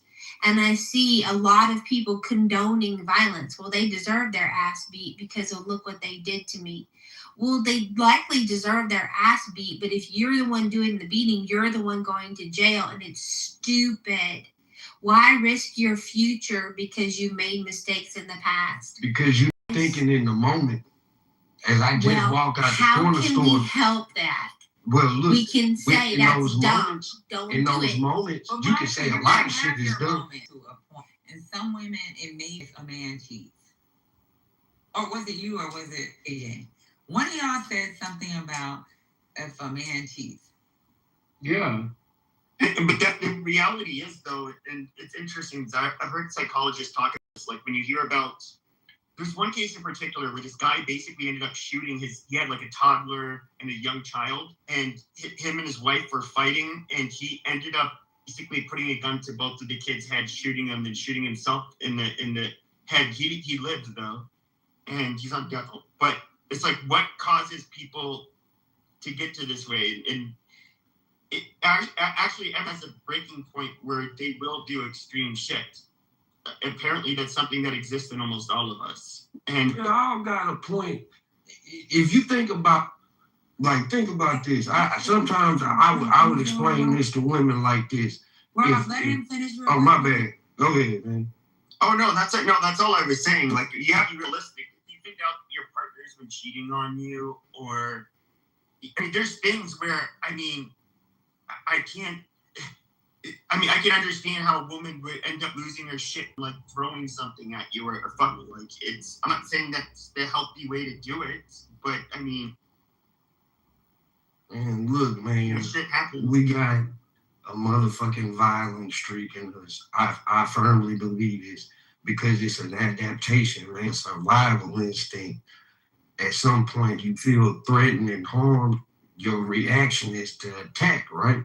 Throw that on, let's use women, and I'm gonna use a married woman. You feel me? You married, you done made this vow. You know, you done put up with a lot of shit with a man. Let's say he done struggled with his money. You feel me? Let's say, having issues or whatnot. All of these things that you already have with, then you back down and find out this nigga on you. And you not doing that. You're not happy. You're sexually satisfied. You eventually not where you want to be. But then this motherfucker who's kind of the cause of all of this unhappiness decides to go and cheat on you. I could see how that'll affect somebody and have them go crazy. Exactly. So it's for woman or you, like I said, you could apply logic to a man. Exactly. Because you going to work every day, you doing your thing, you faithful, you take care of your family, and this motherfucker cheat on you, especially if you a nigga that can get you, and you not doing that type shit. Yeah, hell yeah, you gonna feel away. But as I very, very rarely agree with Monica, but I do right now. Yeah, as you get, you got to find a way to think. I tell niggas this, hey man, it's hard to think and take a walk of passion. So why y'all think it's so easy? Man, Patty can say this because I didn't experience it, Patty. Well then you're the one in the feud. And no, I'm not saying. I'm saying this because I've experienced I can picture myself literally, like, if I had an ex that, I don't know. I've had shit happen to me before, but I could actually picture myself doing, I'm not going to say it's that hurtful. Like, I'm not a person that goes to, a blind rage. I haven't, a physical altercation. I boxed and all that shit, but I haven't, since I was a teenager, I don't get in street fights. I don't do things that will put me in jeopardy, but I can understand how if you feel incredibly hurt by the person that means the most to you in this world, that can absolutely fuck with you. People do this shit all the time. You hear about these murder suicides, killing their ex. You look at how nasty divorces are. The shit fucks with you psychologically. In the heat of the moment, another dude. Imagine you have a gun and you see your wife fucking another dude. It is. You otherwise would never shoot somebody, but that would be a moment where you might.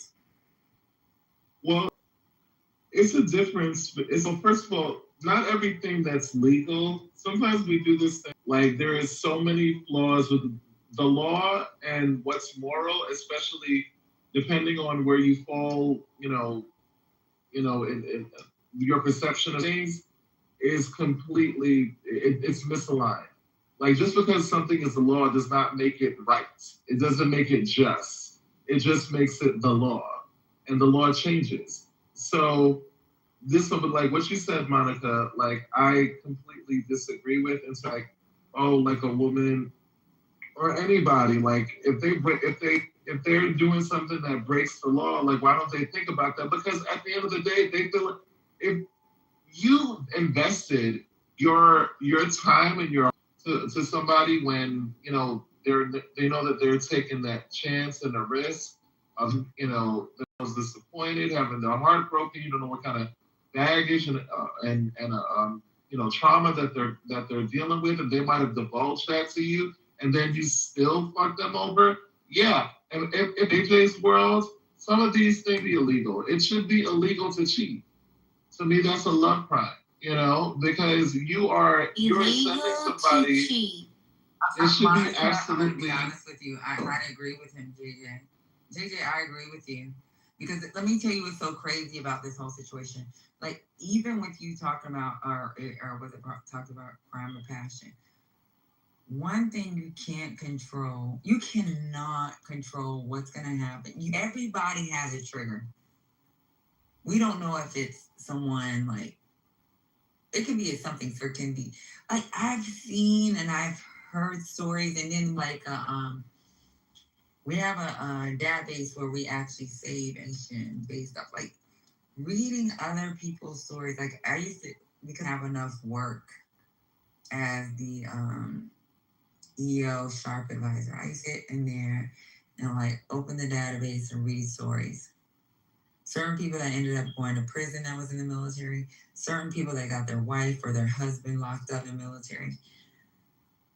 You can see you can look at their records where their records were stellar. They were great. They did all the extra classes that was required of them. It was something that broke them. And then when it comes to a lot of the stories that come out in the news, right? And I'm just talking about Lily, his kid, he always couldn't see. Or she couldn't see. And like when you can't see and all your emotions are involved, you might regret it after it's happened. And now you're just upset because of like there was no control of your person. So we can make the stories. I can tell you this. As a woman that has abused, I can talk to other girls while I was being abused. I can be like, that's not right. He shouldn't be doing you that way. Shouldn't be like I can see what was wrong, but I couldn't see what was wrong for me. And he could see what was wrong, but he never saw what was wrong.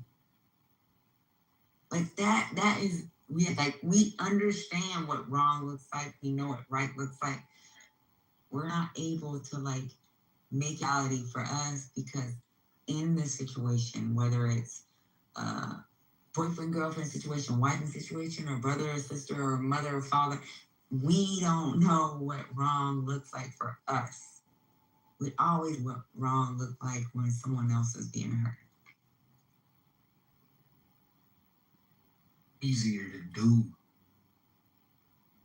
It's so much easier to live somebody else's life because you don't actually have to do it. So it's easy to sit there and tell a motherfucker, hey man, you should be doing in yourself. You know why you're not doing it. You know your flaws. You know everything about yourself. And if you don't know it, it's because you don't want to admit it. And I'm speaking of a fully grown adult. I'm not gonna say that about a child. But yeah, man, I don't know, man. The JJ point, the thing, is like on one, from a marriage perspective, I actually think something like that would benefit society. I definitely think it would benefit society. The level of punishment, does it warrant jail time? Then you're talking about separating families. You feel me? But some type of punishment, a probation, a restriction of something, sure. Yeah, because I think that would actually benefit society. But as Americans, freedom is a big thing. The right to do what you want to do, and nowhere in the Constitution does it say that I can't go out and have sex whenever I want to, regardless if I'm married or in a relationship. So you would be coming up with a real slippery slope, because there are situations, man, where people didn't set out to cheat. Like, it happens. You know what I'm saying? People fall out of love in their home situation. People are in proximity to each other, and they might actually develop real feelings for each other. So that's why I'm like, I don't know. I get it on the surface level. Yeah, cheating is wrong, Monica. That's what I'm saying. Look, people are flawed, people are messy, people do things that people, and help you with your stuff. In front of people who dislike me, you mock me. When do we say that's behavior? When do we say, hey, I don't deserve to be treated poor to be treated? I'll walk. I'll move around. I have standards and I have boundaries, and you cross them. Monica, because like Monica, you can say that, right? So let me I did. I do. You're saying that. So on my PTR is my grandma, or my auntie, my love, my heart, right? So with her, I didn't come from a home where people weren't educated. I didn't come from there's a thing within my own community where a lot of us, I volunteered. So let me give you a little quick background. I'm trying to make it under 30 seconds, right? I got stationed at Columbus, Georgia. When I got stationed in Columbus, Georgia, I have a quote-unquote cousin. Her father is stationed in Atlanta. John Lewis was still alive at the time. Because I'm stationed in Columbus, Georgia, I'm going to go and I'm going to volunteer, yada, yada. He had a conversation with me. He said, you're lucky. You have every woman in your household has been educated. You are a Black woman. They taught me things, not been taught what right's like. I have not been taught what right looks like. I have not every fucking tool to be the girl that can marry the judge, that would treat me like a queen, and I could probably live a fucking soft life. But I chose the wrong person. And when you talk about this thing, I know you haven't been in that situation. One thing that I've learned from every fucking woman that we had to have conversations with, where the Department of Defense or local authorities have had to get involved, even for me. You can look at my background and think everything is, I should be right and I should be able to make decisions. But the decisions I made were not the best decisions. It's not like I haven't been taught what love looks like. I've seen my parents. My dad has never touched my mother. My dad has never, I swear with everything in my heart. And I don't know if you've been in the room, everybody that ever been in politically correct, when my mom is here, she always talks. She's such a sweet person. My dad doesn't say anything. My dad supports everything she does. And you know what? I did not pick my dad. It's not like I didn't see what love looks like. It's not like I did not get support. Like sometimes as a woman, and this is where I'm 100% gonna agree with fucking Pepe. You don't know how your emotions, because for me, I've seen what love looked like for my mom. Do you know when everything broke apart? You know what I did? I blamed my mom and dad. And I cried and said, it's your fault because you made me. It never showed me like what abuse would look like and how to deal with it. Because he was never an abusive father. You know, like if Lisa would bring his stupid ass up here, he would tell you, my dad has never fucking touched me in my life.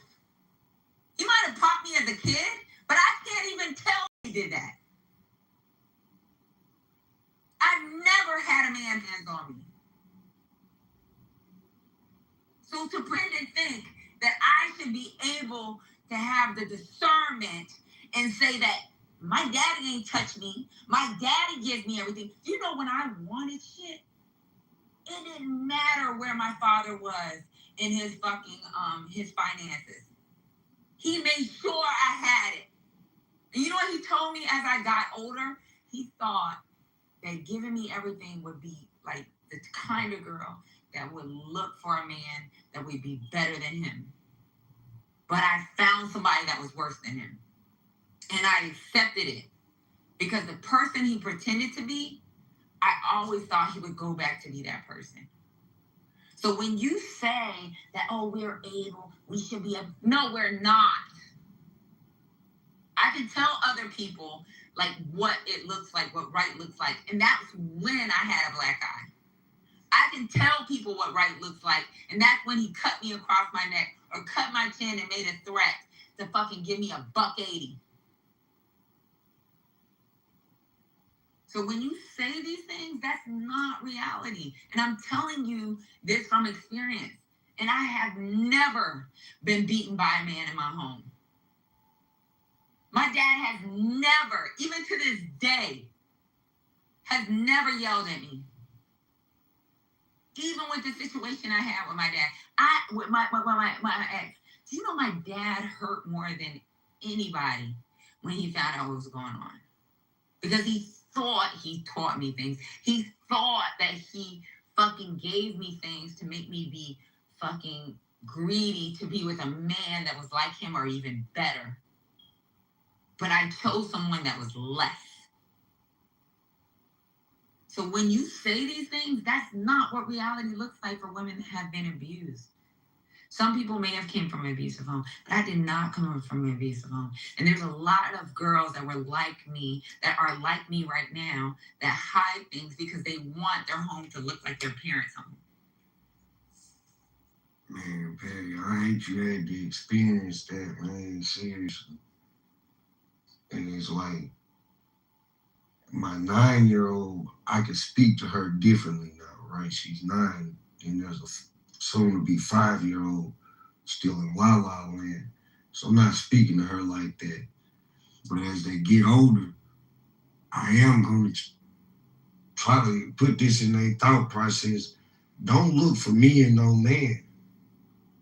Because ain't no man gonna love you like I do. But that's not to say that you can't find a man that won't value and you believe that you the center of his world. But y'all my goddamn daughters. Like it's for that reason alone. Like y'all came from me. So I love y'all differently than any other man is gonna be able to love y'all, including your husband. But you know what, Rob, my excuse was, let me tell you what I cried about when me and my parents talked. I said, it's y'all fault. Let me tell you, I promise y'all. So I will come in y'all room next time my mom and dad is here. And they're supposed to be coming in the next 2 weeks. And I'm going to tell them to please be honest. The day I cried to my mom and dad, when they talked to me about the past, I told them I blame y'all because you guys made me see what a good relationship looks like. So I tried to mimic it without you fucking seeing the flaws. Y'all, like, you can be the daddy that says, you know, I've seen videos where like, I do this for my daughter so she don't accept less from a man. You know what she does? She hides less. Because this is what I be telling boys, man. This thought process that just because a woman is gonna has her father, that she's gonna go out and make good decisions with men. I don't think there's no case study that'll prove that, Patty. And if I use my case studies of things that my lived experience, I got 2 baby mamas, right?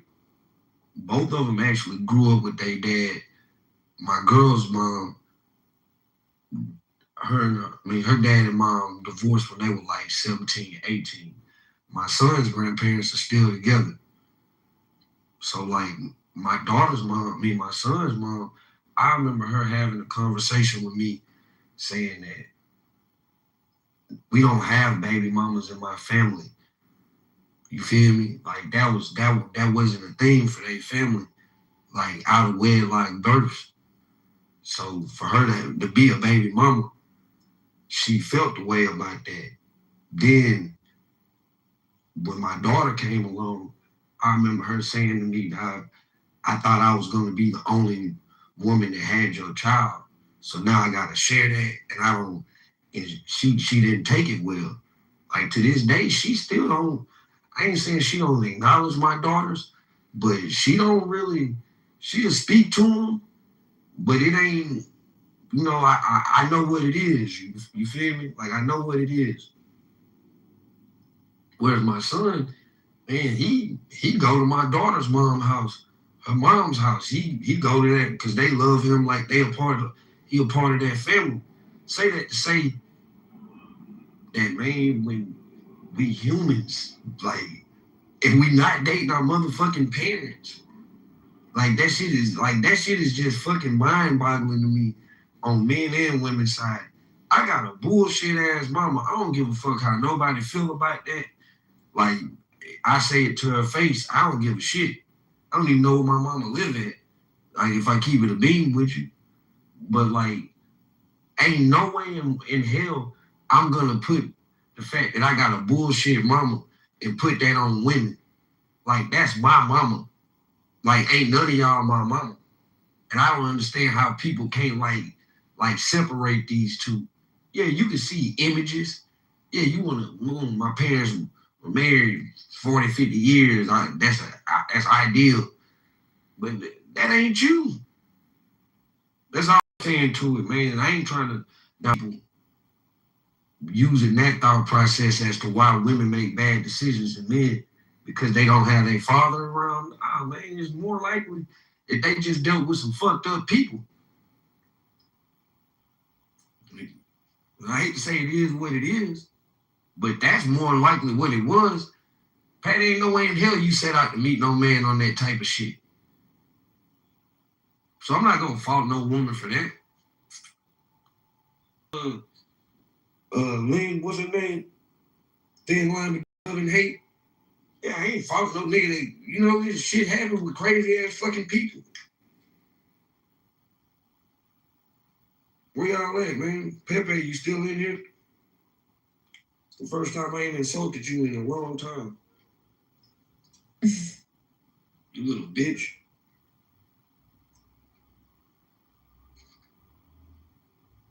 Man, I watched my parents handle conflict. I watched my mom learn what independence looked like. I watched my mom, like, with her friendships. I watched my dad with his friendships. I looked at, like, the people my parents surrounded themselves when it came to what it looks like for what I'd call my auntie or my extended family and the community they kept. Man, I ain't never seen my parents together. Well, I got one picture with me, my mom, and my daddy, and I was I did. My parents are still together. Yeah, I was like 30 years old when we took that picture together. We have the parent-child relationship. Like, I know what it feels like to be loved. I know what rules look like. I know what boundaries and consequences look like.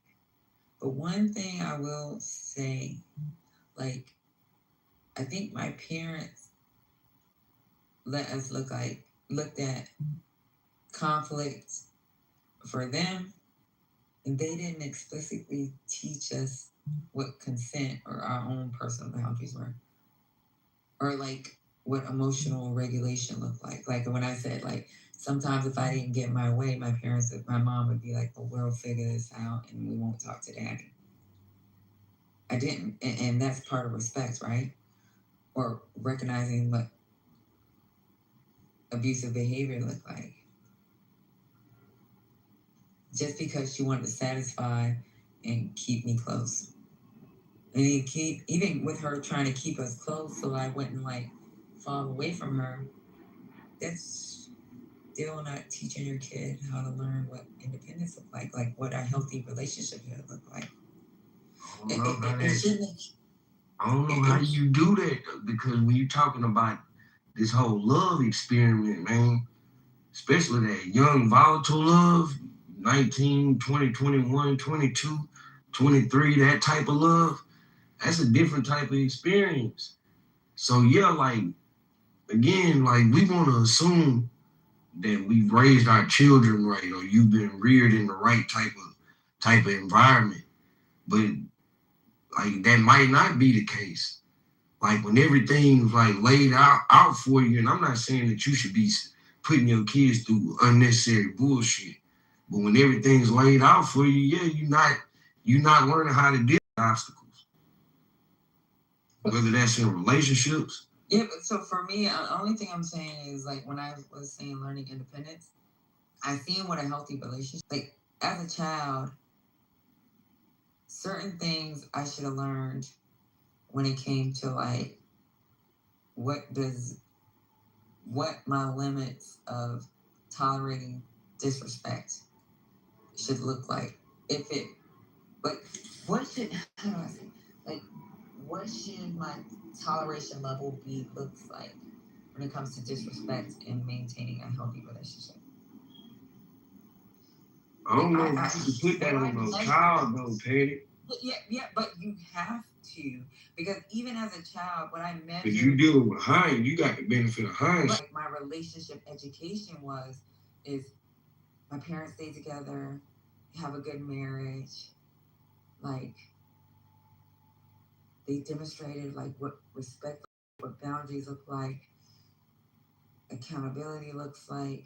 I've seen what communication looked like, but they never taught me how to deal with conflict or healthy ways of dealing with conflict. See, that's why I gotta give my Jones some credit. This bullshit that she became, like, just the childhood years. Yo, we were going through a lot of shit, you feel me?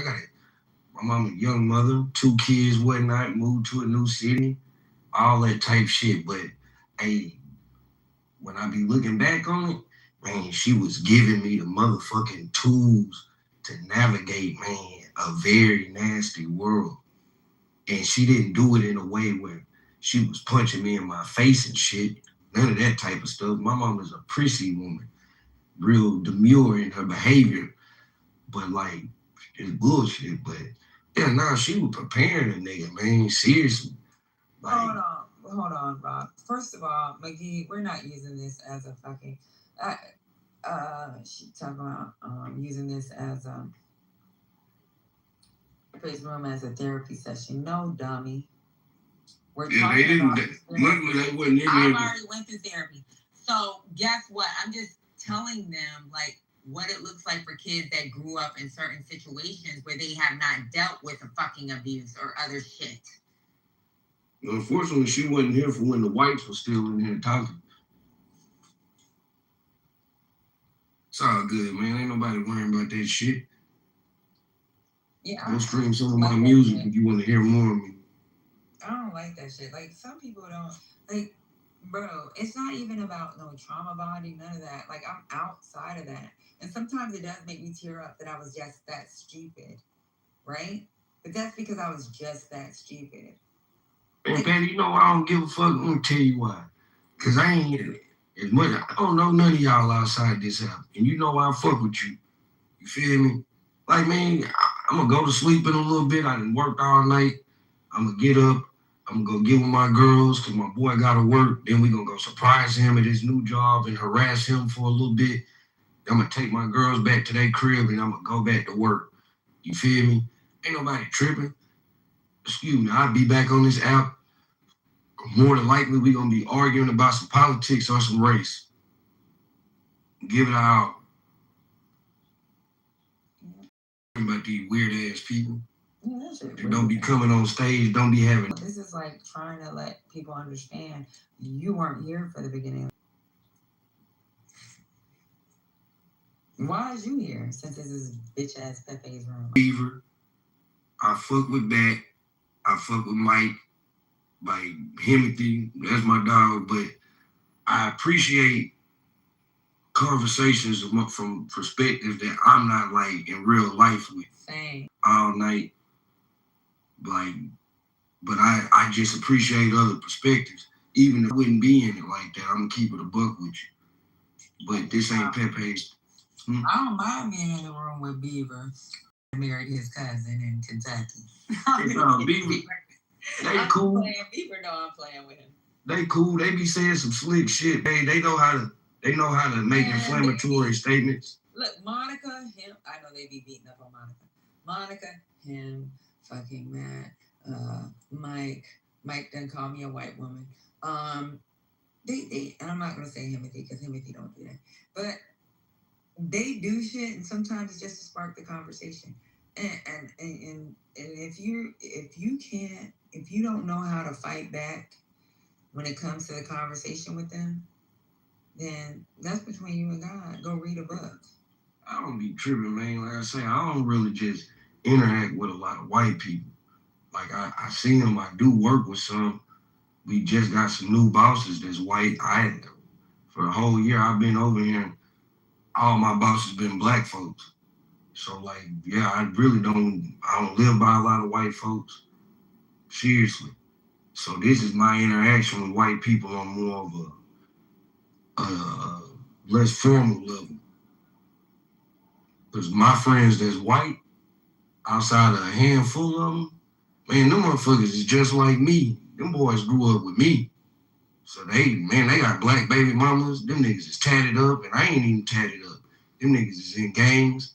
So that's what I'm saying. Listen to these perspectives, even disgusting Monica, it's okay. My girl Joe B just came in. I don't like some of the shit she be saying, but I like Joe B. Yeah, me and Joe B, we're not on the same page with some information, but you know what? I believe if she bet my daughters, she would be genuinely nice to my kids, even my boys. Joe B done got abused in my goddamn room. And she still comes and she'll message me and she might be pissed, but she shows up. Matt cool, Beaver, they've been called racist ass, crackers, and they still show up and they support my room. And to be fair, I experienced abuse in your room one time, but I'm an abusive nigga at times too, so I definitely threw some abuse. Yeah, you didn't come back. You know what? Beaver's done been beat up. Beaver done been called a fucking racist. And he might be a racist. I don't fucking know. I don't hear the racist shit. I don't know. I've never been in that situation where I've heard the racist shit. I don't think this is how I look at somebody like Beaver in general. They're not. I don't know if they're racist in the sense of like KKK Proud Boy. Now I think Mike is he grew up in Florida and Arkansas. Who, Mike Allen? Yeah, so Mike been in Arkansas and Florida. He been around some racist ass whites. It is what it is. Yeah, but you know what? He loved him for Patty. Why do racist ass whites love a black? Mike always take up for me. It's just like I'm crazy. I might be like, hey, Patty speaking. He'll do that to Monica and she's white. Well, Monica is. I don't think they really. I think she's like the least liked of the whites. They take up for me more than y'all white women, ain't it? I think she's the least liked. Yeah, but they love some Joe B because I know back in the day they. Well, no, I'm talking about Monica. Used to work, like Joe B used to work with the prison minister. I don't give a fuck. Ain't no right, Joe B. Joe B love to tell us about her mixed grandkids. I think Joe B might have liked black men in her younger years. Man, y'all keep sleeping on Joe B. Joe B, and they beat her up the other day, and I said maybe because she may have, like, I didn't want to dox her or anything, maybe because she came from either she was active duty or had a military background. Why do y'all think privileged white women get to go live in fucking Cuba? That's not how that works. I'm in there sending me messages from a motherfucking scam page. Hey, man. Joey is not. No, Monica, me and Monica done got into it. Monica's a disgusting person to me. I don't think she's disgusting. I think she do this. I'm gonna be honest with you. I think she does it on purpose to spark conversation. I mean, she's a disgusting person to me. It makes me believe that she has blue varicose veins in the back of her legs. It's something. I'm here to be disgusting. Hey, Joe, Joe, have we not fought before? Oh, all the time. That's my big sis. You fight. We fight. And then guess what? Joe be in my back channels. And I'm like, oh, okay, I understand what's going on. Oh, there's this program I want you to look at. Like, I told her. If I could only get Joe B to realize that the school voucher system is a piece of shit. Please don't bring up school vouchers, because that's where me and her get along everything. When it comes to school vouchers, that's when me and her yell at each other. If I could only get her to see the error in her ways, man. Yeah, public schools worked. There you go. Public schools do work. I know. Let me tell you something. Last time me and her got into an argument, she sent me a link to something else so we could talk about, like, maybe I should look at doing something over here in this area. Like, I was like, fuck it. Joey getting on my nerves. I love her, though. I see no benefit of sending my kids to private school, knowing that we already have a school choice system in my city. You know what I'm saying? It's not a voucher system. My girls ain't really had to do that, but my son, I did have to do that. I was not going to let him go to the elementary he would have been zoned to. Luckily, we got a system where... Choice, friend.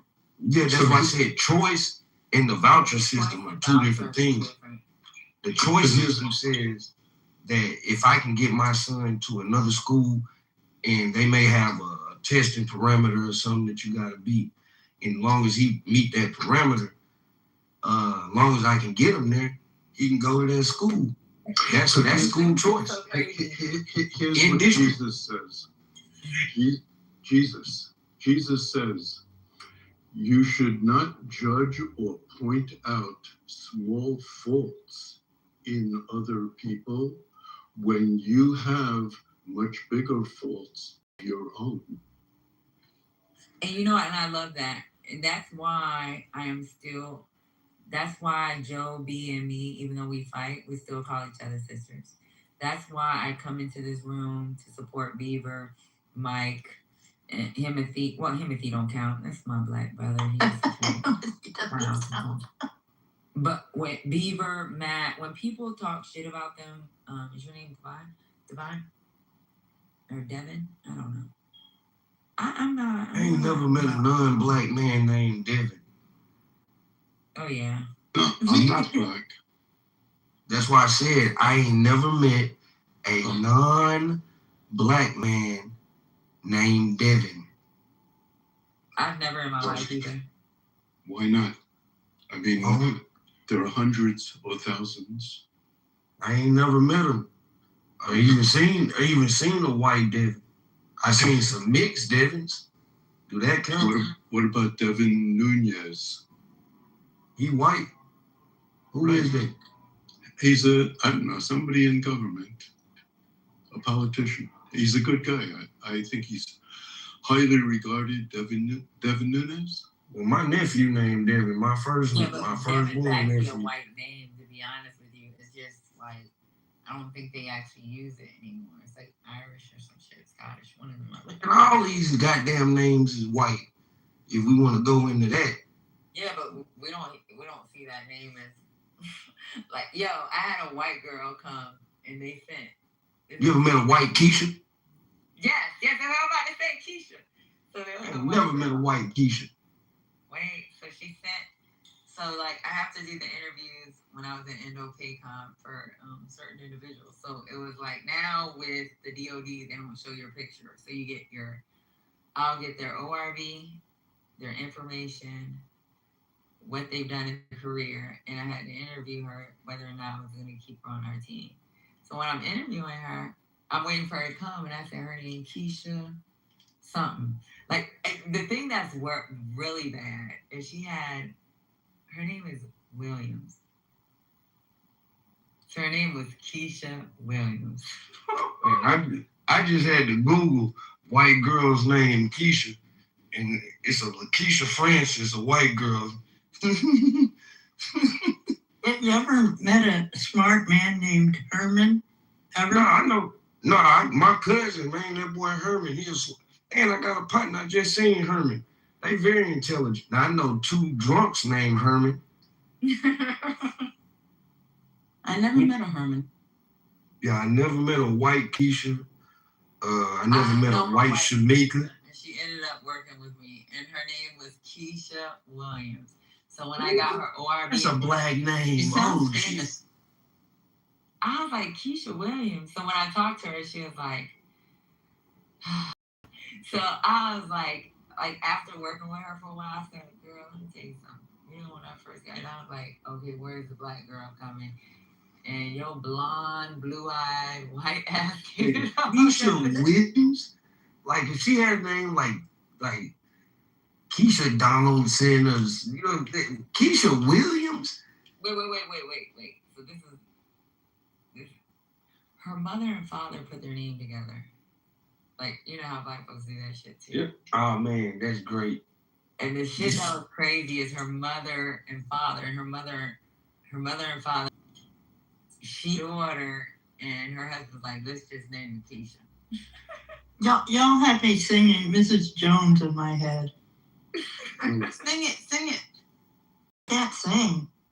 I got a homegirl, her name is Cheryl Jr. She named after her mama.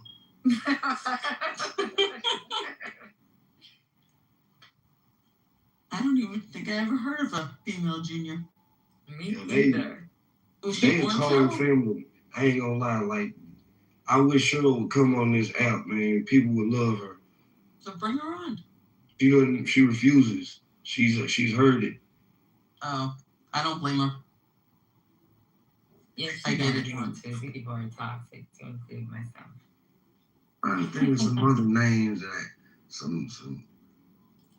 I met a white Leroy. Wilbur. And a Dick. Oh yeah, that one. Get your mind out the gutter. You know, Rob, Dick is really Richard. I know. Poor kid. You know, if I was, What made them say Dick is short for Richard? Richard. Like, that's stupid to the motherfucker. I know. Like, Rich. It didn't make fucking sense. Rich. Why would you do that to your child? You want to hear something diabolical, dude? Now, you can't make this up, okay? I tell people this to this day. I don't believe you. No, listen, you can't make this up. I went to Assembly of God. I went to church when I was little. Younger, I would say, in my teens. And there was a girl there, and her name was India. Okay, she ended up having a baby. She named her first baby China, and then she named her next baby Asia. I swear to God. Hey, I know some. India, I China, know. and Asia. named her son Cash. I know a couple Cash. Wait. His name was Cash Monet. Man, that's a black ass name. I know 2 Alizades. It was weird because I was like, Cash Monet? Like, I was like, wait, his name's Cash. I was like, what's Cash short for? She's like, girl, his name's Cash Monet. So I was like, oh, that's cute. But then, like, that's like, you know, this is where my slow reaction came. I was like, what the fuck? Cash money? For the 99 and 2000? What's going on? I actually got a little cousin named Cash. That boy bad as fuck, too. Oh, her son bad as fuck, too. I know. Beat the shit out of Cash if that was my child. I have a relative named Black. BLAQUE. You go with it. That's ghetto. I know, and they act that way. Hey, what's the most ghetto name you ever heard, Patty? Cash Monet, and I was a white woman. Man, the most ghetto name I ever heard in my life, man, got to be Q Ponda. you with She from somewhere in Dallas, Texas, and probably Oak Cliff, South Dallas somewhere. And this motherfucker, she every bit of her name. Not too much on Oak Cliff. I fuck with Dallas, man. Like, be real with you, like Petty. ghetto bad? Within the city.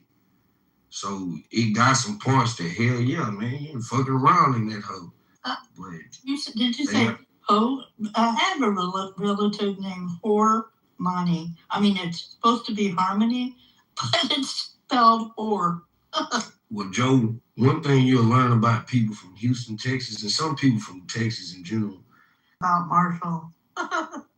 Where that hoe at? Not too much. That can mean Patty could say, "Hey, Rob, we're having a party today," and I might be like, "All right, where that hoe at?"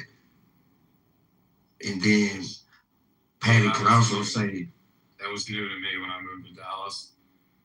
Yeah, Patty could also say, "Hey, Rob, it's some young ladies that's over there. It's some young ladies that's looking for you." And I can say, "Where that hoe at?" It's a perfect word. And females call males hoes? Yes, they do. Okay, one of the worst names I heard was Dick, and the last name was Hurts. Dick Hurts. Dick Hurts. Ouch! You got the most ghetto name. Fuck you, Lana. She got a funny sense of humor. There was a family that I knew that created games based on Jello. So it was like Orangelo, Lamangelo. Lamangelo. Yeah. I'm in Jello. Oh, I also knew someone, their name was Seal Lipschitz. And everybody said, if Seal's Lipschitz, my ass hurts. Or my ass talks. Ouch. That was really her name. It's almost done. Who is I gotta this? go. Who is this, man? Yeah, who is what? Or later on this evening. J-Lo, bye, Patty. Hey, Probably not alive anymore. I went middle school with this girl. She was on Oprah. She had the longest name in the world. Her first name, Jamie. Like, I could find the episode. I looked it up one day, but she had like 100 and something middle names. And she remembered them all? Yeah, she knew all of them. I wonder how they put that on the birth certificate because there's not that much room. I don't know either, man, but yeah, that shit was funny. Little Jamie.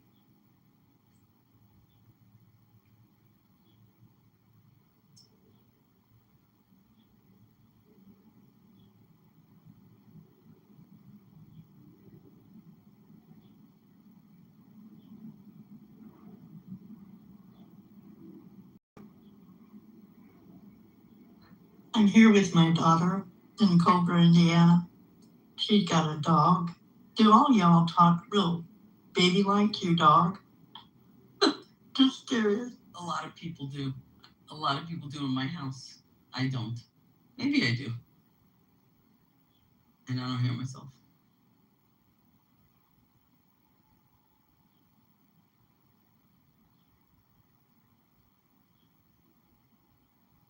If I could record her, I would, but she's saying stuff like, "You're a pretty girl. Come here, little pretty girl." Oh.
testing.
Peter.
Go to Chicago, mayorvote.com. Says Chicago.